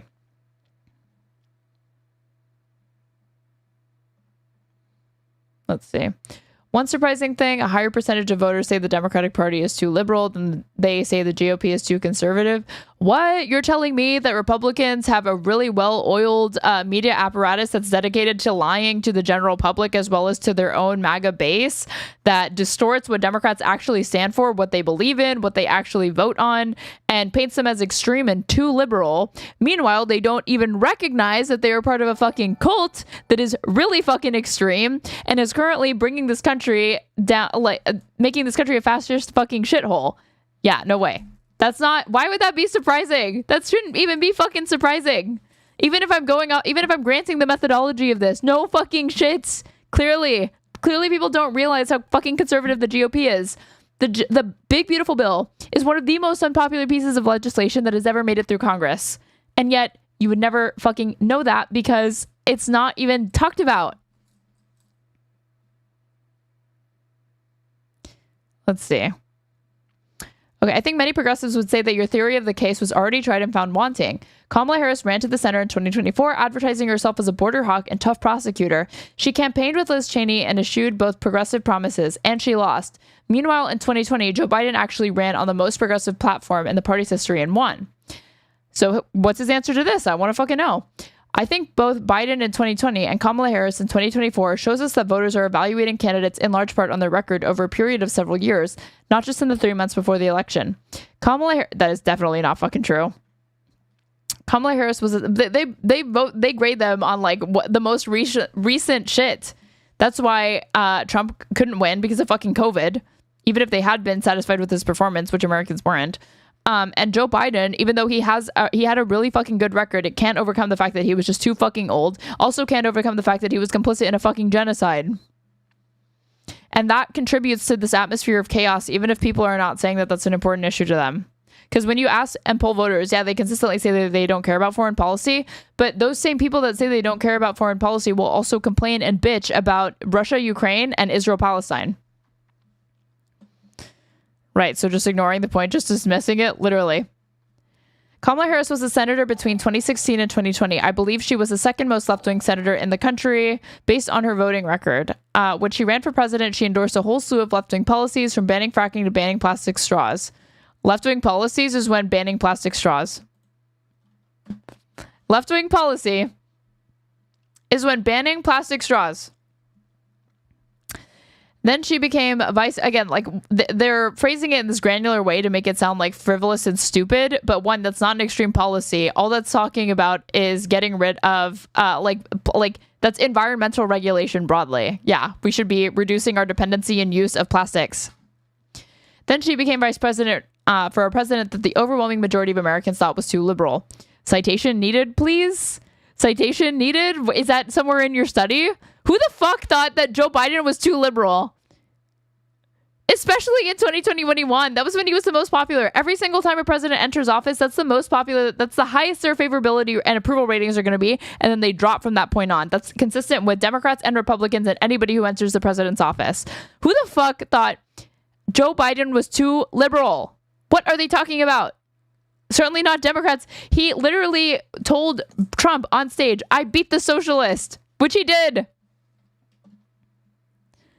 And then she refused to distance herself from any of that president's actual policy positions. Okay, this is correct. This is 100% correct. But the reason why she was unpopular was not because she refused to she wouldn't distance herself, but she also wouldn't tout the wins of this fucking administration. And there were so many wins from the Biden administration. That's the thing that fucking sucks. Biden actually had a far better domestic record and agenda than I ever would have thought for somebody who was basically on the wrong side of almost every issue in his whole life. I never would have thought that Biden would have the domestic agenda that he ended up delivering on, but you wouldn't know it because he was too old to communicate to the public about it. And then she was too scared to go out in the 2024 campaign and brag about the shit that she got done with Joe Biden for Americans. They practically, like not even leaning into the stuff that they could have.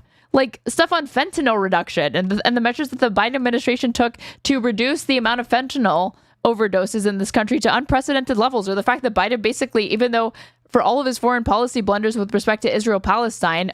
He got us out of a ridiculously unpopular forever war that was costing $300 million a day. He actually followed through on the Afghanistan withdrawal. I've always felt like it was such fucking bullshit that his polling dropped after that and never recovered on that issue specifically, because that was popular with Americans and it should be. And then it was seen as like botched or whatever, even though he was just following through on Trump's plan. I digress on that. But then he basically ended the drone war. They don't fucking talk about that. There were so many accomplishments that they could have fucking bragged about, and they didn't. The infrastructure bill, again, the bipartisan infrastructure bill, they could have bragged about bipartisanship, being able to reach across the aisle in a time of unprecedented political polarization. That's what they always say, even though it's not unprecedented because, again, we had a civil fucking war. But they could have bragged about these things. An infrastructure bill, being able to negotiate drug prices, lowering insulin. They talked about the insulin one, but like not nearly enough. The problem is she didn't want to talk about Biden because she was supposed to be replacing him, and she didn't want to inherit his bad press. The thing that's annoying is, like, you're already lying to the American public when you say that he was fit to be president for another 4 years. So you know what? If we're lying, why not reach for the stars? Why not lie about things that actually fucking benefit you? At that point, you're already lying. When she moved away from some of her own older stances, she did it quietly and never articulated an explanation for why she thought those old ideas were bad. The reason why is because she didn't think those old ideas were bad. She just thought those old ideas couldn't get her fucking elected. So she quietly distanced herself from them because she didn't actually have a disagreement anymore with them. And she may have never held them in the first place. She probably just held it in the same way she probably held them to get elected. She dropped them so she could stay elected. I don't think that Kamala Harris's efforts to moderate her electorally. Okay. Then how do you explain? But the question is not, did they hurt her electorally? It's how come she didn't win, even though she moderated and did what you said she needed to do so she could get that one extra percentage point that would help her win. We saw during her short-lived campaign that her approval rating went up a lot from the beginning to the end. Citation needed on this? Where did her approval rating go up? Towards the end? I felt like the enthusiasm started when she was first announced because everybody breathed a collective sigh of relief that the party was not going to be running Joe Biden against Donald Trump in the 2024 election after that horrible debate performance. You saw her get, like, she broke all of these records for soliciting donations. And then slowly, I saw that enthusiasm, like, wane and wane and wane as it went on, especially post-DNC. So I don't know where he's getting that the approval rating went up as we got closer to the election and actually moderated her position more. Then why didn't she win? She did your strategy. Why didn't she win? So I think it's sort of hard to argue that her efforts to moderate were the reason why she lost. Oh, okay. There's like no citations for this. Again, remember, overwhelming Americans thought Biden was too liberal. Her efforts to moderate didn't hurt her, but I guess they didn't help. It's hard to argue that. It's not hard to argue that, actually. It's hard for you to argue that. I'm too angry, you guys. Like, I can't with this bullshit. I cannot believe that this is getting passed around as a serious fucking study that anybody should be paying attention to, or think that the people who wrote this know what they're fucking talking about. In this answer, there were citations for things from like over a decade ago. This reads like an alt history scenario. Literally. She started strong and dropped as a consultant surrender. And yeah, she's talked about like fucking doing interesting shit like price fixing or whatever. And then every single lib in Washington and with a fucking Substack worked overtime to say why she can't fucking do that. And then between that and the guy who's like her brother-in-law, who's like an Uber executive or whatever, was like, you better cut that shit out. She asked Mark Cuban to be on the VP ticket. She asked a billionaire to join her VP ticket. I am overcome by rage. She went to the right of Biden. She absolutely 100% did.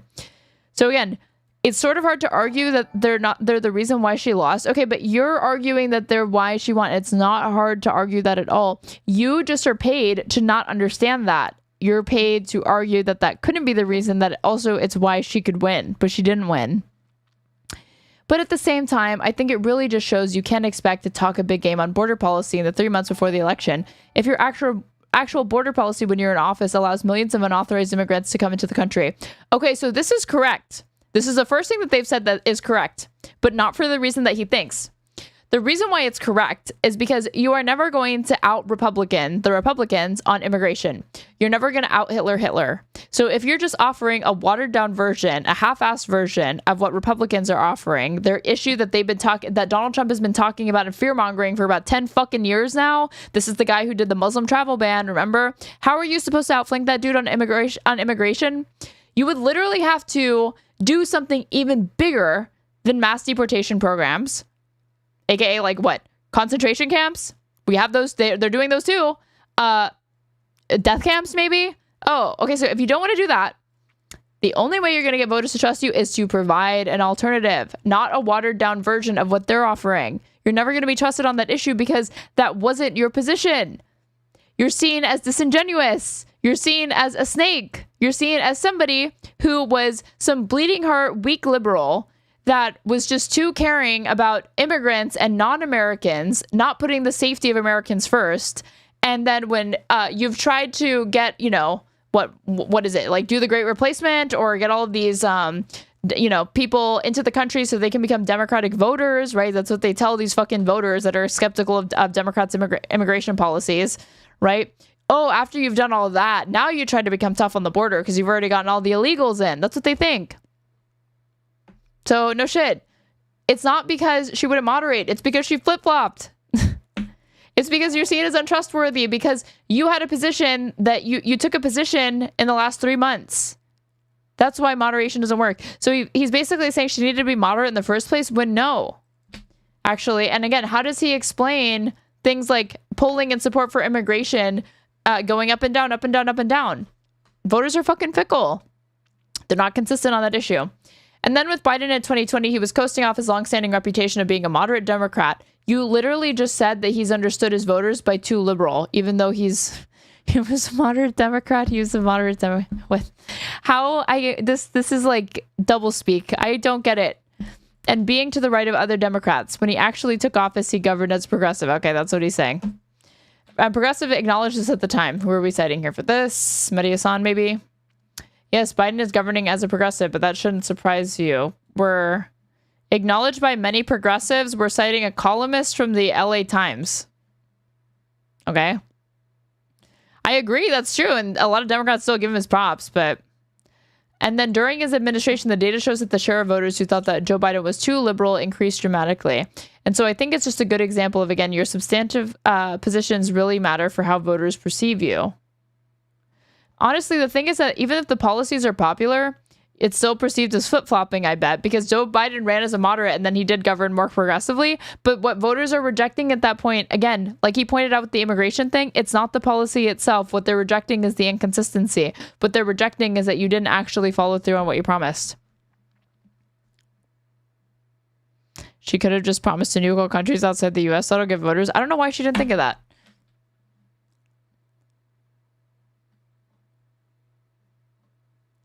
Your report suggests that Democrats need to moderate their positions on immigration, public safety, energy, and some identity and cultural issues. Could you get specific on immigration? Which of the party's current policies are too left-wing? How does he answer this? On immigration, the party is a lot closer to public opinion than it was years ago, when you had almost every Democratic presidential candidate raising their hand to say, we want to decriminalize border crossings. Every Democratic candidate? Let's see what this side. Most Democrats promised to decriminalize border crossings during 2020 debate. All but one Democratic candidate on stage for the second night of the presidential debate said they would make illegal border crossings a civil, not criminal offense. Colorado Senator Michael Bennet was the only one of 10 candidates Thursday night to not raise his hand to seek to decriminalize illegal border crossings. South Bend, Indiana Mayor Pete Buttigieg said he would end the felony criminalization because it's dead wrong and called Republicans who cloak themselves in faith hypocrites for letting children languish in cages. Former VP Joe Biden promised a surge of aid and relief workers to the border to release children from the enclosures and reunite them with their families. Asked about the Obama administration's deportation of 3 million, Biden said the president that he served under did a heck of a job and that it would be wrong to compare him to President Donald Trump, except it wouldn't be wrong to compare him in some ways. Not always, because the deporter-in-chief thing is a little bit overstated, but it's the reason you have plushies so you don't kill Lycan when you chuck one at him in a fit of rage. They're too expensive to chuck, so I can't even use them as stress release plushies to throw at him. Okay. On immigration, they're but what does he mean? The party is a lot closer to public opinion than it was years ago? It's like, are you saying they're too liberal or not? Because yeah, this is based that they were all saying this, but it sounds like you're saying that they were in line with where their voters were. So you would expect them all to say that. So the party has learned a bit of its lesson. I think the problem is that Democrats are facing an absolute crisis of credibility and trust, which this guy does not realize he's absolutely about to. He's basically saying, oh, the Democrats are not seen as trustworthy or credible. Hold my fucking beer. Start reading the study that I commissioned. I'm going to you guys are going to be so, that's going to look like child's play as far as the level of credibility and trust you're going to get Democrats to drop down to if you have them embrace these fucking strategies. Because you are asking them to flip-flop on everything, to abandon and compromise on everything, to be dynamic candidates. Even as Trump is unpopular in polls, the Republican Party continues to have an enormous advantage on the question of which party you trust to handle more immigration, to handle border security, to handle crime. And so I think a big step for Dems would be to acknowledge that what happened and give Trump credit for securing the border. Oh my God, one of these fucking assholes obsessed with you have to give Trump credit. You have to give Trump credit for shit. Why? Why do we have to give Trump credit for shit? When do Republicans give Democrats credit for anything? Ever? Why do we have to do this? We don't need to do it. Some Democrats have been doing that. Bernie Sanders had a really good line about this the other day. Yeah, but Bernie is trusted because he is consistent. Bernie's been saying the same things for, Bernie's been saying the same thing on border for like a long ass time. I think this is, and again, Bernie's an independent. So, I love how the only time that they want to look to Bernie Sanders is not when he's talking about Medicare for all, not when he's talking about, increasing the minimum wage, not when he's talking about labor unions, and no. Just when he's talking about the border. Let's see.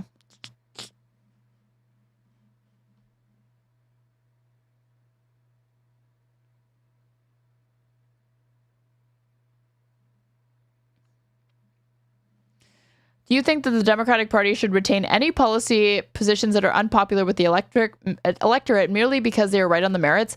I think foreign aid, public opinion is against it, but the humanitarian benefits are so large that the electoral costs of supporting it, which I don't think are huge, seem clearly worth it. Okay, good. But again, of course, this is one of those things that it's like, this contributes to why the Democrats look out of touch. Because when you say that Democrats need to moderate on everything domestically, but what they should still do is run on foreign aid because the benefits are there. I agree. I support that as well. They should not, the USAID should be reversed. Okay. What you come off is that you don't have the America First agenda. In fact, all you're going to do is spend all of your time explaining to Americans why you can't actually deliver on anything, why they can't actually have the things that they want. But people in fucking Africa can get, a check from the government here, or Israel can get money, or Ukraine gets money. So it's astounding. Okay. And it's not surprising that they didn't have, the only time that they had Israel in here is one time in a fucking citation where they said nobody really cares about that anyway.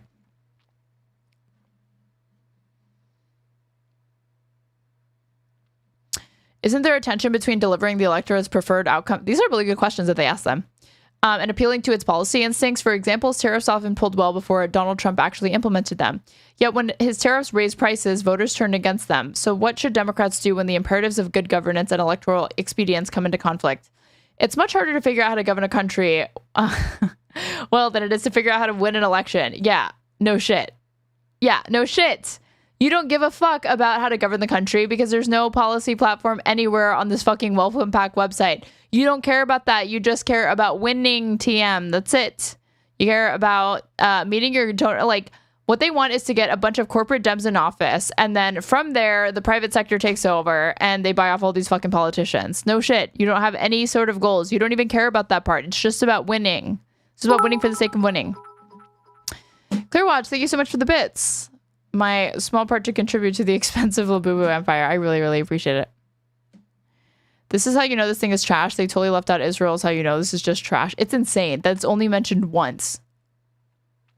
What are we considering? Foreign aid? I have to assume it's about reversing USAID cuts or Doge cuts. The state of the economy is the single most important factor in determining election outcomes. And so it's really, really important for Democrats to get macroeconomic management correct. Here's the thing is that the state of the economy is very broad, and I do generally agree with this, but affordability is what people care about. That's why it's not enough. You're still talking about the economy when you say that hey, GDP went really, really was really, really good under Joe Biden? Or did you know that like the deficit under Obama was like really, really low? That's still talking about the economy, but it doesn't resonate with voters because even though you're talking about the economy, you're not talking about metrics that actually matter to them. Or should they? Or should they? Because it's not how most people, you know, what the fuck does it do? Is an individual voter supposed to care about the fucking GDP? You know, you need something that's more tangible and practical for them to understand. And I'm not saying the Democrats go around doing this shit, but like every now and then I do see these sorts of stats being invoked, especially around the time like the big beautiful bill came up about like who manages the economy better. And it's like, I thought these are the metrics that we say like are not really useful to measure the strength of the economy on, because it's an aggregate of every single American, and that will obviously reflect and skew the like the wealthiest people. Foreign aid included weapons to Ukraine. In my head, is that part of USAID? I don't know, actually. That should like I actually don't know if that's considered it, but he's saying like be pro-Ukraine at a time that like honestly Americans are not really that gung-ho on being pro-Ukraine, unfortunately. These are voters that raged against Obamacare as they talked about how much they love the Affordable Care Act. It's the Democrats' responsibility to get good on education and messaging. And not just that, but also, again, following through on the policies as well.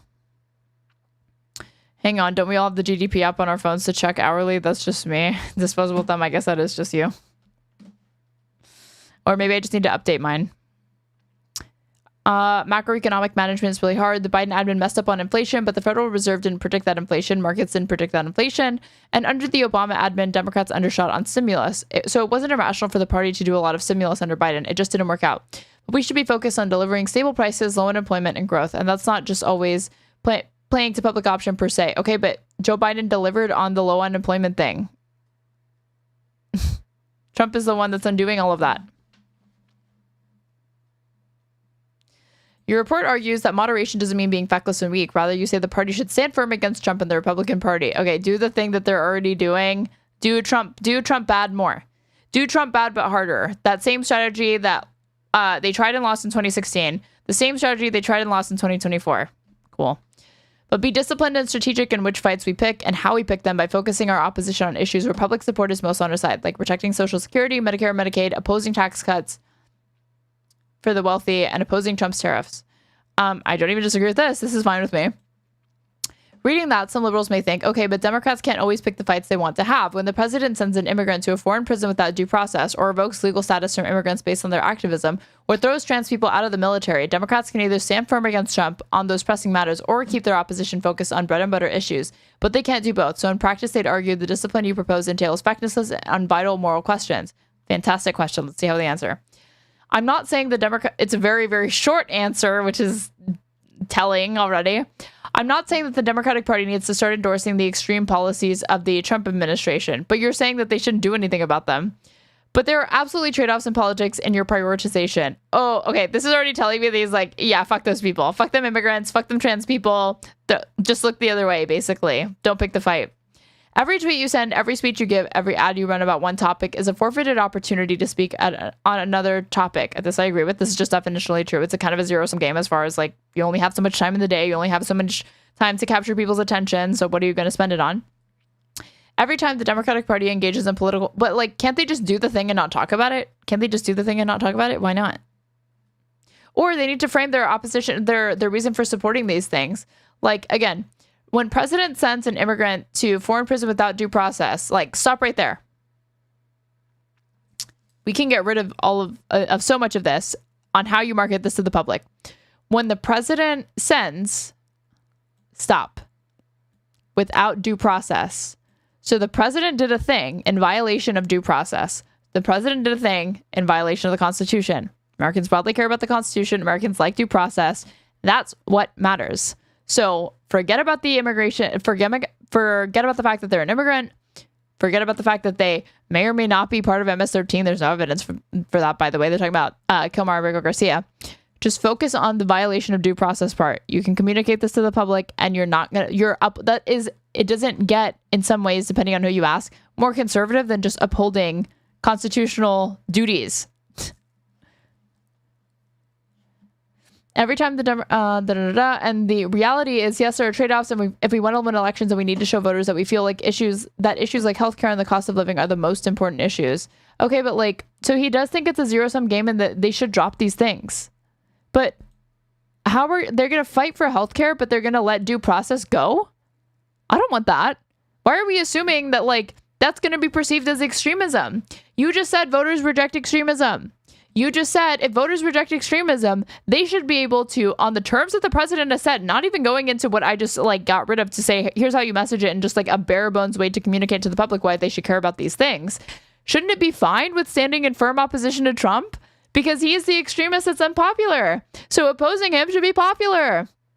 But he's saying don't do that, basically. It all comes back to the same thing. When you believe in something, you're consistent with your political opinions and you run on your beliefs and people identify with your opinions. That's how you win elections. Not be focus grouping and trying to manipulate people by saying nothing and standing for nothing. Yep. They'll just never get this because they're paying. It's another consultant in their ear telling them what to do about this kind of shit.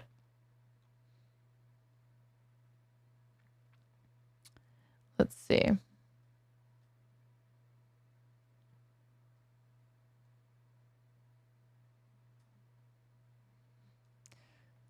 Who should the Democrats nominate in 2028? I don't want to speak for the voters.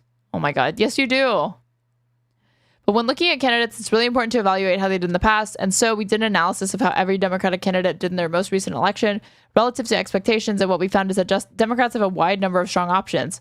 Whether it's Josh Shapiro, Andy Bashar, Ruben Gallego, or Amy Klobuchar. Amy Klobuchar for 2028. What? Oh my God. We're so fucked. Damn, Pritzker's really low in this. Cory Booker higher than AOC. Stephen A. Smith, Mark Cuban, Pete Buttigieg, NA. It's a false choice, I know.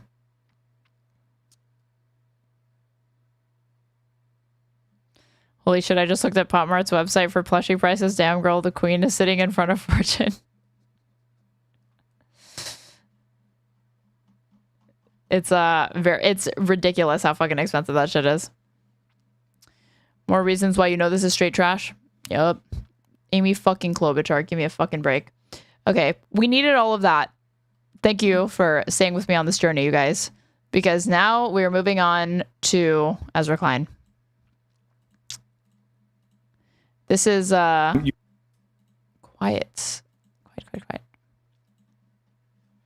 It is time.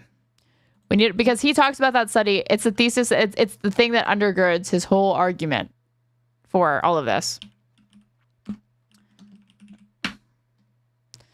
Somehow I have a feeling that Ezra agrees. He doesn't just agree with it. He cites it. And he calls it, "This is how Democrats win."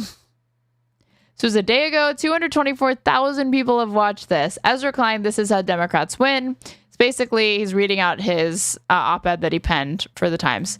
And guess what? I've already pre-watched a little bit of this. Guess what he talks about? Running what type of candidates? Who can guess?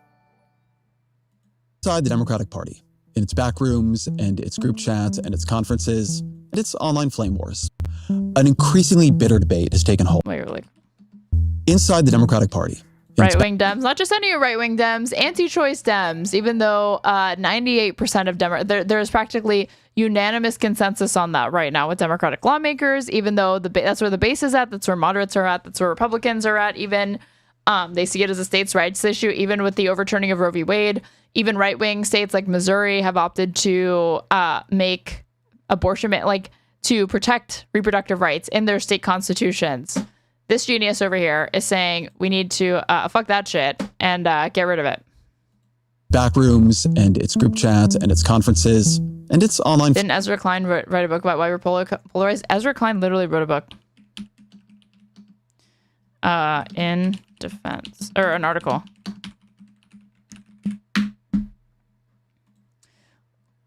Called "In Praise of Polarization: How Identity Politics Changed the Democratic Party for the Better." By who? Oh, look at that. Ezra Klein, June 24th, 2020. And he unironically is posting that picture of Hotep Pelosi leading all the fucking Democrats in this performative bullshit kneeling thing for George Floyd with the fucking kente cloth.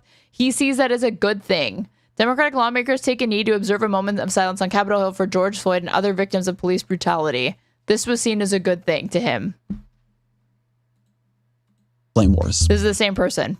An increasingly bitter debate has taken hold over what the party needs to do to become capable of beating back Trumpism. Do Democrats need to become more populist, more moderate, more socialist? Do they need to embrace the abundance agenda? Do they need to produce more vertical video?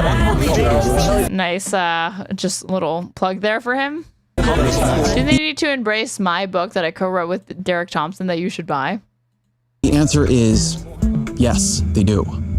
All of them, but none of them in particular. The Democratic Party does not need to choose to be one thing. It needs to choose to be more things. In a few days, there will be elections for mayor of New York City, for governor of New Jersey, and for governor of Virginia. As of now, Democrats are leading in all these races. These aren't unusual leads in what have become reliably Democratic states. You can imagine a world where the violence and corruption of Donald Trump's first 9 months in office. You're gambling with... I'm not imagining that world. I'm living in it. I don't know what world you're living in, Ezra Klein. I don't know what ivory tower you've locked yourself in. I don't know like what bubble you get to insulate yourself from the rest of the actual fucking world, unlike everybody else. But yeah, we're living in this world right now. It's happening as we speak, as you fucking film this video. It's not hypothetical. It's not an if. It's happening.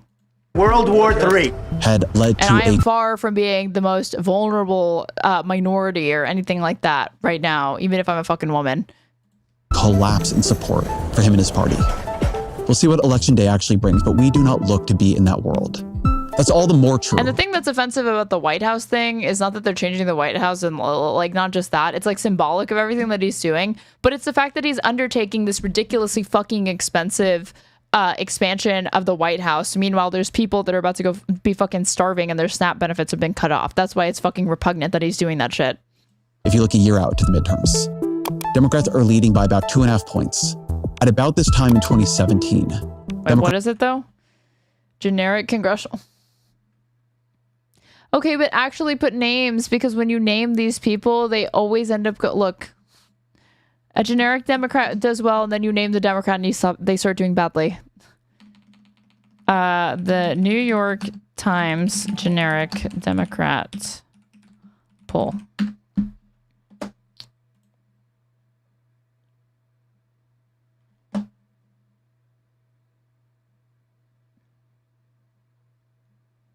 If I say like Biden, let me see. Do they show an example of a poll that includes like generic Dem? Fuck, I need to find this. They would like show how Biden's favorability against like a generic Dem, and the generic Dem always polls the best. But then when you actually put a face and a name to that fucking Democrat, they always the support drops.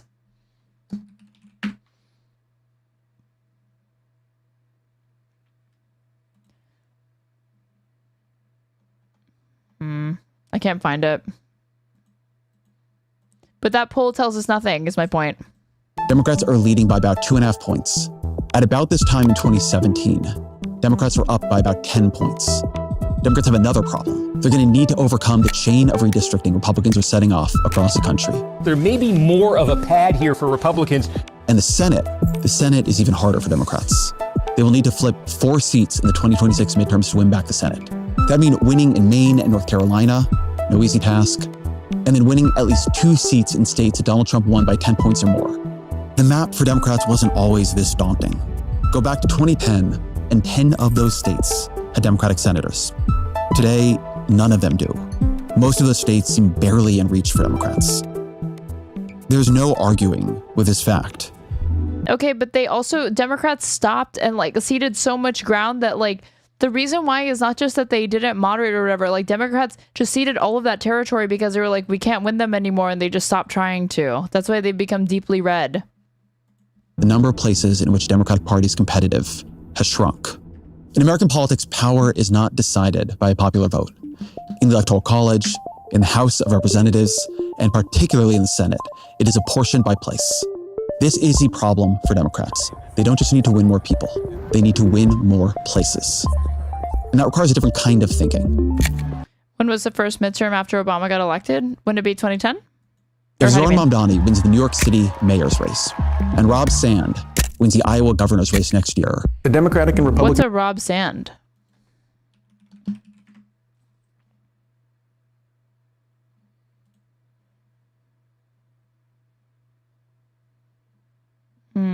What's this guy's politics?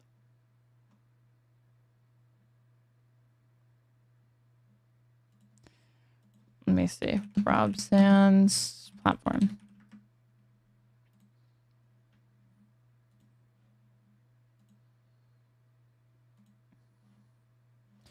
Grow the economy, strengthen public ed, lower costs, help Iowans live better, healthier lives. Small group of powerful insiders inside Des Moines are putting special interests and themselves first while everyday Iowans are being left behind. And whereas this got us just a few years ago, Iowa was in the top 5 for best states for education. But after a decade of one-party rule in Des Moines, we have fallen to the middle of the pack. Earlier this year, the Trump admin ranked Iowa's economy 49th in the nation and 48th for personal income growth. At the same time, Iowa's cancer growth rate is the highest in the nation. We're winning contests we want to lose and losing the contests we want to win. Rob Sand knows we need to move Iowa in a new direction. As governor, Rob will get Iowa back on track. He'll build consensus to get the state government out of the culture wars and focus on lowering costs, growing the economy, and improving our education, helping Iowans live better, healthier lives. On board with this so far. As state auditor, Rob has uncovered a record amount of waste, fraud, and abuse. Republican language. Doge cuts. That's what this screams. If Democrats want to do the study of like kind of taking these things back and like co-opting the language and actually, not doing stupid shit like Doge cuts, I'm for that. But let's see. The insiders inside Des Moines responded to Rob's success by stripping the auditor's ability to find misspent tax dollars. Okay, weird. Cutting red tape, abundance. As governor, Rob will work to restore the taxpayers' watchdog and prevent your hard-earned money from being wasted. Rob's office has also uncovered... Yeah, but he was an auditor, so the thing is that I don't want to just say that, like, he can't talk about this stuff because, again, as state auditor, this is kind of what your entire job is to do. And even though I'm most closely associated with Doge cuts, this position, obviously, in every single state predates what, like, fucking Doge cuts and Elon Musk's bullshit. So... prevent your hard-earned money from being wasted. Offices also uncovered a shockingly high amount of illegal denials of care under Iowa's Medicaid privatization executive order, which result in higher out-of-pocket healthcare costs for you and your family. That's good. We'll reverse the privatization of Medicaid and the same way it was passed by an executive order. Cool. Universal pre-K. More oversight. Means sussing. Don't love that. Rob's reforms will put the public, not political parties, in charge of our state. Don't like this. This is talking about like working with Republicans. I don't like working with Republicans, but charge of our state will make politicians work together like normal Iowans. I mean, this state sounds like it's so off base that and the policy platform is very short, but the less positions you take, the less they can attack you on shit, honestly, and pull apart your thing. You're not really incentivized to do that anymore. For one. For two, this all sounds like, I just know that this is preferable to whatever the fucking Republican is doing. So like the bar is set really low, but what I saw, it wasn't half bad. It doesn't seem like there's some fucking progressive or anything. Hold on, Aaron. Republican states do have a lot of waste, fraud, and abuse, really. No, they do. And that's why I was like, this is Republican language. Where is he going to take this? But then when he took it into saying that like people had denial of care, like they were denied Medicaid services that they should have been approved for. That's the kind of thing that like, if Democrats want to kind of retake this language back of like, we are actually the ones that know how to be better stewards of like the state's budget or whatever, then I think that's good. Parties don't solve enough problems to deserve their little shared monopoly. Did the Democratic Party just move left or right? Neither. It got bigger. It found a way to represent more kinds of people in more kinds of places. That is a spirit it needs to embrace. Not moderation, not progressivism, but in the classic political sense of the term, representation. In 1962... But you don't like the things that they're representing because you'll turn around and say, even though there's like consensus on this issue, they should not do they should run as an anti-choice Democrat for some reason. You'll never argue that they should run against marriage equality, though, because I think you know that your audience would fucking kill you for it, but it's completely arbitrary that you're willing to give up women's rights, but you're not willing to give up same-sex rights. Or like rights for queer Americans. What was I going to search up? Oh, I think this is I Hate Mondays by Innuendo Studios. This is why, like you see... of society. Okay. Where he talks about, like, why you see, like, what constitutes the left in this country, or like the right. Let's see.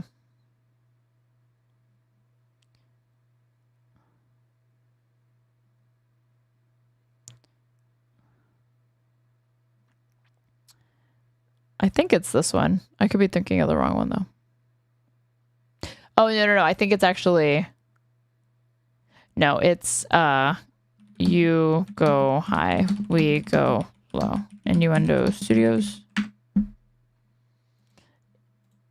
Yeah, I think it's this one where he talks about here.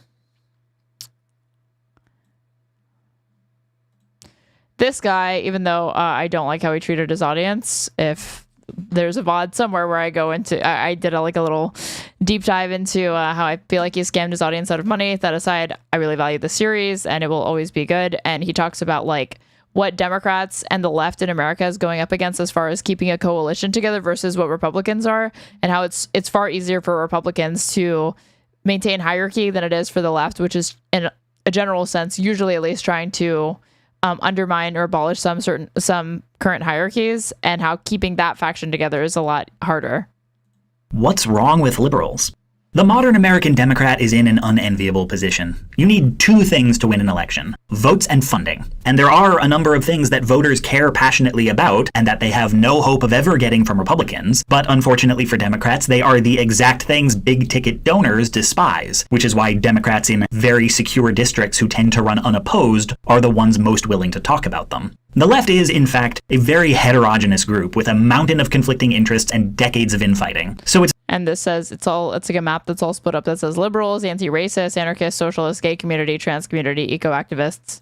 It's very hard to appeal to all of them and wealthy donors. Republicans don't have this problem, or at least they don't have it as bad. Despite many, in some ways, even more passionate and fundamental differences, conservatives value loyalty and in-group cohesion. And so they have, and the Republicans, it's like a red state that has, and they're all of the pieces of the pie that are stitched together for them includes libertarians, TERFs, neocons, paleocons, white nationalists, the Christian right, and homophobes.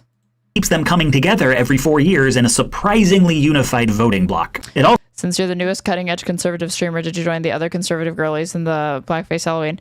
Well, I actually broke from the ranks and I did whiteface. That is why if we go to my my VOD before this, my last stream, you will see that. Give me a second.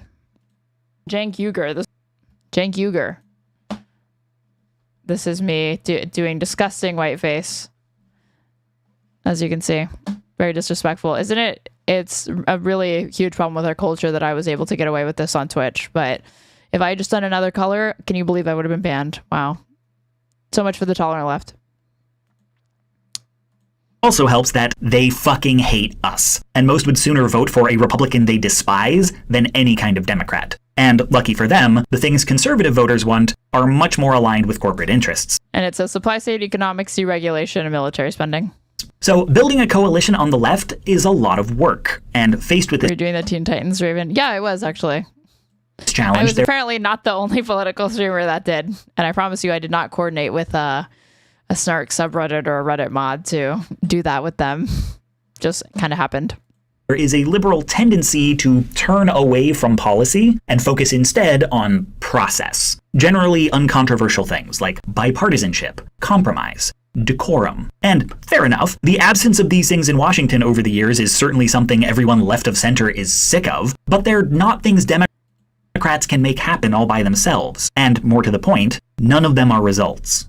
They're means. Like, a willingness to compromise is not a position. And when you... Oh, but deciding to win disagrees, which is why they think they don't need a policy platform whatsoever. They're not actually articulating it. In fact, they go so far as to say that, what did he say?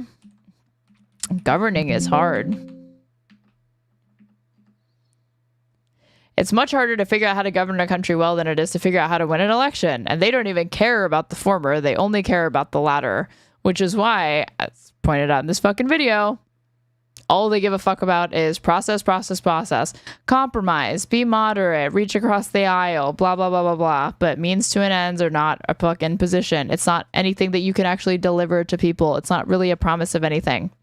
Over-focus on how you should go about things and not what things you should go about, it fosters a certain philosophy about government that is both highly flawed and highly exploitable. The valuing of means at the expense of ends. Most people would say that the ends justify the means is a crap moral philosophy. Democrats would agree. But liberals often overcorrect to the point where thinking about the ends at all is thought of as, in a vague, reflexive kind of way, innately immoral. There's a very Enlightenment way of thinking that implies that, with the right means, the ends take care of themselves, and immoral behavior becomes functionally impossible. I want to stress that claiming political group A adheres to philosophy X is always rooting on context. This is less the key to understanding liberals and more one pattern of thinking liberals often slip into. But this idea of the perfect system that can only spit out justice is how liberals tend to think about democracy. We can call this values-neutral governance, and you can see why it would appeal when you're trying to sum all the demands placed on a politician. Under this thinking, you don't need to engage with the needs and desires of your constituency, your donors, or even your opposition. Because if democracy is working, everyone deserving will get what they need as a matter of course. That's what democracy is for, to divide. And I literally saw this play out with J.B. Pritzker talking to the news recently,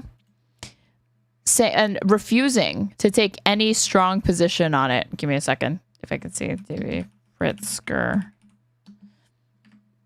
He was talking about like some like lawsuits and like TROs that he was trying to secure.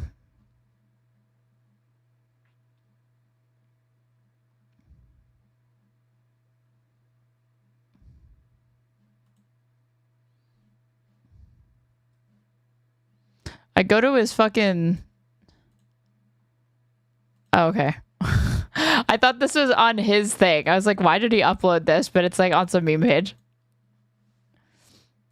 Find what is right out of a cacophony of different voices. It's okay for people, even people with power, to have bad ideas, because bad ideas will always be outnumbered by good ideas. Checks and balances. Hell, you can have bad ideas and it won't make any difference. Provided you commit to obeying a just set of rules, only justice will ever be produced by them. And you can see how utterly paralyzing it can be when half the participants of that system refuse to play by those rules. Values-neutral governance is an engine that only runs by mutual consent. Now, the system is supposed to be self-repairing. If the rules are broken in a way that it doesn't have specific contingencies for, you can write those contingencies. But you'd have to pass them through Congress or the courts. As in, you'd need the cooperation of the people violating the rules. All that's left then is to fix the system without their approval. But that's going outside the rules. That's thinking about ends. And to you, the system is morality itself. You can't go outside it and still be And like tell me that Democrats are not clinging to this. And there's a time and place, obviously. I'm not saying that Democrats shouldn't care about like,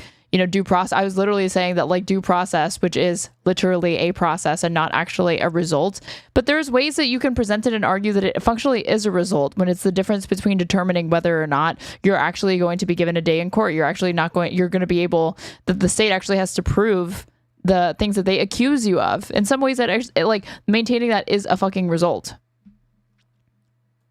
Ethically. If the problem is people breaking the rules, you can't fix that by breaking them further. At this point, the Democratic senator usually throws up both hands and says, fuck it then, I'm going to do what the Republicans should be doing. I'm going to follow decorum and look for compromise. I will not be responsible for the degradation of our governmental system. Maybe everything still goes to shit, but nobody could claim that I didn't do my job. And once upon a time, I think they genuinely believed that this was leading by example. But I don't think today they're under any illusions that this will right the vessel, appeal to Republicans' better nature. But Democrats keep doing it, because on some level they genuinely believe that even when it accomplishes nothing, following the rules to the bitter end is the noble thing to do. The captain goes down with the ship. I'm using poetic understatement when I say, this can be very frustrating. And then he gets into why it's frustrating. But like, I'll show you guys the, let me see. I think it was Pritzker on Saki show. Saki. This. Yeah, Pritzker looks to hold law-breaking ICE agents to account. Joining me now, as promised, is Illinois Governor J.B. Pritzker.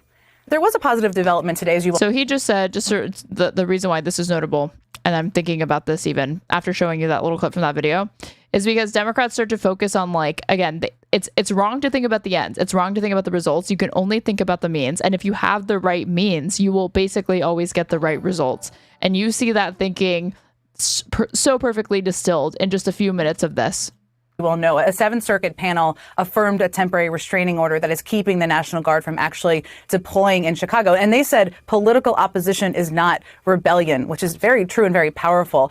we're also living in a world, you're living in a world where this administration is not exactly complying with every order from every court. Are you preparing for the possibility that they may not comply? And what do you do if they don't? Well, so his answer is very instructive. I do want to affirm what you just said, which is we're 5-0 in the courts. We've won on the TRO about National Guard 3 times. We've won on limiting ICE twice now. In fact, this morning there was a ruling in court about limiting ICE by requiring ICE agents to wear body cameras because the court does not believe what they are reporting. ICE is reporting in court, the federal lawyers representing them anyway. And so it strikes me as very important just to recognize that so far anyway, in this regard, the courts are doing their job. We know that. It's so subtle.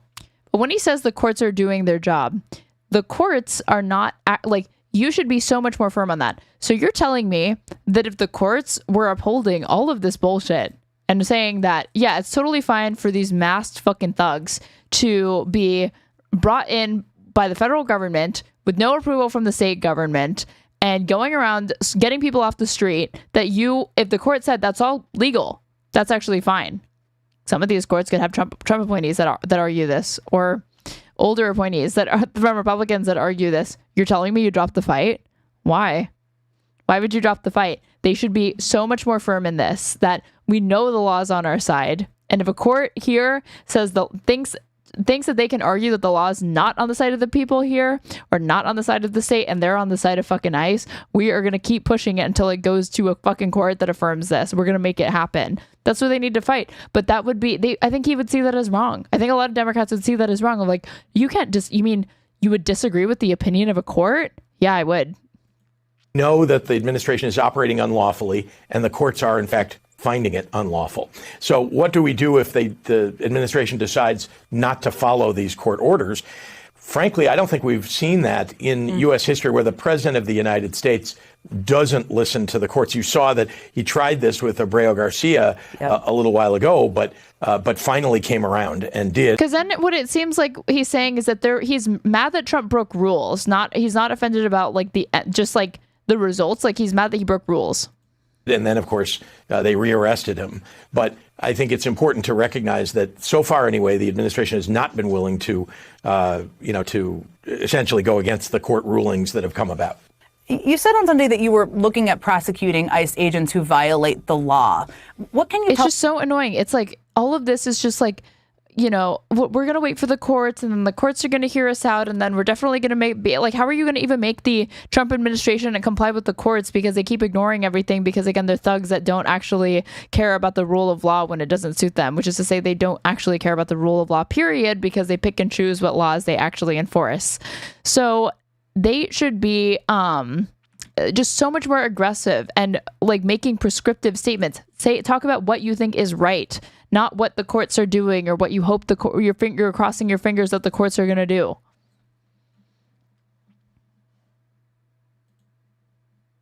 Bernard Crick published this strange little book called In Defense Now of we're going all the way back to Ezra Klein. Politics. Politics for Crick is something precious and specific. What is the alternative? They're not going to advocate for Black Panther-style militancy? Who is talking about Black Panther-style militancy? I want that, but I know that they're not going to do that. But one, nothing is actually stopping them from doing it. The Republicans argue for fucking QAnon and they fucking win. So maybe the Democrats could use a little bit of Black Panther-style militancy in some of their fucking rhetoric. As far as Black Panthers standing firm against, why shouldn't they? As far as standing up to fucking ICE is ridiculously unpopular now. Support for immigrants has gone up ever since Trump's taken office. So I think you're underestimating the extent to which that could even... You think that wouldn't be successful? I actually do think it could be successful. But let's be realistic. This Democratic Party is never going to fucking do that. All I'm arguing for, at least, is to be more aggressive in your prescriptive statements about standing up for Americans and for the rights of immigrants and for the rights of people in this country. Because the rights that are being violated on the parts of immigrants are rights that actually impact all Americans. If due process is violated for an immigrant, that doesn't just start and stop with immigrants. That is undermining rights for all of us. It, quote, arises from accepting. Chuck Schumer out there in a leather jacket and beret. Dude, if he did that, I would take back everything that and it wasn't just performative bullshit, okay? And he was actually started being aggressive. I'd never say a bad word about him again.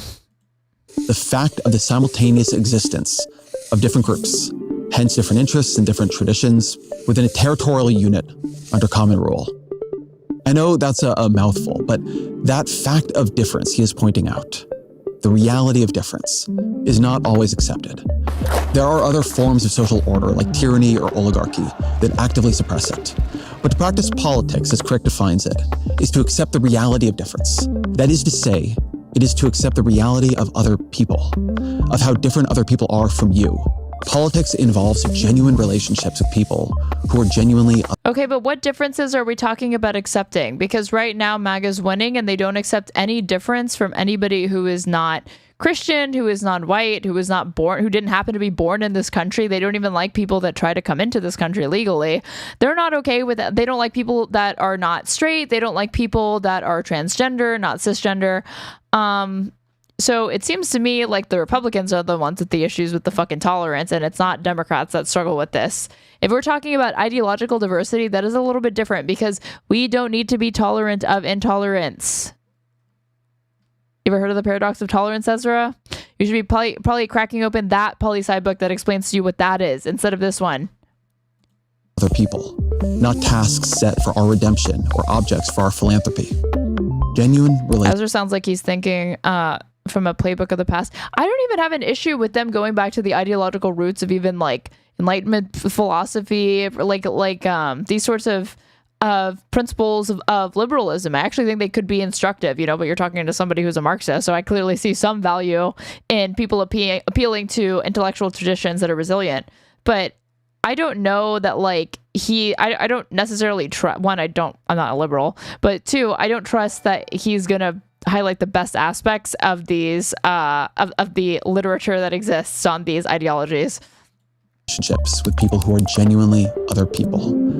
I love that line because the endless fantasy in politics is persuasion without representation. You elect us to represent you, and where we disagree, we will explain to you why you are wrong. The result of that politics tends to be neither persuasion nor representation. Okay, but these people actually think that this is happening with like trans issues and like healthcare, and that you have people that want Medicaid cuts and the Obamacare to go away, or they don't want trans rights, but that the Democrats in office are the ones telling them you do want trans rights actually, or you do want Medicare for all. That's not what's happening. What's happening is that Democrats do that shit when it comes to fucking Israel, or they do it to any foreign intervention, let's be fucking real, and they do it for tax cuts for the fucking wealthy as well. Know when you're not listening to them, and they know how to respond. They stop listening to you. Politics involve genuine relationships with people who are genuinely other people. What sort of premise is that? It's liberal fucking word salad and gobbledygook that fucking appeals to word salad enjoyers and creators like Ezra Klein. They vote for people who they feel do listen to them. I'm not a pessimist on the possibility of persuasion, but I believe it is rare, maybe impossible, outside a context of mutual respect. And if I were to say where the Democratic Party went most wrong over the last decade. You don't need to persuade people, you can just beat them. Sometimes that involves persuasion. I don't even entirely disagree with this, but like he thinks that the way to beat people is to like constantly be capitulating to them and like finding ways to like racistly accommodate people instead of providing an alternative. It's there. In too many places, Democrats sought persuasion without enjoy organic word salad representation. And so they got what's not true, Grant Withers. Either. I've spent much of the last year talking to the kinds of voters Democrats lament losing. I feel I end up having the same conversation over and over again. They sometimes tell me about issues where the Democratic Party departed from them, but they first describe a more fundamental feeling of alienation. Like here, I agree that the Democrats are out of touch, right? But not in the way that he thinks. He's actually convinced that Democrats are like too far left on some issues. The Democratic Party, they came to believe, doesn't like them. Many of these people voted for Democrats until a few years ago. They didn't feel their fundamental beliefs had changed, but they began to feel like deplorables. They began to feel unwanted. 250 million people are not garbage. I can tell you who the real garbage is, but we won't say that. Okay. he's talking like he's showing Trump in this ridiculously dishonest clip of him being like some unifier when you have examples of people at his political rallies calling Puerto Rico a floating mountain of garbage right before the fucking election. Okay, they still pearl clutch over the deplorables comment. I don't even think Hillary Clinton was wrong about that. I just think it was too early for a candidate to be talking about that because Trump hadn't actually become president yet, so we couldn't say for sure that like he was going to be attracting or like he was going to like, obviously anybody with a fucking half a brain could see how he was going to govern, but as far as the general public understanding that, it hadn't happened yet, so it was too early. I think that like acting like Donald Trump like hasn't talked shit or like talked down to like not talk shit but like, you know, like he's not divisive with his rhetoric all the times. Like there's a fucking calling. Where's the clip of him calling Kamala a communist fascist or whatever? Hold on. Trump, Kamala, fascist. Democrats are disgusting.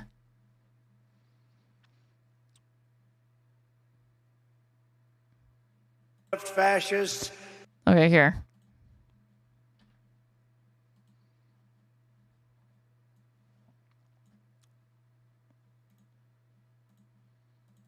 No, I don't want this. I want the sound. Sorry.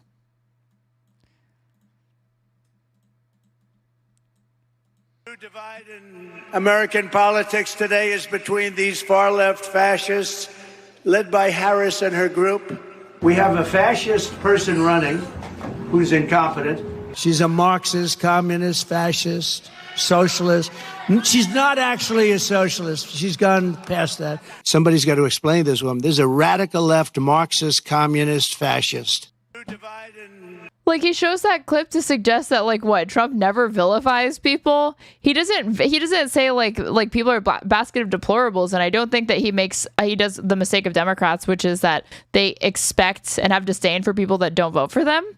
I do think that's an issue, but this idea that he's like always using like unifying language and that he's not divisive himself is fucking unbelievable. I'd push on the experiences they had when I would ask which Democrats were they talking about, what exactly had happened. I often found they were reacting to a cultural vibe as much or more than a flesh and blood party. They had felt something change, and I knew they were right because something had changed.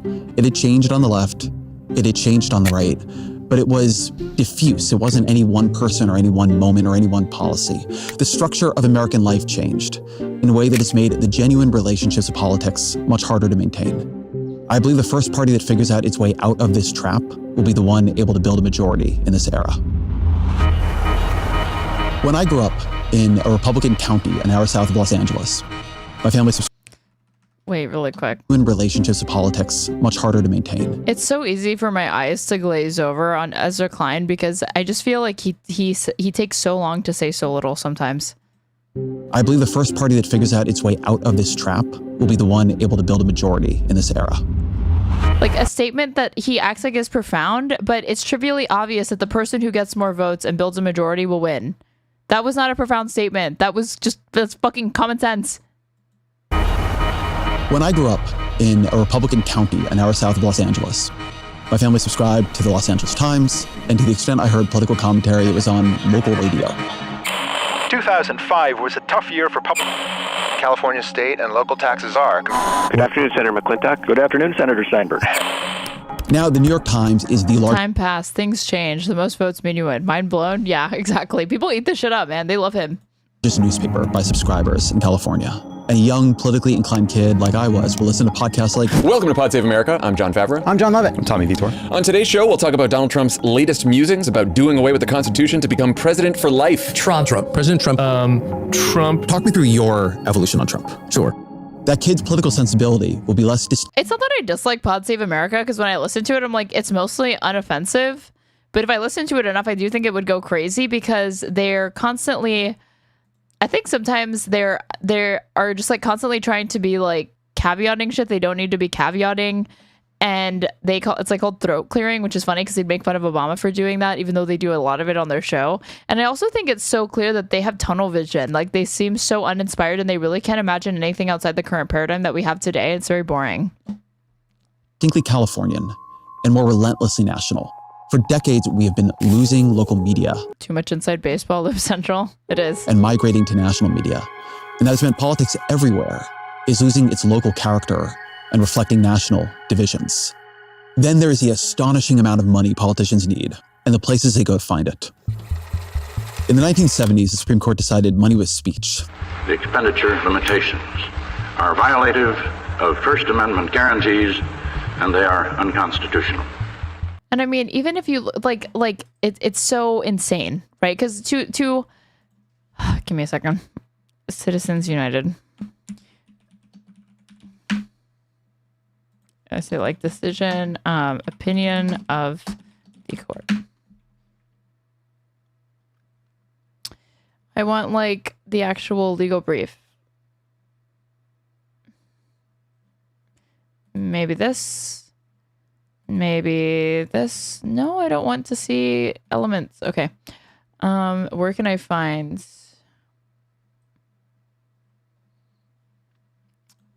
If I put undermine.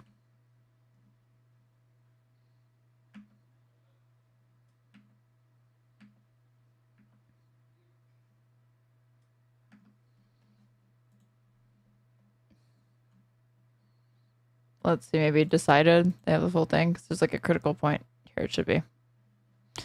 This should be it.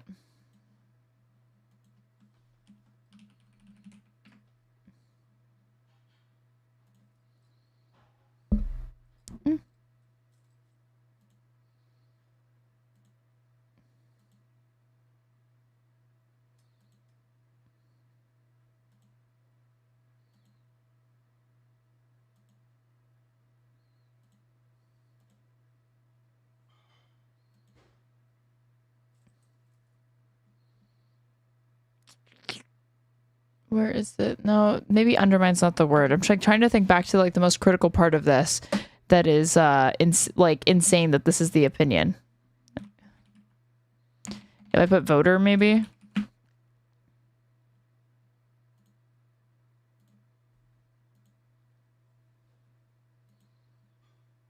Let's see. It basically says the opinion of the court is that money doesn't impact these things.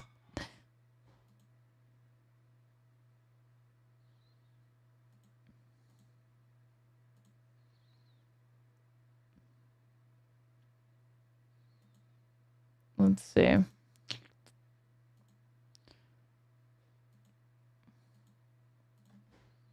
But I'll keep playing the Ezra Klein video and like look for this because it reminds me of this. Campaigns became more expensive, and candidates often need a whole lot more money than what they can raise in their own states and districts. That means exciting donors who are much further to the left or right than the public, and winning over interest groups that seek their support on policy. Money can polarize, money can corrupt, but either way, it pulls candidates away from their own constituents. That was all true when I moved to Washington to cover politics in 2005. But then something else changed. Well, what we're going to do is get rid of all these buttons and just make a giant screen. 800 million Facebook users are coming to grips with change this week. It features scrolling news feeds and snazzier. The damn iPhones, the damn smartphones. It should be called a dumb phone. Kids and their social media these days, these TikTok teens. Pictures. By showing you older tweets it thinks you care about right on top of your current feed. We're not going to touch the phones. Can't touch it no matter what happens. It's a serious problem, Tom. It really is. How much time do you spend doing this? The average smartphone user scrolls the equivalent of 78 miles a year. That's 3 marathons. We all know this changed politics, but for all the words that have been spilled on it, I think we still miss how fundamentally it has altered the day-to-day work of politics. Since the 2024... Recall meeting the Pod Save guys at South by in 2016. Back then, I didn't know who they were, only that they wrote a panel, had a strange podcast name. Nice guys. That's cute.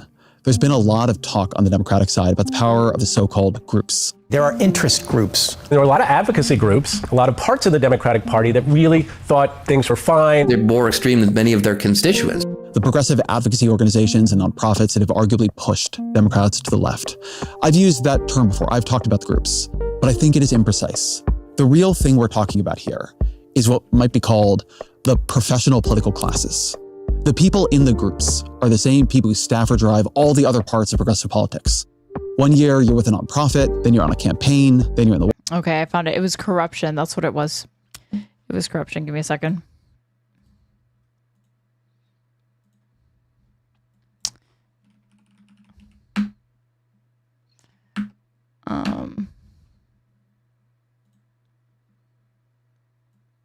see. Do not give rise. Let's see.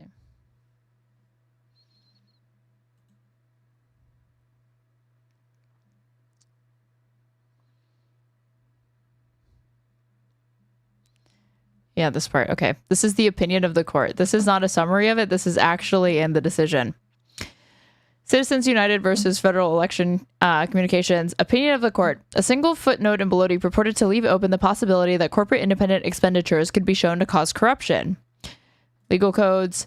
For the reasons explained above, we now conclude that independent expenditures, including those made by corporations, do not give rise to corruption or the appearance of corruption. Dicta and Belotti's footnote suggested that a corporation's right to speak on issues of general public interest implies no comparable right in the quite different context of participation in a political campaign for election to public office. This is insane. That independent expenditures, even the ones made by corporations, don't give rise to corruption, nor do they even give the appearance of it. The Supreme Court, that wasn't even stacked the way that it is now, said this is true. This is the law of the land. It's insane. White House, then you're back at a group. You're followed on X or Blue Sky by left-leaning journalists like me, by producers at MSNBC, or by breaking news reporters at Politico. It's not a bunch of groups. It's a professional community. Oh, wait, actually. There's one more part that I left out that's still even crazier. Wait, speakers, I think.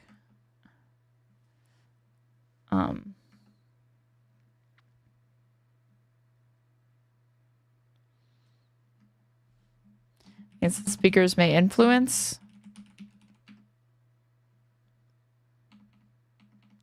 Or may have influence.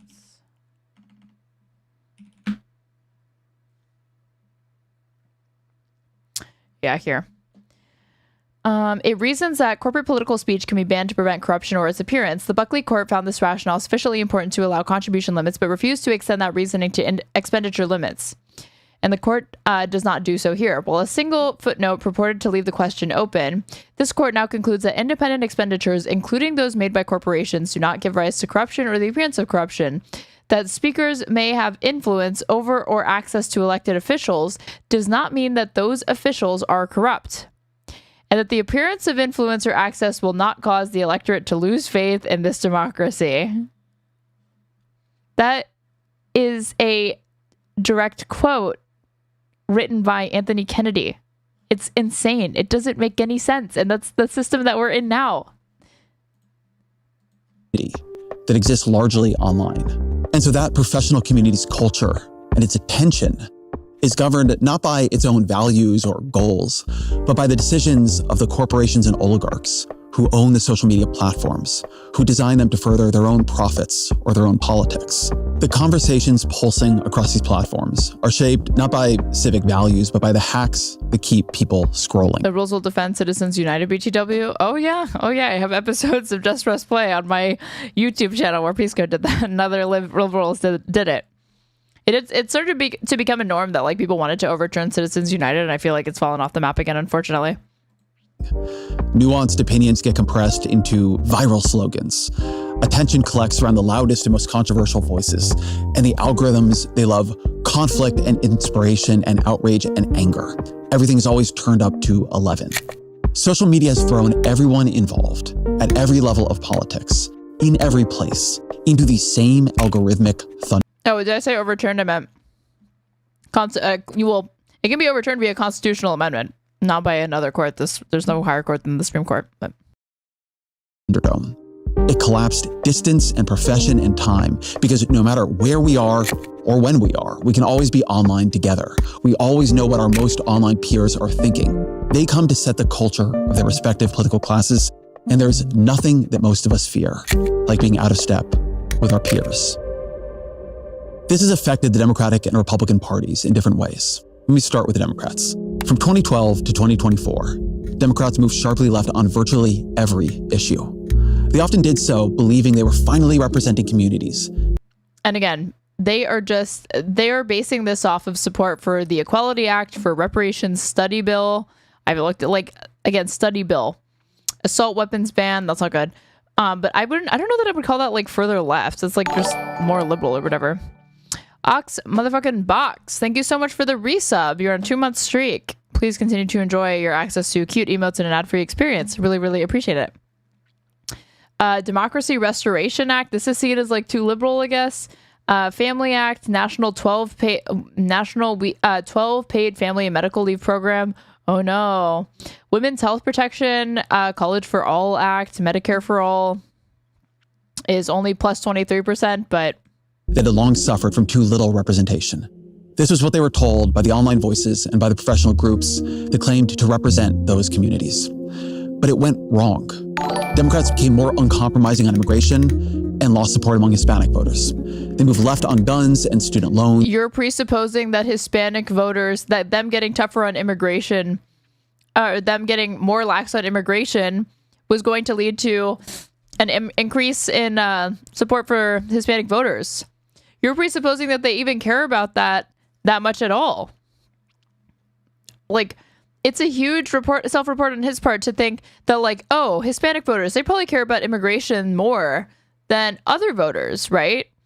Do you have data that says that all Hispanic voters understand themselves that way? Because that umbrella of what they call Latino, that includes Tejanos, that includes Dominicans, that includes Puerto Ricans, that includes Cubans, that includes Mexicans, that all of these different ethnicities that all understand their identities differently, but it's all under the umbrella of Latinos, and you just collapse it into this one useless category that doesn't tell you anything about them. Cubans are obviously very different. Cubans in Florida that love Donald Trump are clearly very different than the Puerto Ricans and the fucking Dominicans that are voting for Mamdani up in New York. And climate and lost ground with young voters. They moved left on race and lost ground with black voters. They moved left on education and lost ground with Asian American voters. They moved left on economics and lost ground with working class voters. The only major group where Democrats saw improvement across that whole 12-year period was college-educated white voters.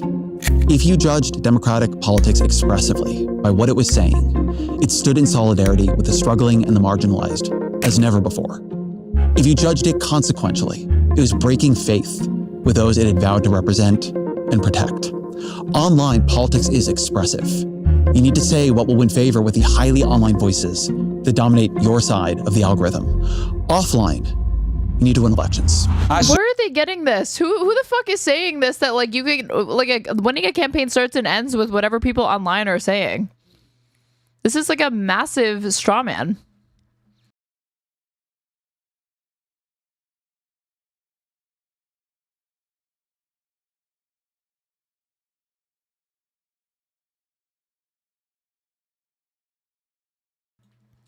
DPA, and I'll take dead aim at the cap and trade bill because it's bad for West Virginia.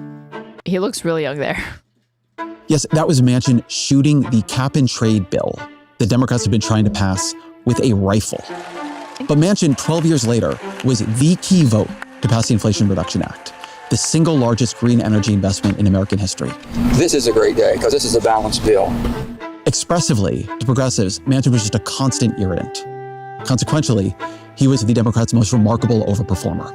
He made their majority possible by winning elections no Democrat should have been able to win. In a state that the president in the previous election won by 42 points, the opposite party... Yeah, but didn't Joe Manchin threaten to tank the Inflation Reduction Act?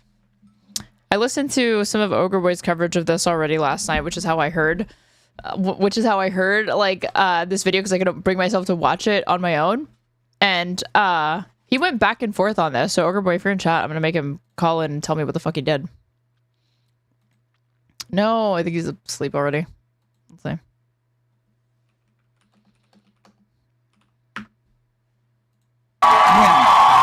happened. The most important question the party needed to be asking in that era was... Because he flip-flopped on it. He supported it, and then he threatened, and he ran on it, but then he threatened to tank the bill. And there was a leaked call between himself and a donor that wanted him to change his position on the bill. And then Biden calls him, and he's like, Biden basically threatened me, and he called me and gave me hell if I didn't do it. And it was just Biden being like, Joe, we need you, please do it. Where do they find more Joe Manchins? How do they make more Joe Manchins? Ogre Boy citation. Ogre Boy citation, because Ogre Boy actually pulled up the articles that supported his what he was saying, and he read off of them. Possible. But today's Democratic Party, particularly its online culture, has taken forms of disagreement and difference it once held inside its tent and pushed them outside. West Virginia's most prominent Democrat changed his registration to independent today. There are very fewer and fewer people like you in the Senate. This is what I don't get. When does accountability for any of these lawmakers ever come into play? Because he just said that Joe Manchin being held accountable or people disagreeing with his decisions is what alienated him from the party. Why do we get to discharge blame from Joe Manchin and shift it back onto voters for not liking his performance, like for alienating him from the party? I mean, is that... Well, my colleagues would say, thank God. Yes, they would, including some in your former party. Oh, many in my former party. In 2010, when the Affordable Care Act passed, the crucial vote in the Senate came from Ben Nelson, a pro-life Democrat. After winning fresh concessions to limit the availability of abortions. But I would have not voted for this bill and would not vote for this bill without those provisions. This is what he wants to return to. Here's what I don't get. The whole point is you need to run anti-choice Democrats so we can get more Democrats into office, so we can get more of the agenda passed, right? Because politics is for power and you just need more people. You haven't convinced enough people that are on your side. But then you're showing how single digits of Democrats were holding up the entire agenda for everybody else. Literally everybody else. Maybe even representing just tens of thousands of people, depending on how small their district was back in their fucking state. Okay? They're holding up Obamacare. They're holding up key pieces of legislation by using this as a wedge issue. But they don't even have the numbers because they have the ideologically minoritarian position. Most Americans are not anti-choice. Most Americans support reproductive rights up to a certain trimester at the very least. They support the Roe standards. So you're saying we need to increase our margins so we can win, but then you turn around and say nothing of the fact that Joe Manchin and these small, tiny coalitions were able to vote, were able to get the rest of the party to move to them, even though they're the minority. Then roughly 40 pro-life Democrats serving in the House. Crafting compromises across these disagreements was hard, but Democrats were able to pass Obamacare, which expanded reproductive health coverage and remains the greatest Democratic policy accomplishment of the 21st century. We are done. And that is, in some ways, profoundly fucking sad. That same Democratic Party, with all of its internal disagreements, it had the votes to confirm Supreme Court justices who would... Like, don't get me wrong, I'd rather have the ACA than not have the ACA, but Obama has said since then that if he had known he was going to face as much obstruction from the Republican Party, which is incredibly naive to think that he wouldn't, that he would have started from the position of single payer. And did, in their time, protect Roe. I've been in a debate recently about whether Democrats should run pro-life candidates in red states in much the way that Republicans run pro-choice candidates like Susan. And he listened to absolutely fucking no one who is explaining to him why this is a stupid fucking idea that you're just saying so you can get clicks for your fucking Substack. Collins and Larry Hogan in blue states. And I think I was Susan Collins is not pro-choice. Susan Collins will pay lip service to being in support of the Roe standard, but then she turned around and she supported Gorsuch and Kavanaugh, put them on that court. Then they helped overturn Roe v. Wade. How does that square with her being pro-choice again? It doesn't, for one. For two, she only voted against Amy Coney Barrett, and I'm pretty sure the reason why she did had to do with the citation of like, oh, well, Mitch McConnell's going back on his word. It was a procedural thing. It wasn't because she was a fucking anti-choice extremist or a Federalist Society goon that was handpicked to be put on that court to overturn that key piece of legislation. That wasn't her fucking reason. If I bet you anything, if I looked into it. So why is she pro-choice? She's not really pro-choice. And the other fucking thing that's annoying is that he's saying, like, this is going to help you be more resilient. Susan Collins, her seat is vulnerable, either to Graham Plattner or to Janet Mills, whoever ends up advancing to the general. So much for her being this pro-choice Dem or this pro-choice Republican, which she's not even. She's like nominally that. I wouldn't even call her that, okay? But so much for her LARPing is that. What good did it get her? She's in a vulnerable seat now. She's going to be challenged. Back to hear people say in response to this argument, I just wanted to throw reproductive rights overboard. So I want to say this clearly. You do. You're willing to do it. You're gambling with other people's rights. Yes, correct. That's you can say you have a good reason to do it, but that's what you were doing. No, I don't. I thought past episodes I've done on abortion. This is like I hate to be doing this shit, right? Episodes I've done in the context of what my own family has been through. I don't care that you knew people that got an abortion. I don't care that you're personally pro-choice. You were turning around and advocating that there be Democrats that are run that drop this issue. You are functionally becoming anti-choice in critical respects. Because you're not just saying, if that's what happens, then don't kick them out of the party. You're saying they ought to do it. You're making the prescriptive argument that they ought to do it. Should have shown that. But what I want is a Democratic Party big enough and strong enough to protect reproductive rights. And I feel our politics on this have failed. Because they Okay, so basically the argument now is get the anti-choice Dems in, but just make sure they never exceed in too many numbers, because then the other Democrats can't protect the reproductive rights that you're helping undermine by running these candidates for no reason. Where does it end? How is there any coherence to the strategy? So, like, at what point is it like, okay, it's too much at this point? Now you're just helping the Democrats flip and become anti-choice. It's not one. Is it two? Is it 3 anti-choice Dems? Is it 4 anti-choice Dems? How about 10? How about 20? How about 25? How about 30? How about 100? When are you going to say it's too far and now they're just becoming an anti-choice party? Does that ever happen? You can't get pregnant, dude. As far as I know, you father children, but you can't get pregnant yourself. So you're never really going to truly understand what it's like to have this right stripped of you. You're never going to get it. It's so easy to gamble with somebody else's life. It's so annoying. Have failed. We cannot protect or restore reproductive freedom if the coalition that cares about that cannot compete in more places. But this point is not about any one issue. It's about a broader approach to politics. Different places have different politics, and to win in them, politicians have to represent the people who live in them. That means representing views Democrats now find to be anathema on immigration or guns or trade or climate or trans rights. But one worry I have about Democrats right now is that they do not want to confront how much of the country truly, deeply disagrees with them. Polls show that the percentage of voters saying the Democratic Party is too liberal increased sharply between 2012 and 2024.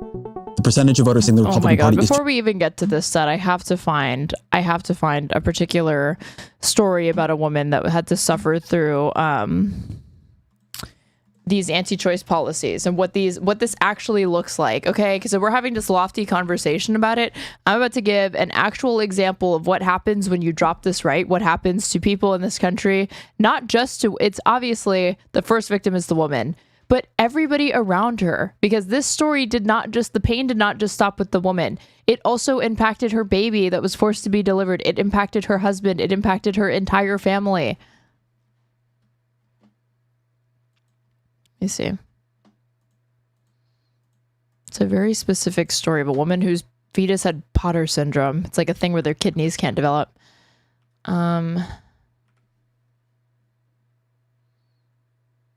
Deborah Doe. Let me see. Deborah Doe.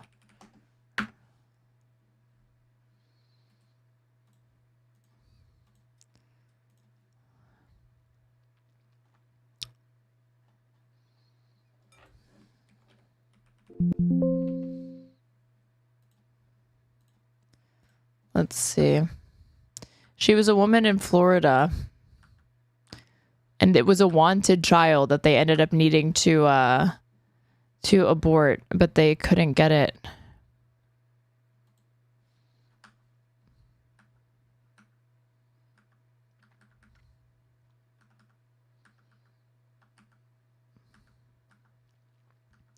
He doesn't really give a shit. It's all just sports team to him. It's just a game of chess to him. That's all it is. It's so clear that he doesn't have like a personal stake in this besides it being just entertainment. That's it.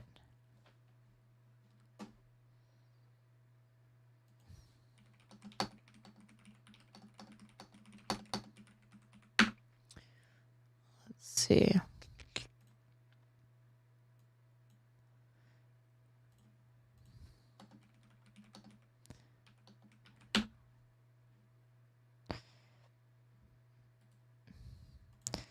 Okay, I think I found it in it was a Washington Post article.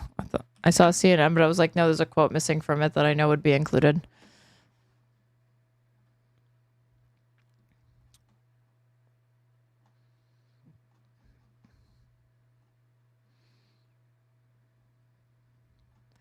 Okay, I found it. This was reported by... Can you please get into this fucking browser? That would be cool. Thank you. The Washington Post. When was this reported, though? On May 19th, 2023. So this was like 2 years ago. The short life of baby Milo. Nobody expected baby Milo to live for long. He arrived in the world with no kidneys, underdeveloped lungs, and a life expectancy between 20 minutes and a couple of hours. He lived for 99 minutes. Milo Evan Dobert drew his first and last breath on the evening of March 3rd. The unusual complications in his mother's pregnancy tested the interpretation of Florida's new abortion law. These are the heartbeat bills. Deborah Dobert discovered she was pregnant in August. Her early appointment suggested the baby was thriving, and she looked forward to welcoming a fourth member to the family.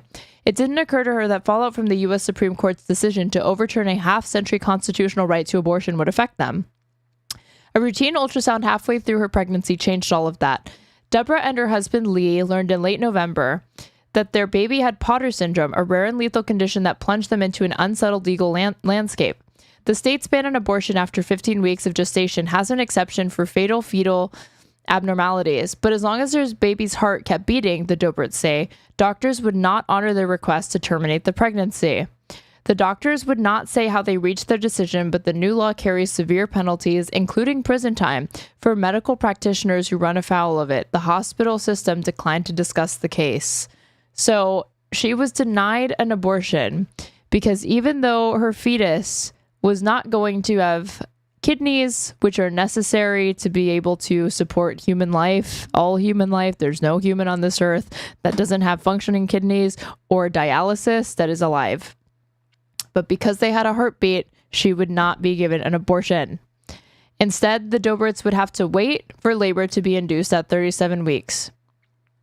For the next 3 months, the Doberts did their best to prepare for their second son's short life. They consulted with palliative care experts and decided against trying to prolong his life with high-tech interventions. The most important thing for us was to let him know he was loved, Deborah said. The day before Milo was born, the Doberts sat down with their son, Caden, to explain that the baby's body had stopped working and that he would not come home. Instead, someday, they told Caden they would all meet as angels. The 4-year-old burst into tears, telling them that he did not want to be an angel. For weeks, Caden watched his mother's belly grow while she wrestled over what and when to tell him. Shortly before Milo's birth, Deborah looked back on early images of her baby, recumbent and seemingly healthy in her womb. During Deborah's pregnancy, the Doberts tried to maintain normal routines at home, even as Caden often saw his mother break down in tears. Without functioning kidneys, a fetus with Potter syndrome cannot produce the amniotic fluid that allows the lungs to expand and that cushions the growing body. The babies who survive until birth typically have contracted limbs, club feet, and flattened features from being compressed against the uterus wall. But after Deborah's 12-hour labor, Milo turned out to be 4 pounds and 12 ounces of perfection, with tiny, flawlessly formed hands and feet and a head of brown hair. Let's see. Can I listen to this? It says I could listen, but I don't think so. This is a quote from Deborah. When he came out, you could hear him gasping for air. He was really trying to breathe. He didn't cry when he was born, and he didn't open his eyes at all. But I mean, he struggled. I thought I had my miracle, said Peter Rogel, the baby's grandfather who attended the delivery. He allowed himself a moment of hope until the obstetrician cut the umbilical cord that for 37 weeks had performed the functions. Milo's underdeveloped lungs and missing kidneys would now take over. Peter, when they pulled the baby out, I thought my miracle happened because he looked perfect to me. Milo remained blue, swaddled in a blanket hand-knit by his great-grandmother. He never cried or tried to nurse even opened his eyes, investing every ounce of energy in intermittent gasps for air.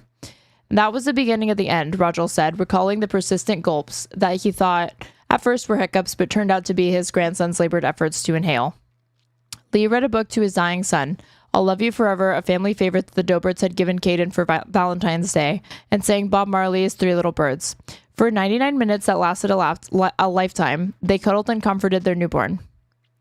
Deborah, the baby just went to my chest, and we just cuddled with him. My parents held him for a bit, and we kind of just gave him all the loving until he passed. At 11:13 p.m., a doctor declared Milo dead. The nurses took some photos, clipped a few pieces of Milo's dark brown hair, and made imprints of his hands and feet on the inside cover of Caden's book before taking the infant down to the morgue. Milo's organs were either missing or too damaged to be donated. His body was so small that even his heart valve could not be used to save another baby. Milo would be cremated, with some of his ashes embedded in a pendant for Caden and 2 spherical glass ornaments. Deborah feared that mementos would serve as reminders of her pain, but gradually she realized she might want something to hold on to or as a teaching tool for Caden. 2 weeks later, about 40 of the Dobrats' friends and family members gathered at Lakeland Funeral Home and Memorial Gardens for a service.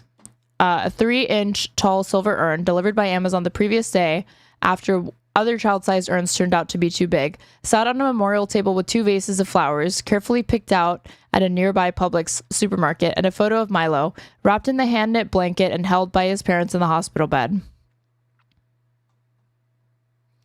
I left my baby at the hospital, Deborah cried out repeatedly upon returning home after Milo's birth to arrange his funeral.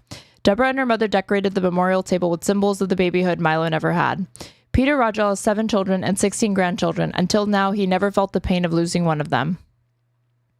Deborah and Lee sat rock still and silent in the front row as Milo's aunts and uncles and several cousins walked in and took their seats. Her usually free-flowing hair was pulled back from her face and held in a bun. The service, which mixed Christian Gospels and the Lord's Prayer with 3 little birds, lasted about 45 minutes, half as long as Milo's life. So reminder, these are Christian people. If it wasn't abundantly clear that what she's telling her son to comfort him is that Milo will be an angel, this is a religious woman who wanted this child who needed an abortion and was denied an abortion. The pastor from a local Lutheran church had a message for the congregation. Not everything happens for a reason, she said, echoing Deborah's own rejection that the manner of Milo's birth and death carried some special spiritual significance. The Reverend Pamela Smith, Milo, for such a little love, he leaves a giant hole in our soul and in our hearts, and nothing else can completely fill that hole. Deborah occasionally stifled sobs or turned to quiet Caden until she could contain her feelings no longer, and Lee reached over to embrace her slender, shaking frame. Rajal lingered at the funeral home after others left, staring at the urn that contained his 16th grandchild's ashes and trying to reconcile his own misgivings about elective abortion with the months of suffering he watched his daughter and her family endure. Now he was haunted by the sounds of Milo gasping for air and the sight of his body struggling to ward off a death that had been inevitable for 3 long months. To me, it's just pure torture, Rajal said. The law has created torture. Yes, exactly. It is torture. So why Ezra Klein, who knows this, who's talking about, I know women that got abortion. I've written about abortion. I care about it. Why are you turning around and betraying people like this? I don't understand. There's no reason to do it. There's not an electoral reason to do it. There's not a moral reason to do it. There's not an ethical reason to do it. For tax credits, I don't get it. The law is out of line with where people are at on this issue. It's not that politicians are out of line with where people are at on this issue. It is so unfathomably cruel, and he'll never understand it. And it's like, I don't know if he doesn't know about stories like this. I don't know if he doesn't care. I have a feeling that now he can't really even bring himself to read and confront these stories, because wouldn't it make you stop and consider if you're doing the right thing by advocating for shit like this, by advocating for torture? The conservative fell during that same period. Even now, after the aggression. Imagine if you were going to die and your choices were either drowning slowly or medically induced death, and then they tell you, sorry, the nice way is illegal. We're going to chain you to the bottom of the lake. Well, Ezra Klein can imagine it, and he will actually praise the Democrats that take this position but vote for Obamacare. And the outrages and the violations of Trump's second administration, that gap has not fully closed. I would like to believe that all Democrats need to do to win back these voters is embrace an agenda I'm already comfortable with. Economic populism or abundance or both. But I don't think it's true. A study by the Center for Working Class Politics found that in key Rust Belt states, when you attached the Democratic... How do you reconcile economic populism with abundance? Abundance is a deregulatory agenda. Populists want more regulation. What? ...label to a candidate running on an economic populist platform, that candidate lost 11 to 16 points in support. Holy shit, I never realized they were from my hometown. Here's the thing. They could be from anyone's hometown.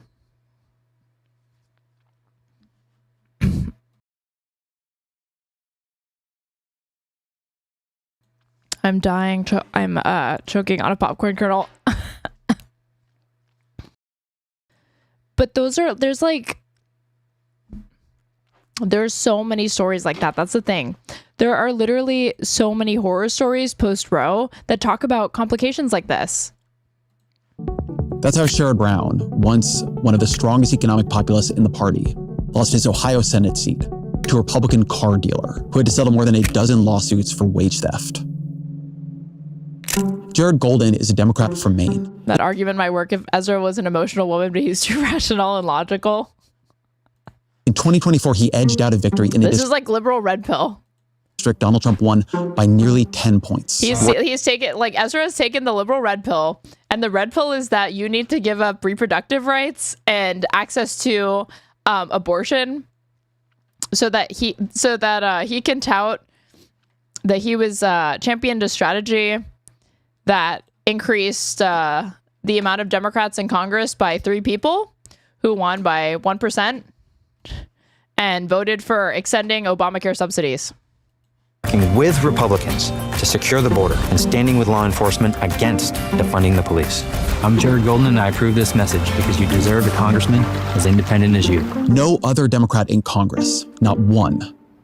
Is he independent? Does Jared Golden take corporate money?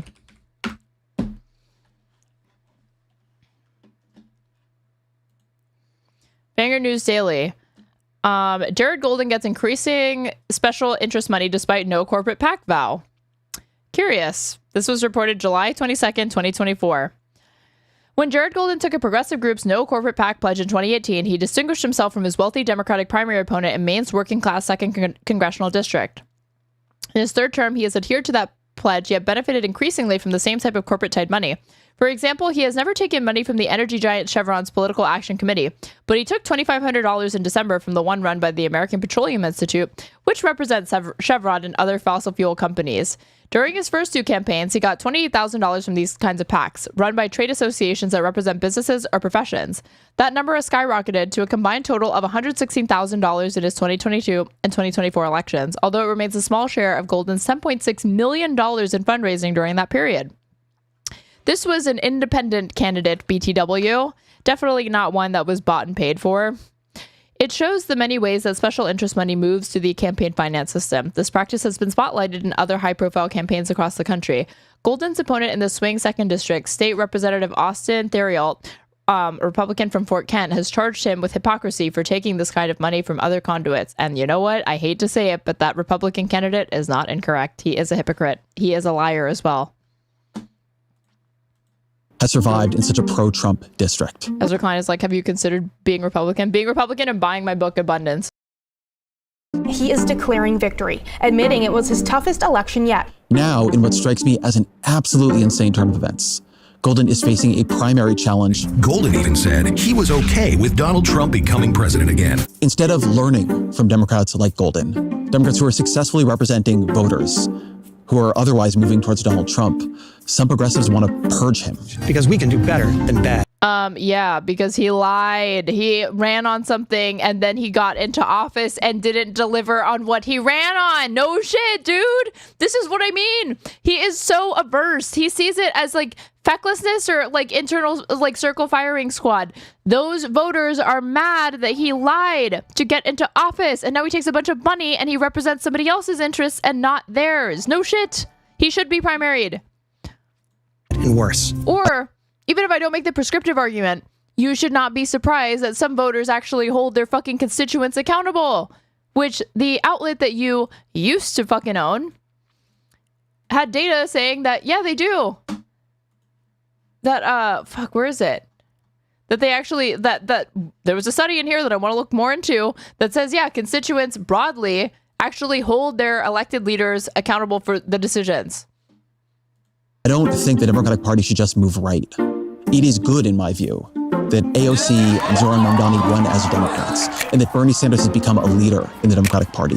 It is good that you can be an out-and-out Democratic socialist in today's Democratic Party. But what happened over the past 15 years is... Also, what's the point of having a party? If you're saying that there doesn't need to be a coherent party platform, and that it all just comes down to everybody needs to be concerned for themselves in their individual district, and you need to also think about the greater good. What you're still encouraging is this kind of like ruthless race to the bottom where everybody's just out for themselves, and they don't actually end up adhering to a party platform. So why not have them encourage them to run as independents? Seriously. Because again, I would expect Democratic voters to want to primary a guy who ran with a D next to his name, made certain promises, and then didn't follow through on them. Yeah, no shit. There's a lot of Democrats in this fucking world. Of course, they're probably going to want to push somebody else forward instead who was actually going to stick to his promises and not lie or not change his mind on a key thing that they didn't like. Why is that surprising? If he ran as an independent, he probably wouldn't be facing a challenger right now because he would have identified himself as an unorthodox candidate to begin with. Why not? I don't understand that. The Democratic Party made room on its left and closed down on its right. For all the talk of what Democrats should learn from Sanders or Mamdani, and it should learn things from Sanders and Mamdani, there should be at least as much talk of what they should learn from Joe Manchin or Jared Golden or Marie Glusenkamp Perez. People are valid in their anger, and it is a fool's errand to try to talk somebody out of it. This bitch is a moron. Let me say that again. This bitch is a moron and a liar and takes blood money from AIPAC. And there was a really good article from Current Affairs that talks about her specific failings and how she swindled voters as well, because she ran on the same pledges that the last guy did. I'm not going to take corporate money, and I'm going to represent you, and I'm going to blah, blah, blah, and I care about working class. She leaned into economic populism and then got into office and pulled a fucking Fetterman. The difference is that Fetterman is largely mocked and caricatured. She is celebrated still. She doesn't have the same dirty association, which she absolutely fucking should. The betrayals of Marie Glusenkamp Perez. The representative from Washington has been hailed as the future of Democratic politics, but for those of us who actually live in her district, she's just more of the same. This is by Carissa Hallstrom from Current Affairs. I am a constituent of United States Congresswoman Marie Glusenkamp Perez, a Democrat who received national attention in 2022 when she defied all expectations and flipped a stubborn Republican House seat in Southwest Washington back to the Democrats after 12 long years. Having achieved the seemingly impossible, Perez's campaign was subsequently analyzed in think piece after think piece about how Democrats could win back the country. Some latched onto her centrist sensibilities as the winning ingredients, with the New York Times' Bret Stephens, another fucking moron, calling her a possible next Bill Clinton. I despise Bill Clinton. She could never even hold a candle to Bill Clinton. Let's be fucking real. He was a much more talented politician back in his heyday. Not now, obviously, but back in his heyday, yes. And he was like the first Democrat in like 100 years or something like that, like some ridiculously crazy long time to get 2 terms. And part of the Sanity Caucus, which is eye-roll inducing to read. Even on the progressive end, Breaking Points' Crystal Ball made the case that her populist rhetoric was the key to Democratic victory. Perez herself opined that she won because she rejected partisan point scoring and focused narrowly on the needs of the district. No matter how the flavor of the analysis, though, the overwhelming conclusion was that Perez was someone who could give the Democratic Party advice and a model for success going forward, with headlines such as "A Red District Conqueror Wants Fellow Dems to Look in the Mirror." And Marie Glusenkamp Perez's message is a clarion call for both parties. But this media narrative doesn't show what it's actually like to be represented by her. In reality, she's betrayed those who worked tirelessly to get her elected ever since she took office, with such dirty deeds as selling out to corporate interests and the genocidal state of Israel via AIPAC, joining the godforsaken Blue Dog coalition of conservative Dems, and voting alongside MAGA in a strategy as blatant as it is stupid to keep her seat. All while gaslighting her constituents and brazenly looking to skirt accountability along the way. Initially, Perez spun a convincing Democratic rebrand, one that was perceived as an honest departure from politics as usual and resonated with the working class. Now she has just proven to be another example of the kind of politics we need to get rid of. So let's see. Perez's first race was intriguing for a number of reasons, because it says a promising start. We're not going to read this whole thing. This is like a critical point, though. Her predecessor, Jamie Boatler, was, or maybe Jaime, was one of the few Republicans to break ranks from her party and to vote to impeach first-term President Donald Trump. Okay, it was held by a Republican for 12 years, but it sounds like this is kind of a purple district, or a Republic. Actually, you might actually have a cohort of kind of more old guard Republicans, because they're not they were able to, for a little bit of time at least, get away with saying that we ought to impeach Donald Trump. So it seems like the ideological makeup of that district may have been changing anyway, right? Then her challenger was Joe Kent, who's like a MAGA sycophant, blah, blah, blah. Then there was Marie herself, young for a congressperson, 34 at the time, a resident of rural forested Skamania County, and a working class mom. Well, working class in air quotes. She actually owned a small car business, but that didn't stop her from acting like just another 9-to-5 wage earner. She was running heavily on a no corporate PAC money pledge, proselytizing about the nobility of working the trades, railing against the smugness of the detached Democratic liberal elites who look down on the uneducated laborers and ignore rural perspectives, affirming her commitment to reproductive freedom, proposing right to repair legislation, calling for regular people like her to be represented in Congress. Despite running as a Democrat, Marie explicitly promised to be an independent voice in Congress. With her everyman bona fides, willingness to call out her own party, clean campaign contributions, and underdog vibes, Marie possessed a populist attraction that appealed to the broad spectrum of voters in her district, including the old guard Republicans, the rural counties, the normie Dems, and progressives in the big city of Vancouver, Washington. This is the thing. Like, they're gonna say there were some weird things here, but it sounds like, though, again, this fucking PAC takes credit for her win. Look, incumbents, Marie Glusenkamp Perez. It should scare you that this study that everybody's fucking listening to is propping up these people as a win. Jared Golden's right there too. He also reversed his pledge on it. Because that, as the guy said, I don't really care about governing. That part's hard. I just figure out how to win. That part's easy when you tell them to fucking lie. No shit, dude. And obviously he considers it a win just to get a person with a fucking corpse. It doesn't even matter if as long as they're not a corpse, they're an alive person with a D next to their name. Awesome. That's all he cares about. That's what he gets paid to care about. It doesn't matter what they actually believe. It doesn't matter if they're a fucking dino. As long as they have a D next to their name and they win, I did my job. And they also stay committed to foreign aid, apparently. That's the one thing that he'll say they should do it, even if it's not popular. So, yeah, they make it sound like, oh, she won by being a moderate. No. It sounds like she really leaned into the economic populist shit. It sounds like she tried to like frame herself as like, I'm common sense, and then she took like kind of like populist or like lefty positions or whatever, but it's not moderate to me. There were definitely red flags that did not go unnoticed on the left. Her weird position to bring back paper and the timber industry, which she offered as straight or big match, you got to play establishment politics. Okay, you are getting timed out. If you make stupid comments like that, you're getting banned, because that's annoying as fuck. That is absolutely not fucking true, and I've worked within this fucking party more times than I ever care to count or recount. If we're having a conversation about the strategies, though, yeah. I'm telling you that these reindeer games are fucking bullshit, and they're captured by corporate interests, which need to get the fuck out of politics entirely. Her weird position to bring back paper in the timber industry, which she offered as an environmental solution to the problem of plastic, not supporting Medicare for all despite the policy's popularity nationwide, bragging at a debate that Joe Biden had exceeded Trump in the issuing of fossil fuel permits, and her dull warmongering against Russia and China, to name a few. But hey, she wasn't Joe Kent. She was blue collar, sort of, and as Breaking Points' Crystal Ball pointed out, she was a Bernie caucus voter in 2016. If she wasn't taking corporate checks, then at least she might be movable, my friends and I reasoned. But here's the betrayals. The betrayals of, I'm going to call her just Marie, have been many, but the most egregious are as follows. First and foremost, the biggest has been Marie's complete bait and switch on her pledge against taking corporate cash. This was the central selling point of her original platform. In an early ad, Marie stated, "I'm not running to represent drug companies or oil companies, or frankly, any special interests. They all have lobbyists. They don't need politicians too." She also said we didn't need another corporate shill in Congress. But once she got into office, all that changed.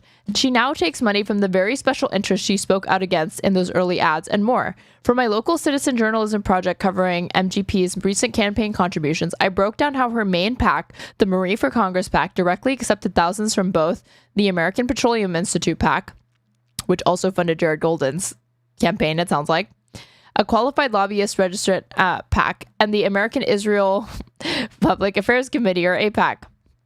The American Forest and Paper Association PAC has also contributed directly to Marie for Congress, which, again, the fact that she was saying that to begin with, it's like she lied about taking the corporate cash, got in there, and then it sounds like she always intended to take it, which is so fucking skeevy. Has also contributed to Marie for Congress, along with the Chamber of Commerce PAC. Furthermore, she receives thousands in installments from the Blue Dog PAC, which supports the Blue Dog coalitions she's part of. It's heavily financed by all kinds of corporate interests, chiefly the fossil fuel, pharmaceutical, and war industries. Finally, Perez takes Democratic leadership money, which also comes in large part from corporate interests and wealthy individuals. Notably, the campaign for her second ad for her second run removed all references to the no corporate money pledge, with MGP instead opting for amplifying the annoying rural resident gimmick, her love for the timber industry, and later a sudden obsession with border security and her shameless ploy to outright the right. Toning down the no corporate cash promise was at least honest on the part of her campaign, given what a falsehood it has become, but adding insult to injury is that she continues to deny taking corporate money in other contexts. Time and time again, MGP has stated on Twitter and elsewhere that she still does not accept corporate PAC money. This is at worst a bald-faced lie, and at best a sneaky deception based on technicalities, equivalent to a lie. It also demonstrates clear contempt for her voters, who she must think are too stupid to check the public FEC filings. They're not too stupid, she just knows that they're too lazy. Next is her unwavering support for the genocide in Gaza. Everywhere Perez has gone for 23 months, she has been begged by her own constituents to stop voting to assist the genocide and to stop accepting APAC cash. Perez has raked in $285,128 as of August 22nd of this year, according to APAC Tracker. But 4 months post October 7th, MGP indicated she wouldn't be changing her position in a Longview Chronicle interview, adding that she couldn't help but feel like Putin was somehow involved with the Hamas attacks. Love that. In the same interview, she weaponized feminism against those who were asking her to stop sending bombs to blow up babies in Gaza, stating, "It makes me sick to hear all these old men without babies talking about babies getting killed." I'm like, when is the last time you changed a diaper? The things I would love to say about this person right now. Holy fuck. I didn't even get this far into it. Holy fucking shit, man. That is so repugnant. For the record, her anti-genocide constituents span the gender spectrum. I should know I'm one of them. Since then, Perez has stubbornly continued her complicity in genocide. A local group in her district, Ceasefire CD3, noted in a press release that since 2024, Representative Marie Glusenkamp Perez has voted to cut funding to the UN-related UNRWA for Palestinian refugees in Near East, send funding to Israel at least 3 times, and censure Representative Rashida Tlaib, the first Palestinian-American woman to serve in Congress and one of the first 2 Muslim women elected to Congress, for her advocacy for Palestinian human rights. Perez's ice-cold heart clearly does not have room for the children of Gaza, but you'd think she'd do something given the constituent pressure, the starvation policy, and the nation has turned swiftly on its support for Israel. Yet she remains steadfast. Wonder why. Even the slimiest Democratic operatives like Andrew Cuomo and Richie Torres, as well as the far-right Marjorie Taylor Greene, dude, all of these like polarizing people, AOC, Marjorie Taylor Greene, Marie Glusenkamp Perez, like the 3-name thing that has to be intentional, have at least rhetorically changed their tune, but not Perez. And then, oh my God, she actually does the thing. In an August 2025 town hall, MGP said on the matter, "I think it's pretty important to have a country in the Middle East that doesn't kill gay people." I guess she failed to notice that Israel is the only country in the Middle East that is trying to indiscriminately kill gay and heterosexual people across Palestine. In a recent interview with the Colombian newspaper, she stated, "I'm not going to carry water for Netanyahu," while subsequently indicated that she would indeed continue to carry water for Netanyahu by supporting military aid for Israel. It goes on and on and on. This is like incredibly detailed on how much she fucked over her fucking constituents. But here's the most notable part that I caught. Amazingly, Ezra Klein interviewed Perez for an hour earlier this year and yet failed to ask her about a single vote she had cast. Again, he doesn't give a fuck. This is just chess to him. This is all just fun and games. He had the opportunity to talk to this woman, and all he did, I'm sure, was fucking glaze her. Because it's just about winning, TM. It's not about, like, winning for what reason? Winning. That's it. Just winning. You get more Democrats to do what exactly? We'll get to that part later. Or you can fucking compromise on that shit, I guess. Because you don't actually stand for anything. And this is him being so proud to tout that fucking interview. Their feelings. That's not a good idea. But you also can affirm the validity of their feelings and also present a productive strategy for resolving some of the drivers of that anger or that fear. Or Sarah McBride. You can't foster social change if you don't have a conversation. You can't change people if you exclude them. And I will just say, you can't have absolutism. For as much conversation as there has been about this Democrat, I don't know much about her. She might be more progressive but he's trying to make her sound more moderate. She might be more conservative, but he's trying to make her sound more liberal. I don't know. On the left or the right without authoritarianism. Right? The fact that we have real disagreements, the fact that we have difficult conversations, the fact that we have painful conversations is not a bug of democracy. It's a feature of democracy. And yes, that is hard and difficult. But again, how can we expect that the process of overcoming marginalization She isn't progressive. Where's she from? is going to be fair? The Democratic Party should be seeking more, not less, internal disagreement.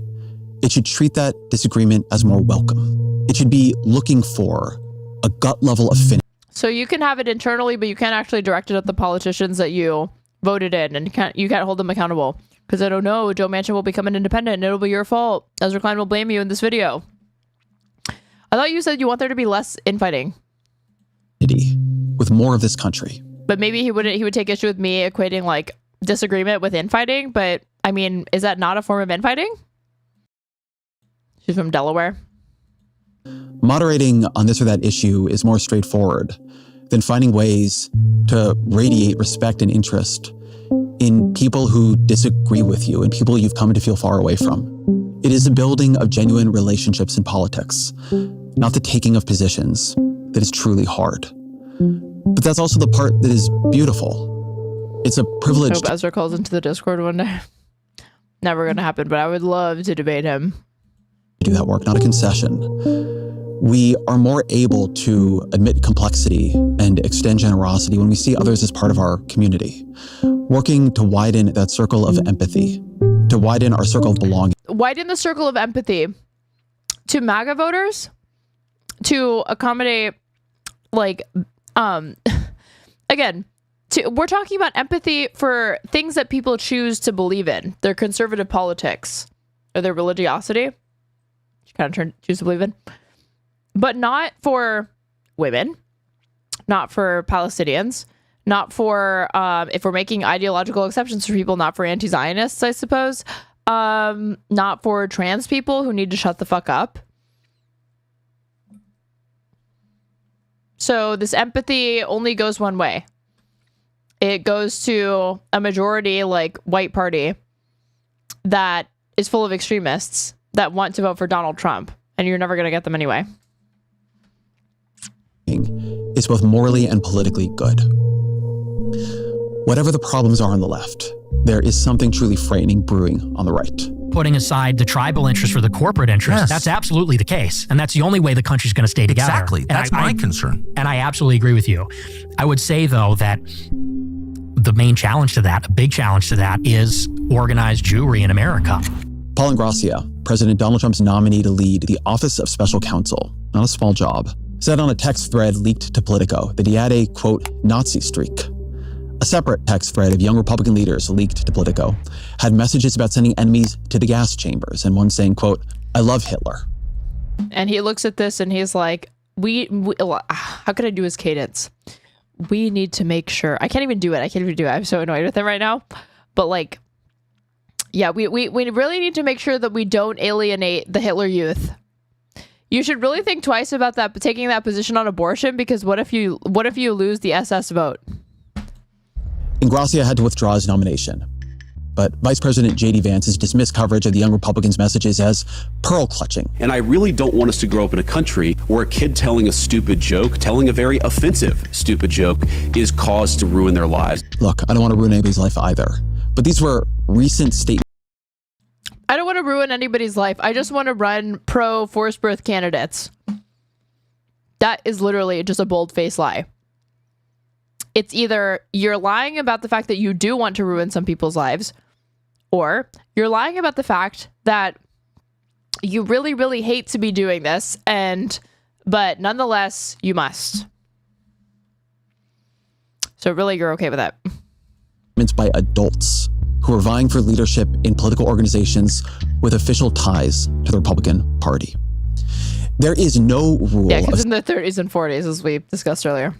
civic generosity, or political practice that Trumpism has not broken. We should have more Dems who say the N-word. We should have more Dems that say the N-word, that say the R-word. We should have more Dems that are pro-January 6th. We should have more Dems that are anti-vax. We should have more Dems that are completely fine, that are anti-choice. We should have more Dems that are pro-segregation. We should have more Dems that want to overturn Obergefell and get rid of equal marriage. We should become no, not that. Except that's where it all leads, right? Republican light. And for many I know on the left, it's created a sense that there is no sense in trying to appeal to the median voter. No sense in moderation. No sense in any of the old rules of politics. Look at how extreme the right has become. Yet they've thrived. In this telling, Trump understands what the Democrats don't. Nothing matters anymore except attention. But a few things are wrong with that. Trump did moderate the Republican. And here's the thing. I'm happy to have former Trump voters in the coalition. Totally happy to. But the thing is that I think he misunderstands like what could even get them to switch over to the Democratic Party. And it's not doing the shit that he's saying. It really isn't. It would be getting them to drop their priority being the culture war bullshit, to stop caring about tax cuts and to start caring about wage theft, and to realize that it's not more important, it's not worth it to to support the Republicans gutting Medicare, Medicaid, and SNAP because an illegal immigrant could get some of that. You have to educate the public and again, fight the misinformation. Like what he calls like scolding or whatever, like we're the party that wants to explain people how they ought to feel or whatever.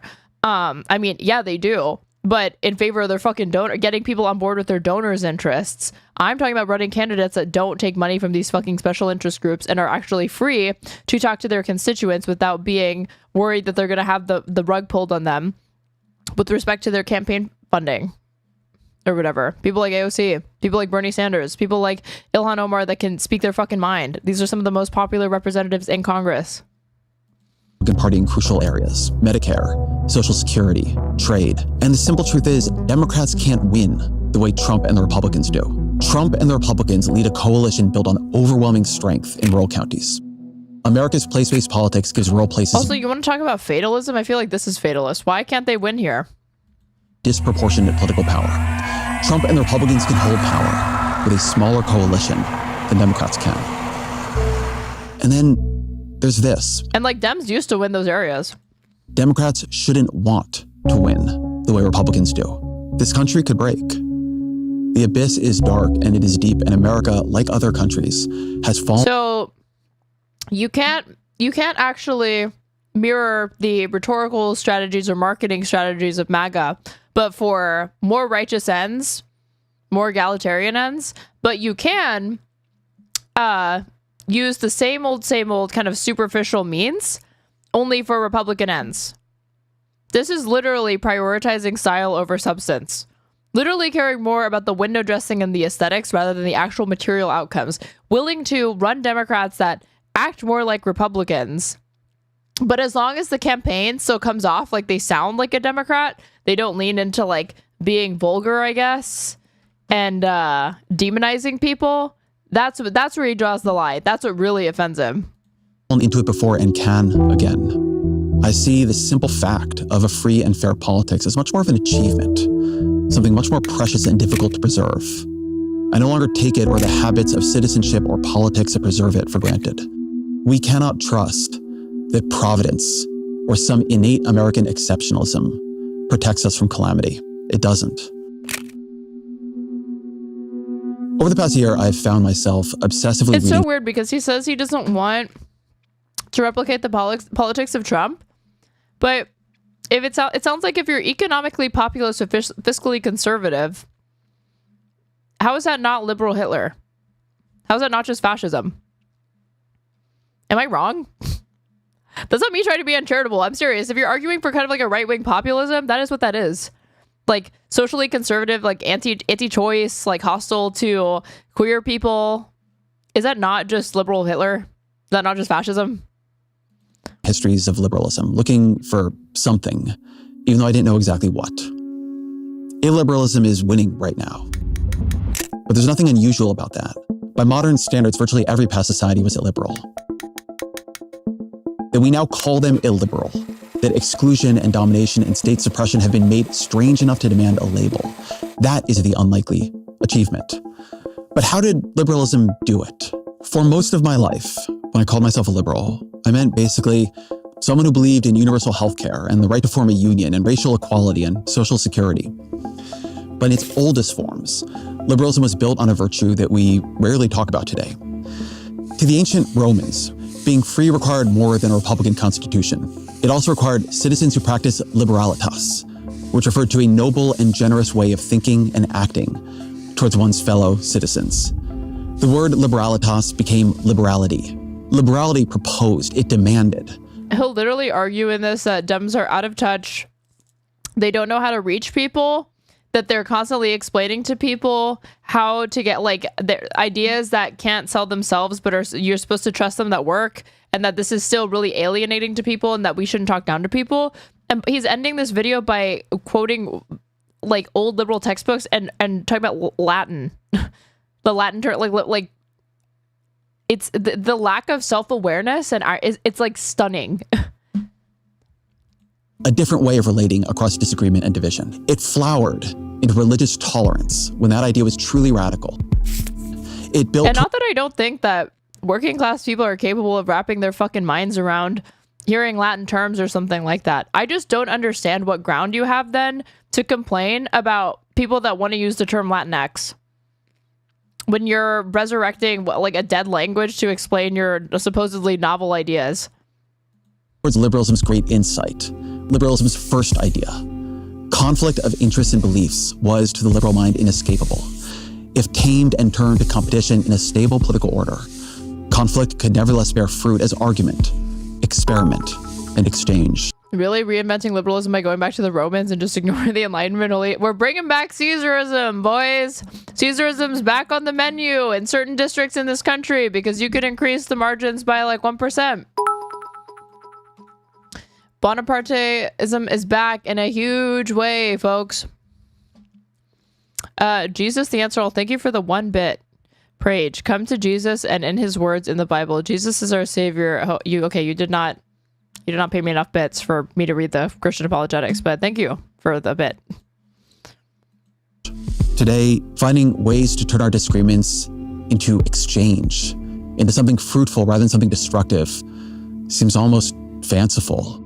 I saw a poll a few weeks ago that struck me. It asked Americans what they thought the top problem facing the country was. Number 1 was the economy. This is what I expected. But number 2 wasn't immigration or inflation or democracy. This is so useless because what voters report being their top priority does not always align with what actually motivates them, whether they realize it or not, to actually go out and fucking vote. Nothing is more stark than that. Then, hold on, the New York Times, undecided voters, Harris versus Trump. It was like a focus group. Cool. This was reported by the New York Times, October 8th, 2024. But I wanted to... Oh, wait, no. There, this one. This was November 13th. What issue did your vote come down to in the end? Abigail, 23, from VA's Virginia, I believe. White. Strength. Joseph, 24, from South Carolina. White. Affordability. George, 21, from Georgia. White. Jobs. We spoke with 13 undecided Americans for months. Here's how they voted. Starting in mid-August, we spoke regularly to 13 young voters who were torn about their choice in the presidential election to track how and why their opinions were evolving. Most of them supported Biden in 2020 or were too young to vote that year, but now they were unsure if they could trust Kamala Harris, stomach Donald Trump, or feel any confidence that the candidates would deliver on their top concerns: the economy, illegal immigration, the war in the Middle East, and American leadership writ large. After last week's election, we finally held our final conversation with the focus group to find out how they voted and what drove their decisions, and what they believe Mr. Trump would do and wouldn't do and shouldn't do in office. I can't believe it, but I did end up voting for Donald Trump, said Abigail, a 23-year-old Virginian who backed Mr. Biden last time. She felt Mr. Trump was a strong leader, liked the choice of J.D. Vance, and felt Democrats made assumptions based on gender. Literally all of us make assumptions on gender. I'm not trying to play stupid. I know exactly what she's doing, what she's getting at. Like, Kamala's for they, them, he's for you or whatever, but this is fucking stupid. Other former Biden voters took a pass on Ms. Harris because of the war in Gaza, a lack of policy specifics, and which she wasn't even lacking, they were just laying policies, and skepticism that she could improve the economy, and also because they liked Mr. Trump from his appearance on Joe Rogan's podcast and elsewhere. As for Mr. Trump, many of our 13 participants said they were hopeful that his second term would be better for America than his first. Don't know why they thought this. And believed he would take serious actions to secure the southern border. All of these people are fucking white practically. They don't need to fucking worry about this. And deport undocumented immigrants who committed crimes. Oh, okay, so he's going to deport like the 300 people that do this? The 300 undocumented illegals that do crimes. Cool. No issue animated the group more than immigration, though at the same time, several Trump voters said that they did not support mass deportations of migrants who were in America working and not posing a threat to anybody. I wonder how they feel now. I want all of the groceries in one bag, but I don't want the bag to be heavy. I want them to get rid of all of these criminals that apparently the Biden administration didn't care about getting, but I don't want the mass deportation program, which they're right to not want that because that didn't even lead to them getting rid of these supposed people. Reflecting on our 3 months of conversation, some participants wondered if Gen Z was more conservative politically than millennials and expressed optimism that the generation would be better at problem solving in America than their elders. Why? American education is only getting worse. Even those in our group who sharply disagreed with one another felt a measure of appreciation for the chance to talk and listen. So Abigail, 23, Virginia, white, graduate assistant, voted Biden in 2020. A lot of them didn't vote and shit. Oh, and this is fucking stunning. And again, remember, Frank Luntz is the one moderating this shit. In the end, who did you vote for? What was the key moment that helped you make that decision? Christian, Florida, 24. White, law student, voted Trump in 2020. I voted for Kamala Harris. I'd been leaning that way, especially after the debate. And January 6th was something I couldn't look past. Okay. Mark, 24, California. Black, chef, voted Biden in 2020. I voted for Jill Stein. I came to that conclusion when Kamala said she wouldn't do anything different from Joe Biden. It was also the war in Gaza and all the images I've seen. I couldn't get over it. Pierce, 26, North Carolina. White, sales, didn't vote in 2020. I voted for Donald Trump. I decided after Kamala went on Call Her Daddy. Stunning. Lillian, 27, Virginia. White, digital advertising, voted Trump in 2020. I voted for Trump and made that decision the same day the mainstream media was having a meltdown after the Madison Square Garden rally. I also saw an ad from Democrats about abortion misinformation that made me really upset. I said, you know what? I'm going to vote for Trump. Everybody hates him. They're lying about pregnancies. Let's just do it. Thank you, Lillian. Very cool. Joseph, 24, South Carolina. White, high school teacher. Voted Biden in 2020. I voted Trump. I made the decision after he appeared on Joe Rogan. He just seemed more normal than the other side. Thank you, Joseph, for your contributions. Jasper, 25, California, biracial, food services, voted Biden in 2020. I voted for Trump. It was only after realizing that many Democrats only preferred Harris because of her rhetoric and not because of her policy. Where are these Democrats that thought Harris was good at rhetoric? I would love to meet them. She was not good at this. Sounds like Mara writers. Mara writers wish they could come up with people this fucking incoherent. Angelo, 19, New York. Latino college worker, didn't vote in 2020. I wrote in Josh Shapiro. I wanted to vote for someone who represented my ideas and beliefs rather than voting for someone who is too extreme or a phony. Okay. Angelo is 19 and doesn't understand how civics works. This is a two-party system. Angelo, you may as well have written that on a napkin and sent it to the North Pole. Josh Shapiro was never going to be elected in this race. Thank you. Next.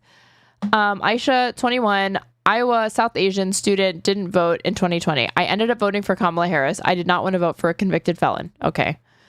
Abigail, 23, Virginia, white, graduate assistant, voted Biden in 2020. I can't believe it, but I did end up voting for Donald Trump. I made that decision when I saw J.D. Vance's interview with the New York Times. He is the future of the Republican Party. I'm more voting for Vance than I am for Trump. George, 21, Georgia. George from Georgia. White, student, didn't vote in 2020. I voted for Donald Trump. Like Abigail, I was really impressed with J.D. Vance, especially during the VP debate. These people surely are not real. They are very real. Laura, 20, MD is Maryland, I believe. White, legal intern, didn't vote in 2020. I wrote in Larry Hogan. All these write-ins.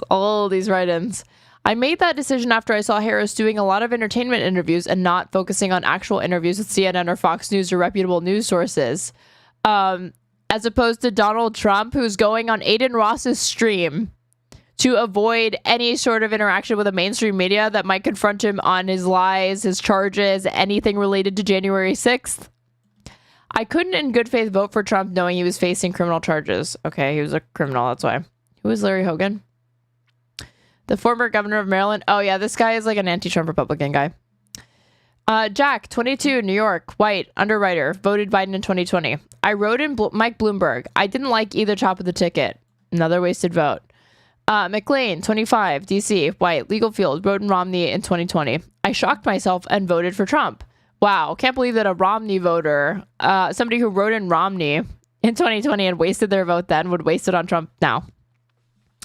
I shocked myself and voted for Trump. No one told my family. I was so impressed by JD Vance, the way he carried himself and how normal he appeared. This is normal. This person thinks JD Vance is a normal human being. This person thinks JD Vance is like nice to look at, that he sounds regular. JD Vance is,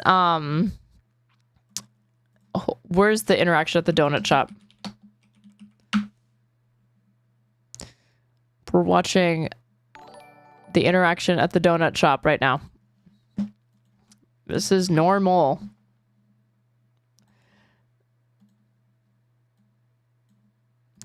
JD Vance had a very awkward visit to a donut shop in Georgia earlier. Trust us, it's worse than you think. The zoo has come to town. Thank you for letting us come in here. Yes, sir. Yeah. And it's not the zoo has come to town, it's the circus has come to town. I'm sorry, man. Don't want to be filmed. Filming him anyway. Okay, yeah. She doesn't want to be on film, guys, so just cut her out of anything. Appreciate that, man. I'm JD Vance. I'm running for vice president. The fit, the hair, just like the. Okay, let's get it all. Okay, that. Like, just fuck his shit up, man. Like, whoever he went in to the barber, sat down, and said, "Just fuck my shit up, please. Thank you. Please fuck it up. Thank you." Okay. How long are you working? I've been here since the beginning of July. Okay. For this year. Okay, good. How about you, sir? How long have you worked here? Answers? Okay, good. What about you? Almost 2 years. Okay, good. Just everything. Yeah, I mean, a lot. Okay, good. No follow-up. A lot of glazed here, some sprinkle stuff, some of these cinnamon rolls, just whatever makes sense. All this place doesn't actually seem interested in getting them, just whatever makes sense. About 4 years. About 4 years? Okay. More questions? Okay. How long have you been here? A little over 6 months. Okay, good. Okay, let's keep asking everybody how long they've been here. Okay, awesome. So, what was that again? No one told my family. I was so impressed by JD Vance, the way he carried himself and how normal he appeared. Okay. I'm going to go back to the video before I perform a lobotomy live on stream in a video game. Or even Donald Trump. It was political division. In that same poll, 64% of the country said they think we're too divided to solve our problems anymore. They're not wrong. Right now, the project of if they're not wrong about the polarization, if they're not wrong that we're too divided, how is trying to appeal to everybody where you end up winning over nobody? How's that going to fix it? You just read a poll that reaffirms what you are always whining about, which is that we're too divided. We can't have conversations. We can't talk to each other. How are you going to do that, Ezra, with this? I don't get it. America feels to many impossible. And not just on the left. I hear it every time JD Vance or Stephen Miller speaks. I hear it when Trump says, I hate my opponent, and I don't want the best for them. I'm sorry. When I hear that, I hear something scary, but I also hear an opening, an opportunity. I keep coming back to something Crick writes. The moral consensus of a free state is not something mysteriously prior to or above politics. It is the activity, the civilizing activity of politics itself. It's something to be valued almost as a pearl beyond price. In America, for all our sins, our injustice, our oppression, a freer state emerged through the practice of politics. It did not do so painlessly. It did not do so bloodlessly, but it did have. Does he do campaign consulting?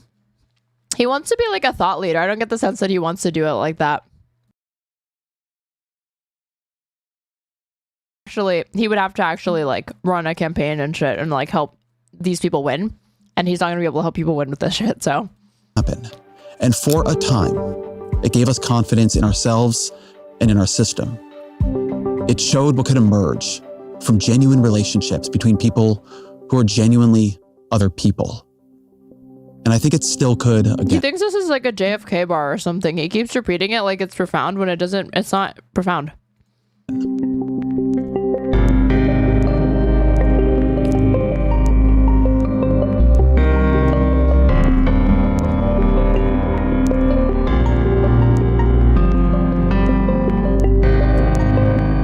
Let this music just play for a second.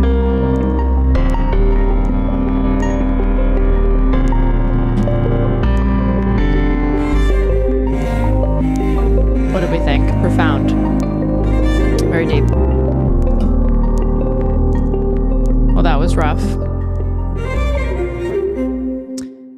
You just hate establishment politics and you hate winning. And you just can't accept that not everybody wants your, extremism platform of wanting people to have access to healthcare.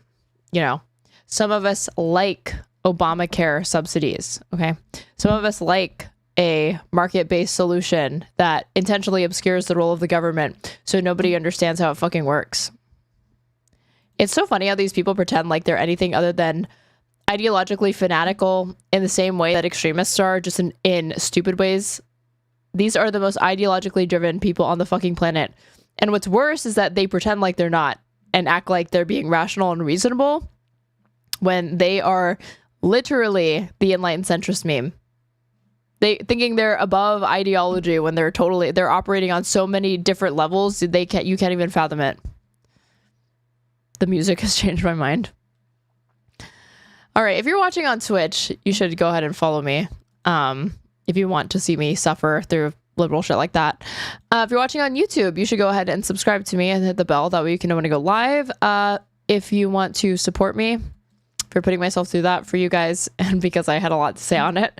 I didn't even mean to go this long, but I would really appreciate if you would consider subscribing. You can use your Amazon Prime to subscribe to me. You can also give subs throughout the chat or subscribe yourself, and that will give you access, or anybody that you give the sub to, an ad-free experience as well as cute emotes to use. If you are interested in supporting me in other ways, you can follow the donation links pinned to my Twitch chat or in my YouTube description box. I'm at Straighterade _ on everything. And I will be back tomorrow earlier. But in the meantime, if you're on YouTube, you will be headed to... You're going to be going to Riverboat Jack. And if you're on Twitch, I guess we're going to find out where I'm sending you. Riverboat Jack. We're going to be back tomorrow because a fucking election is tomorrow. And I'm going to watch this interview that Cuomo gave with the channel that I like, who does street interviews. I didn't get to it today, but we're definitely checking that out. Must become radically liberal, yes. You can do that by subscribing to me, by the way. And we're going to send you to... Who's online? Nobody's online. Okay, everybody's going to Riverboat Jack tonight. Hell yeah. Hell yeah. All right. Thank you to everybody who stuck with me. We had higher viewership than normal, which is awesome. I'm still trying to make partner if Twitch would ever fucking get back to me. She is talking about the GOP schism and downfall, Trump threatening multiple continents with war, and ISIS escalation. All fun stuff. I'm sure very, very light listening. Tell her I say hi. Thank you so much for spending your night with me. I will be back to cover, hopefully, Zohran's crushing defeat of sex pest and former disgraced governor Andrew Cuomo, who is hopefully relegated to the dustbin of history after this resounding defeat from a Democratic Socialist Muslim candidate. I will see everybody tomorrow, and yeah, bye. Baptist membership after they said it would no longer